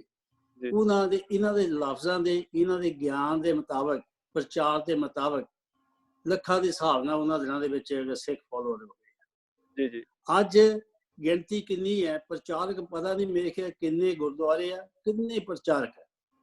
ਹਰ ਇੱਕ ਬੰਦਾ ਦਾਅਵਾ ਕਰਦਾ ਕਿ ਮੇਰਾ ਪ੍ਰਚਾਰ ਵਧੀਆ, ਮੇਰਾ ਪ੍ਰਚਾਰ ਵਧੀਆ, ਪਰ ਇੱਕ ਰਿਜ਼ਲਟ ਜਿਹੜਾ ਅੱਜ ਕੱਲ੍ਹ ਨਿਕਲਦਾ, ਜਿਹੜੇ ਫੋਲੋਅਰਸ ਹੈ ਉਸ ਬੰਦੇ ਨੂੰ ਜਿਹੜਾ ਪ੍ਰਚਾਰ ਕ੍ਰਿਟਿਸਾਈਜ਼ ਤਾਂ ਜ਼ਰੂਰ ਕਰਨਗੇ, ਲੇਕਿਨ ਉਹਦੀ ਗੱਲ ਮੰਨਣ ਨੂੰ ਵੀ ਤਿਆਰ ਨਹੀਂ। ਇੱਕ ਵੀ ਬੰਦਾ ਜਿਹੜਾ ਆ ਅੱਜ ਕੱਲ੍ਹ, ਤੁਸੀਂ ਵੀ ਗਿਆਨ ਬੜਾ ਕੁਝ ਦਿੱਤਾ ਹੈ, ਸੱਚ ਦੇ ਤੁਸੀਂ ਦੱਸਿਆ ਗੁਰਬਾਣੀ ਦੇ ਮੁਤਾਬਕ, ਪਰ ਇਹਦੇ ਨਾਲ ਬੰਦੇ ਜਿਹੜੇ ਹੈਗਾ ਸੁਣ ਰਹੇ ਆ, ਇਹ ਇਹਨਾਂ ਦੇ ਹੈਗਾ ਕਿੰਨੇ ਕਿ ਉਹਨਾਂ ਦਾ ਦ੍ਰਿੜ ਵਿਸ਼ਵਾਸ ਹੈਗਾ ਬਣੇਗਾ ਕਿ ਅੱਗੋਂ ਦੀ ਇਹ ਵੀ ਗਾਹਾਂ ਅੱਗੇ ਨੂੰ ਪ੍ਰਚਾਰ ਕਰਨ। ਲੇਕਿਨ ਅਗਰ ਆਬਾਦੀ ਜਿਹੜੀ ਹੈ ਟੋਟਲ ਜਿੰਨੀ ਸੀ ਉਦੋਂ ਘਟੀ ਜਾਂਦੀ ਹੈ, ਤੇ ਆਪਣੇ ਵਿਚਾਰ ਲੈ ਕੇ ਕੋਈ ਆਪਣੇ ਰੇਡੀਓ ਬੋਲ ਰਿਹਾ, ਕੋਈ ਬੋਲ ਰਿਹਾ, ਕੋਈ ਡੇਰਾਵਾਦ ਬੋਲ ਰਿਹਾ। ਇਹ ਤੇ ਇੰਨੀ ਡਿਵੀਜ਼ਨ ਪੈ ਗਈ ਹੈ ਅੱਜ ਦੇ ਸਮੇਂ ਦੇ ਵਿੱਚ। ਸੱਚਾਈ ਸਾਹਮਣੇ ਆ, ਲੇਕਿਨ ਦਿਲਾਂ ਵਿੱਚ ਕਿਉਂ ਨਹੀਂ ਹੈਗਾ ਵੀ ਜਾਂ ਲੋਕੀ ਨਾ ਫੋਲੋ ਕਿਉਂ ਨਹੀਂ ਕਰਦੇ, ਸੱਚਾਈ ਨੂੰ ਕਿਉਂ ਨਹੀਂ ਫੋਲੋ ਕਰਦੇ। ਇਹਦਾ ਮਤਲਬ ਆਉਣ ਵਾਲੇ ਸਮੇਂ ਵਿੱਚ ਕੀ ਬਣੇਗਾ। ਪ੍ਰਚਾਰ ਤੇ ਇੰਨੇ ਹੋ ਗਏ, ਮੇਰੇ ਖਿਆਲ ਅਣਗਿਣਤੀ ਆ। ਇੱਥੇ ਇੰਗਲੈਂਡ ਦੇ ਵਿੱਚ ਦੇਖ ਲਓ ਕਿ ਇੱਕ ਗੁਰਦੁਆਰੇ ਮਗਰ 4-4 5 ਦੀ ਐਵਰੇਜ ਲਾਓ, ਤੇ ਕਿੰਨੇ ਆਪਣੇ ਤੁਸੀਂ ਸਾਰੇ ਕਥਾਵਾਚਕ ਹੈਗੇ ਆ। ਤੇ ਫਿਰ ਇੱਥੇ ਵੀ ਉਹੀ ਚੀਜ਼ ਹੋ ਰਹੀ ਹੈ। ਹੁਣ ਜ਼ਿਆਦਾ ਹੈਗਾ ਵੀ ਦੂਜੇ ਹੈਗਾ ਧਰਮਾਂ ਦੇ ਹੈਗਾ ਜਿਹੜੇ ਚੀਜ਼ਾਂ ਪੁੱਛਾਂ ਦੇ ਜਾਂ ਦੂਜਿਆਂ ਵਰਗਾ ਆਪਣੇ ਜਿਹੜੇ ਪੇਪਰ ਵੀ ਆ, ਉਹ ਵੀ ਹੋ ਜੇ ਆ ਮੇਰੇ ਨਾਲ ਜੁੜੋ, ਮੈਂ ਤੁਹਾਨੂੰ ਆਹ ਘਰ ਦੇ ਵਿੱਚ ਕਲੇਸ਼ ਮਿਟਾ ਦੂੰਗਾ, ਉਹ ਮਿਟਾ ਦੂੰਗਾ, ਆਹ ਕਰੋ ਜੇ ਕਰੋ, ਫੇਰ ਨਹੀਂ ਮੰਨਦੇ। ਇਹਦਾ ਕਾਰਨ ਤੁਸੀਂ ਦੱਸਿਓ ਮਾੜਾ ਜਿਹਾ, ਅੱਜ ਕੱਲ੍ਹ ਕੀ ਬਣੇਗਾ, ਗਾਹ ਕੀ ਹੋਵੇਗਾ, ਕਿ ਕੀ ਇਹਨਾਂ ਵਿੱਚ ਇਸ ਬਾਣੀ ਤੇ ਸਾਰਿਆਂ ਨੂੰ ਸੀਮਿੰਟ ਲਾਉਣਾ, ਇਕੱਠੇ ਕਰਨਾ ਸੀਗਾ ਕਿ ਇੱਕ ਸੱਚ ਦੇ ਰਾਹ ਤੇ ਚੱਲੀਏ, ਇੱਕ ਕਾਫਲਾ ਬਣਨਾ ਸੀ। ਅੱਜ ਉਹ ਪਤਾ ਨਹੀਂ ਕਿੰਨੇ ਗਰੁੱਪਾਂ ਦੇ ਵਿੱਚ, ਜਿਹੜਾ ਬਾਹਰ ਦੇ ਵਿੱਚ ਇੰਨੇ ਵੰਡੇ ਗਏ ਆ, ਕੋਈ ਇੱਕ ਦੂਜੇ ਦੀ ਗੱਲ ਕੋਈ ਸੁਣਦਾ ਹੀ ਕੋਈ ਨਹੀਂ।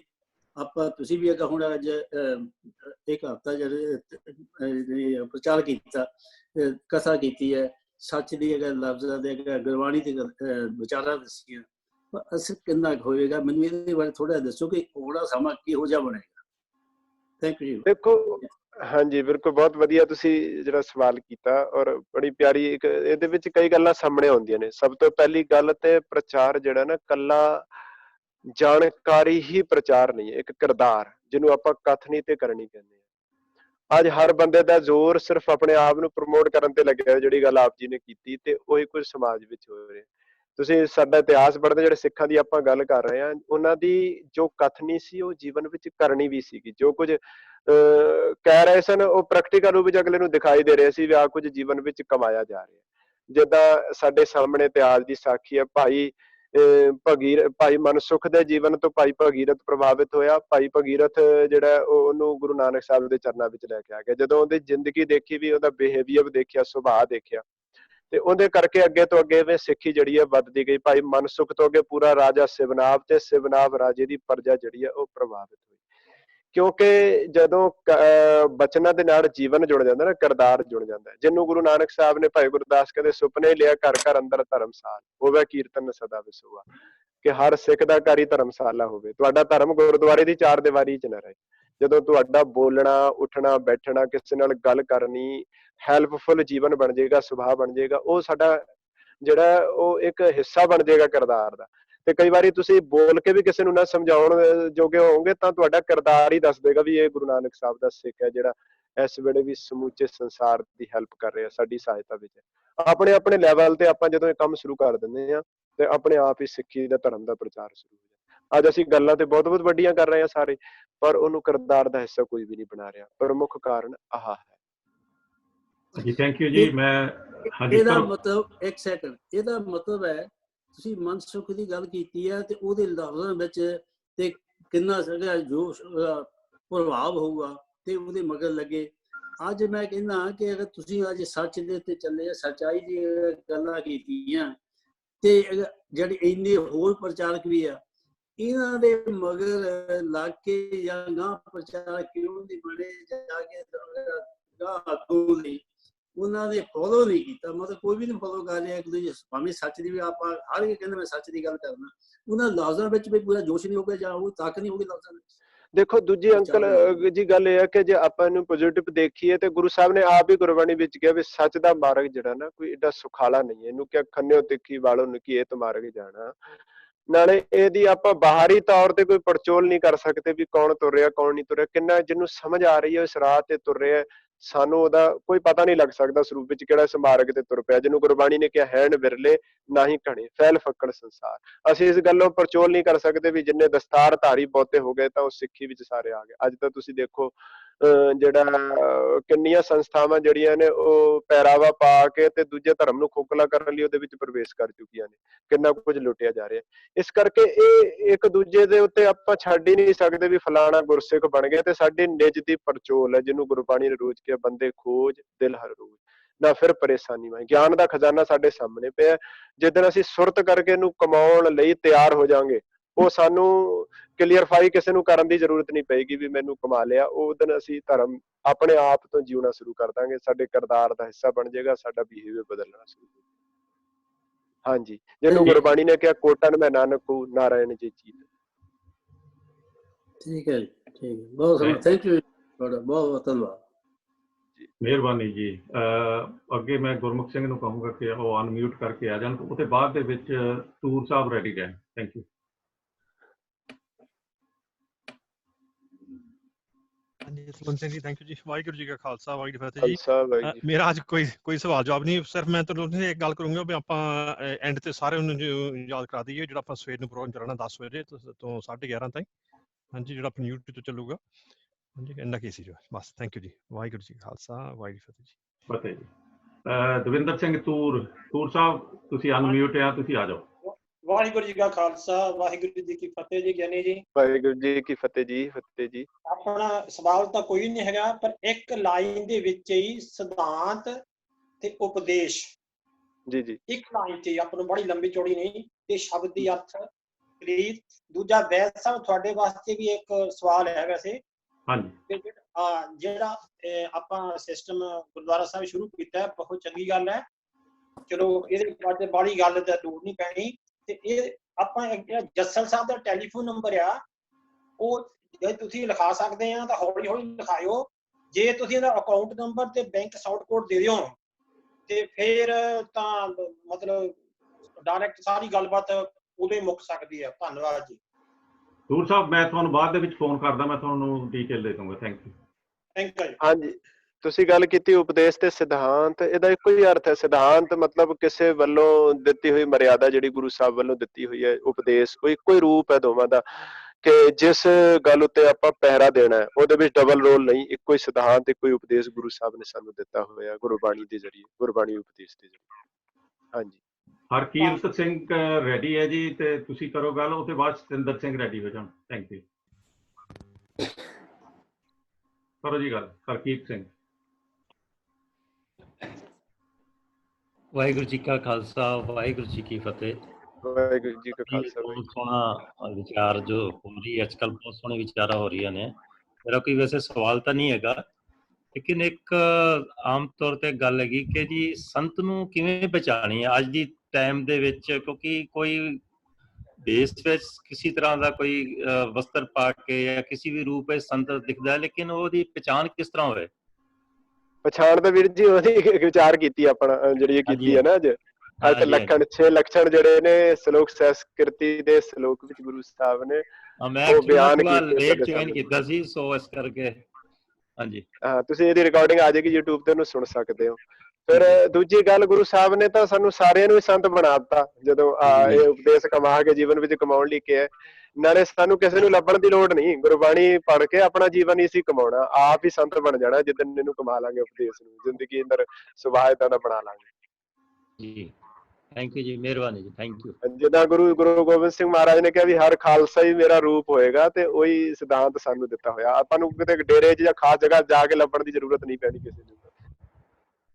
ਠੀਕ ਹੈ, ਥੈਂਕ ਯੂ ਜੀ, ਮਿਹਰਬਾਨੀ। ਬਹੁਤ ਮਿਹਰਬਾਨੀ। ਤੇ ਸਤਿੰਦਰ ਸਿੰਘ ਜੀ ਵੀ ਸਾਡੇ ਨਾਲ ਰੈਡੀ ਹੈ ਜੀ ਗੱਲ ਕਰਨ ਵਾਸਤੇ। ਹੋਰ ਵੀ ਮੈਂ ਬੇਨਤੀ ਇਹ ਕਰਦਾ ਜੀ, ਅਨਮਿਊਟ ਕਰ ਲਓ ਤਾਂ ਕਿ ਮੈਨੂੰ ਪਤਾ ਲੱਗੇ ਤੁਸੀਂ ਗੱਲ ਕਰਨਾ ਚਾਹੁੰਦੇ ਆ, ਤਾਂ ਮੈਂ ਉਹ ਤੁਹਾਡਾ ਨਾਮ ਲੈ ਦੂੰਗਾ।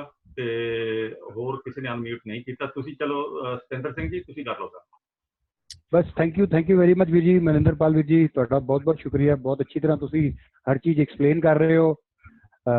ਥੈਂਕ ਯੂ ਵੈਰੀ ਮਚ ਵੀਰ ਜੀ। ਕਦੋਂ ਇੰਡੀਆ ਆਓ ਤੇ ਬੰਬੇ ਜ਼ਰੂਰ ਆਉਣਾ ਸਾਡੇ ਕੋਲ। ਹਾਂਜੀ ਜ਼ਰੂਰ ਜ਼ਰੂਰ, ਕੋਈ ਗੱਲ। ਥੈਂਕ ਯੂ ਜੀ। ਹਾਂਜੀ ਸਵਿੰਦਰ ਕੌਰ ਜੀ ਤੁਸੀਂ ਵੀ, ਮੈਂ ਦੇਖ ਰਿਹਾ ਤੁਸੀਂ ਹੈਗੇ ਆ, ਤੁਸੀਂ ਆ ਜਾਓ, ਕੋਈ ਕਰ ਲਓ ਗੱਲ ਜੀ। ਵਾਹਿਗੁਰੂ ਜੀ ਕਾ ਖਾਲਸਾ ਵਾਹਿਗੁਰੂ ਜੀ ਕੀ ਫਤਿਹ ਜੀ। ਵਾਹਿਗੁਰੂ ਜੀ ਕੀ ਫਤਿਹ ਜੀ। ਗਿਆਨੀ ਜੀ ਸਵਾਲ ਕੋਈ ਨਹੀਂ ਹੈਗਾ ਜੀ, ਬਸ ਜੀ ਥੈਂਕ ਯੂ, ਬਹੁਤ ਵਧੀਆ ਕਥਾ ਸੀਗੀ। ਧੰਨਵਾਦ ਜੀ, ਧੰਨਵਾਦ ਤੁਹਾਡਾ। ਥੈਂਕ ਯੂ ਜੀ, ਬਹੁਤ ਬਹੁਤ ਮਿਹਰਬਾਨੀ। ਟਾਈਮ ਕੱਢ ਕੇ ਸਰਵਣ ਕੀਤਾ। ਵਾਹਿਗੁਰੂ ਜੀ ਕਾ ਖਾਲਸਾ ਵਾਹਿਗੁਰੂ ਜੀ ਕੀ ਫਤਿਹ ਜੀ। ਦਰਸ਼ਨ ਕੌਰ ਬਾਸੀ ਉਹ ਵੀ ਹੈਗੇ ਲਾਈਨ ਤੇ, ਜੇ ਉਹਨਾਂ ਨੇ ਕੁਝ ਕਹਿਣਾ ਹੋਵੇ ਤਾਂ ਪਲੀਜ਼। ਹਾਂਜੀ ਵੀਰ ਜੀ, ਬਸ ਇਹੀ ਥੈਂਕ ਯੂ, ਬਹੁਤ ਬਹੁਤ ਵਧੀਆ ਇਹਨਾਂ ਨੇ ਸਾਰੇ ਢੰਗ ਨਾਲ ਬਹੁਤ ਵਧੀਆ ਸਮਝਾਇਆ। ਗਿਆਨੀ ਜੀ ਵਾਹਿਗੁਰੂ ਜੀ ਕਾ ਖਾਲਸਾ ਵਾਹਿਗੁਰੂ ਜੀ ਕੀ ਫਤਿਹ ਜੀ। ਵਾਹਿਗੁਰੂ ਜੀ ਖਾਲਸਾ ਜੀ ਫਤਿਹ ਜੀ। ਧੰਨਵਾਦ ਜੀ, ਬਹੁਤ ਬਹੁਤ ਤੁਹਾਡਾ ਧੰਨਵਾਦ ਗਿਆਨੀ ਜੀ, ਮਹਾਰਾਜ ਚੜ੍ਹਦੀ ਕਲਾ ਬਖਸ਼ੇ ਤੁਹਾਡਾ। Thank you. ਠੀਕ ਹੈ ਜੀ। ਇੱਕ ਨਾਂ ਹੈਗਾ ਜੀ ਸਕਰੀਨ ਤੇ, ਮੀਨੂ। Thank you. ਹਾਂਜੀ ਮਿਊਟ ਕਰਕੇ ਆਉਣਾ। ਹਾਂਜੀ ਹਾਂਜੀ ਹੈਲੋ ਜੀ ਮੀਨੂ। ਨਹੀਂ ਜੀ, ਮੇਰਾ ਖਿਆਲ ਇੱਥੇ ਬਸ ਕਰਦੇ ਆ ਜੀ, ਫਿਰ ਮੇਰਾ ਖਿਆਲ ਹੋਰ ਤਾਂ ਕਿਸੇ ਨੇ ਅਨਮਿਊਟ ਨਹੀਂ ਕੀਤਾ ਆ। ਕੱਲ ਦਾ ਫਿਰ ਦੱਸ ਦਿਓ ਪ੍ਰੋਗਰਾਮ। ਕੱਲ ਨੂੰ 10 ਵਜੇ। ਇੱਕ ਮਿੰਟ ਠਹਿਰ ਲਓ ਜੀ, ਇੱਕ ਮਿੰਟ ਠਹਿਰ ਲਓ। ਹਮੇਸ਼ਾ ਦੀ ਤਰ੍ਹਾਂ ਮੈਂ ਆਪਣੇ ਘਰ ਵਾਲੀ ਨੂੰ ਵੀ ਕਹਿ ਸਕਦਾ ਜੀ ਵੀ ਉਹ ਵੀ ਮੈਨੂੰ ਲੱਗਦਾ ਅਨਮਿਊਟ ਹੋ ਕੇ ਆਈ ਹੋ। ਬਿਲਕੁਲ ਮੈਂ ਰੋਟੀ ਪਾਣੀ ਦਾ ਵਾਸਤਾ ਰੋਜ਼ੇ ਪਾਉਣਾ, ਇਸ ਕਰਕੇ ਮੈਂ ਲੈ ਕੇ ਜ਼ਰੂਰ ਆਉਣਾ ਹੁੰਦਾ। ਹਾਂਜੀ ਦੇਖ ਲਓ। ਹਾਂਜੀ ਕਿਉਂਕਿ ਗੁਰਦੁਆਰੇ ਦੇਖ ਸਾਰੇ ਲਓ ਕਿੱਦਾਂ ਲਾਕਡਾਊਨ ਕਰਨੀ ਹੈ ਆ, ਦੇਖ ਲਓ ਕਿੱਦਾਂ ਕਰਨੀ ਆ। ਇਹ ਕਰਨੀ ਕੁਛ ਨਹੀਂ, ਦੁਪਹਿਰਾ ਮਿਲ ਗਿਆ, ਸ਼ਾਮ ਨੂੰ ਰੈਡੀ ਰਹਿਣਾ। ਠੀਕ ਹੈ ਜੀ। ਵਾਹਿਗੁਰੂ ਜੀ ਕਾ ਪ੍ਰੋਗਰਾਮ ਤਾਂ ਹੀ ਚੱਲਣੇ ਖਾਲਸਾ। ਲਗਾਤਾਰ। ਭਾਜੀ ਡਰਦੇ ਆ ਰਾਤ ਨੂੰ ਪ੍ਰਸ਼ਾਦਾ ਵੀ ਛਕਣਾ ਫਿਰ। ਆ ਦੇਖ ਲਓ, ਹੋਰ ਸਾਰਿਆਂ ਦਾ ਅਨਮਿਊਟ ਦੇਖ ਲੈਂਦੇ ਆ ਜੀ, ਮੈਨੂੰ ਫਿਰ ਐਨ ਐਂਡ ਦੇ ਉੱਤੇ ਕਹਿੰਦੇ ਅੱਛਾ ਉਹ ਵੀ ਹੈਗੀ ਆ, ਮੈਂ ਦੇਖਦਾ ਆ। ਉਹ ਬਈ ਫਾਈਨਲ ਵਰਡ ਤੇਰਾ ਹੀ ਹੁੰਦਾ ਘਰ ਦੇ ਵਿੱਚ ਵੀ। Thank you. ਓਕੇ ਗਿਆਨੀ ਜੀ, ਵਾਹਿਗੁਰੂ ਜੀ ਖਾਲਸਾ, ਵਾਹਿਗੁਰੂ ਜੀ ਕੀ ਫਤਿਹ। ਬਸ ਮੈਂ ਇਹ ਕਹਿਣਾ, ਜਿੱਦਾਂ ਤੁਸੀਂ ਆ ਹਫਤਾ ਸਾਰੀ ਕਥਾ ਕੀਤੀ ਆ, ਬਹੁਤ ਚੱਜੇ ਤਰੀਕੇ ਦੇ ਨਾਲ ਕੀਤੀ, ਔਰ ਇੰਨਾ ਸੋਹਣਾ ਤੁਸੀਂ ਐਕਸਪਲੇਨ ਕੀਤਾ। ਮੇਰੇ ਖਿਆਲ ਦੇ ਵਿੱਚ ਜੇ ਸਾਰੀ ਸੰਗਤ ਦੇ ਵਿੱਚ ਕੋਈ ਵੀ ਸੰਤਾਂ ਦੇ ਕਿਸੇ ਇਦਾਂ ਦੇ ਸਰੀਰਕ ਸੰਤਾਂ ਦੇ ਨਾਲ ਜੁੜੇ ਹੋਗੇ ਤਾਂ ਉਹ ਥਿੰਕ ਕਰੂਗੇ ਟਵਾਈਸ, ਮੇਰੇ ਖਿਆਲ ਦੇ ਵਿੱਚ। ਜਿੱਦਾਂ ਤੁਸੀਂ ਐਕਸਪਲੇਨ ਕੀਤਾ, ਤੁਹਾਡਾ ਬਹੁਤ ਬਹੁਤ ਧੰਨਵਾਦ। ਤੇ ਗਾਹਾਂ ਫਿਊਚਰ ਦੇ ਵਿੱਚ ਅਸੀਂ ਇਹ ਕਹਿੰਦੇ ਆ ਕਿ ਤੁਹਾਡੀ ਫੇਰ ਵੀ ਕਥਾ ਸਾਨੂੰ ਸੁਣਾਈ ਜਾਵੇ ਜੀ। ਥੈਂਕ ਯੂ ਜੀ, ਥੈਂਕ ਯੂ, ਬਹੁਤ ਧੰਨਵਾਦ ਤੁਹਾਡਾ, ਤੁਸੀਂ ਹੌਸਲਾ ਵਧਾਇਆ। ਮਿਹਰਬਾਨੀ ਜੀ ਸਭ ਦੀ, ਬਹੁਤ ਬਹੁਤ ਧੰਨਵਾਦ। ਬਹੁਤ ਸੋਹਣੇ ਸਵਾਲ ਕੀਤੇ ਜੀ, ਤੇ ਜਵਾਬ ਵੀ ਬੜੇ ਵਧੀਆ ਆ ਗਏ ਜੀ। ਤੇ ਮੈਂ ਉਮੀਦ ਕਰਦਾ ਕਿ ਇਸੇ ਤਰ੍ਹਾਂ ਸਾਡੇ ਨਾਲ ਸੋਮਵਾਰ ਨੂੰ ਵੀ ਜੁੜਨਗੇ। ਪਰ ਕੱਲ ਦਾ ਪ੍ਰੋਗਰਾਮ, ਜਿੱਦਾਂ ਸਤਨਾਮ ਸਿੰਘ ਜੀ ਨੇ ਕਿਹਾ, ਕੱਲ ਦਾ ਪ੍ਰੋਗਰਾਮ ਜੀ ਆਪਣੇ ਗੁਰਦੁਆਰਾ ਸਾਹਿਬ ਬੁਲਿਚ ਤੋਂ 10 ਵਜੇ ਤੋਂ ਲੈ ਕੇ 11, 11:30 ਦੇਖਦੇ ਹਾਂ ਜੀ ਕਿੰਨਾ ਟਾਈਮ ਲੱਗੂਗਾ, ਚੱਲੂਗਾ ਜੀ। ਉਹਦੇ ਵਿੱਚ ਵੈਰਾਈਟੀ ਆਫ ਪ੍ਰੋਗਰਾਮਸ ਹੋਣਗੇ, ਤੇ ਉਹ ਦੇਖਣਾ ਨਾ ਭੁੱਲਣਾ ਜੀ, ਸੁਣਨਾ ਨਾ ਭੁੱਲਣਾ। ਤੇ ਬਾਕੀ ਇੱਥੇ ਮੇਰਾ ਹਾਲ ਸਮਾਪਤੀ ਕਰ ਦਿੰਦੇ। ਹੋਰ ਗੁਰਮੁਖ ਸਿੰਘ ਜੀ, ਜੇ ਹੋਰ ਕੁਝ ਕਹਿਣਾ ਤਾਂ ਤੁਸੀਂ ਦੱਸ ਦਿਓ, ਨਹੀਂ ਤਾਂ ਫਤਿਹ ਬੁਲਾ ਲਈ ਜੀ। ਓਕੇ ਜੀ। ਮੈਂ ਇੱਕੋ ਹੀ ਗੱਲ ਕਹਿਣੀ ਸੀਗੀ ਜੀ। ਕਹੋ ਜੀ। ਮੈਂ ਇਹ ਆਪਣਾ ਜਿਹੜੀਆਂ ਆਪਣੀਆਂ ਸਿੱਖ ਧਰਮ ਦੇ ਵਿੱਚ ਆਹ ਦਫਾੜਾਂ ਪਈਆਂ ਹੋਈਆਂ, ਆਪਾਂ ਨਾ ਬਹੁਤੇ ਬੰਦੇ ਇਹ ਸੰਤਾਂ ਨੂੰ ਆਪਾਂ ਗੁਰਬਾਣੀ ਦੇ ਵਿੱਚੋਂ ਲੱਭਣ ਦੀ ਜਗ੍ਹਾ ਆਪਾਂ ਬੰਦਿਆਂ ਦੇ ਵਿੱਚੋਂ ਲੱਭਦੇ ਆ। ਆਈ ਥਿੰਕ ਇਹੀ ਜ਼ਿਆਦਾ ਫ੍ਰਿਕਸ਼ਨ ਪਾ ਰਹੇ ਹੈਗੇ ਲੋਕਾਂ ਦੇ ਵਿੱਚ। ਸਹੀ ਹੈ ਜੀ, ਤੁਹਾਡੀ ਗੱਲ ਸਹੀ ਗੱਲ ਹੈ ਜੀ। ਥੈਂਕ ਯੂ ਜੀ। ਠੀਕ ਹੈ ਜੀ ਸੰਗਤ ਜੀ, ਤੁਹਾਡਾ ਬਹੁਤ ਬਹੁਤ ਧੰਨਵਾਦ। ਸੋਮਵਾਰ ਨੂੰ ਅਸੀਂ ਮੁੜ ਕੇ ਫੇਰ ਆਵਾਂਗੇ ਜੀ 2 ਵਜੇ, ਜਿੱਦਾਂ ਹਮੇਸ਼ਾ ਦੀ ਤਰ੍ਹਾਂ। ਤੇ ਆਪ ਵੀ ਤੇ ਆਪਣੇ ਸੱਜਣ ਮਿੱਤਰ ਭੈਣ ਭਾਈ ਸਾਰਿਆਂ ਨੂੰ ਦੱਸਿਓ, ਤੇ ਇਹਦੇ ਨਾਲੋਂ ਵੀ ਜ਼ਿਆਦਾ ਸੰਗਤ ਜੁੜੇ, ਤੇ ਆਪਾਂ ਇਕੱਠੇ ਹੋਵਾਂਗੇ ਇੱਕ ਨਵਾਂ ਟੌਪਿਕ ਲੈ ਕੇ। ਤੇ ਫਿਰ ਆਪ ਜੀ ਨੂੰ ਮਿਲਦੇ ਆ ਮੰਡੇ, ਸੋਮਵਾਰ ਨੂੰ। ਵਾਹਿਗੁਰੂ ਜੀ ਕਾ ਖਾਲਸਾ, ਵਾਹਿਗੁਰੂ ਜੀ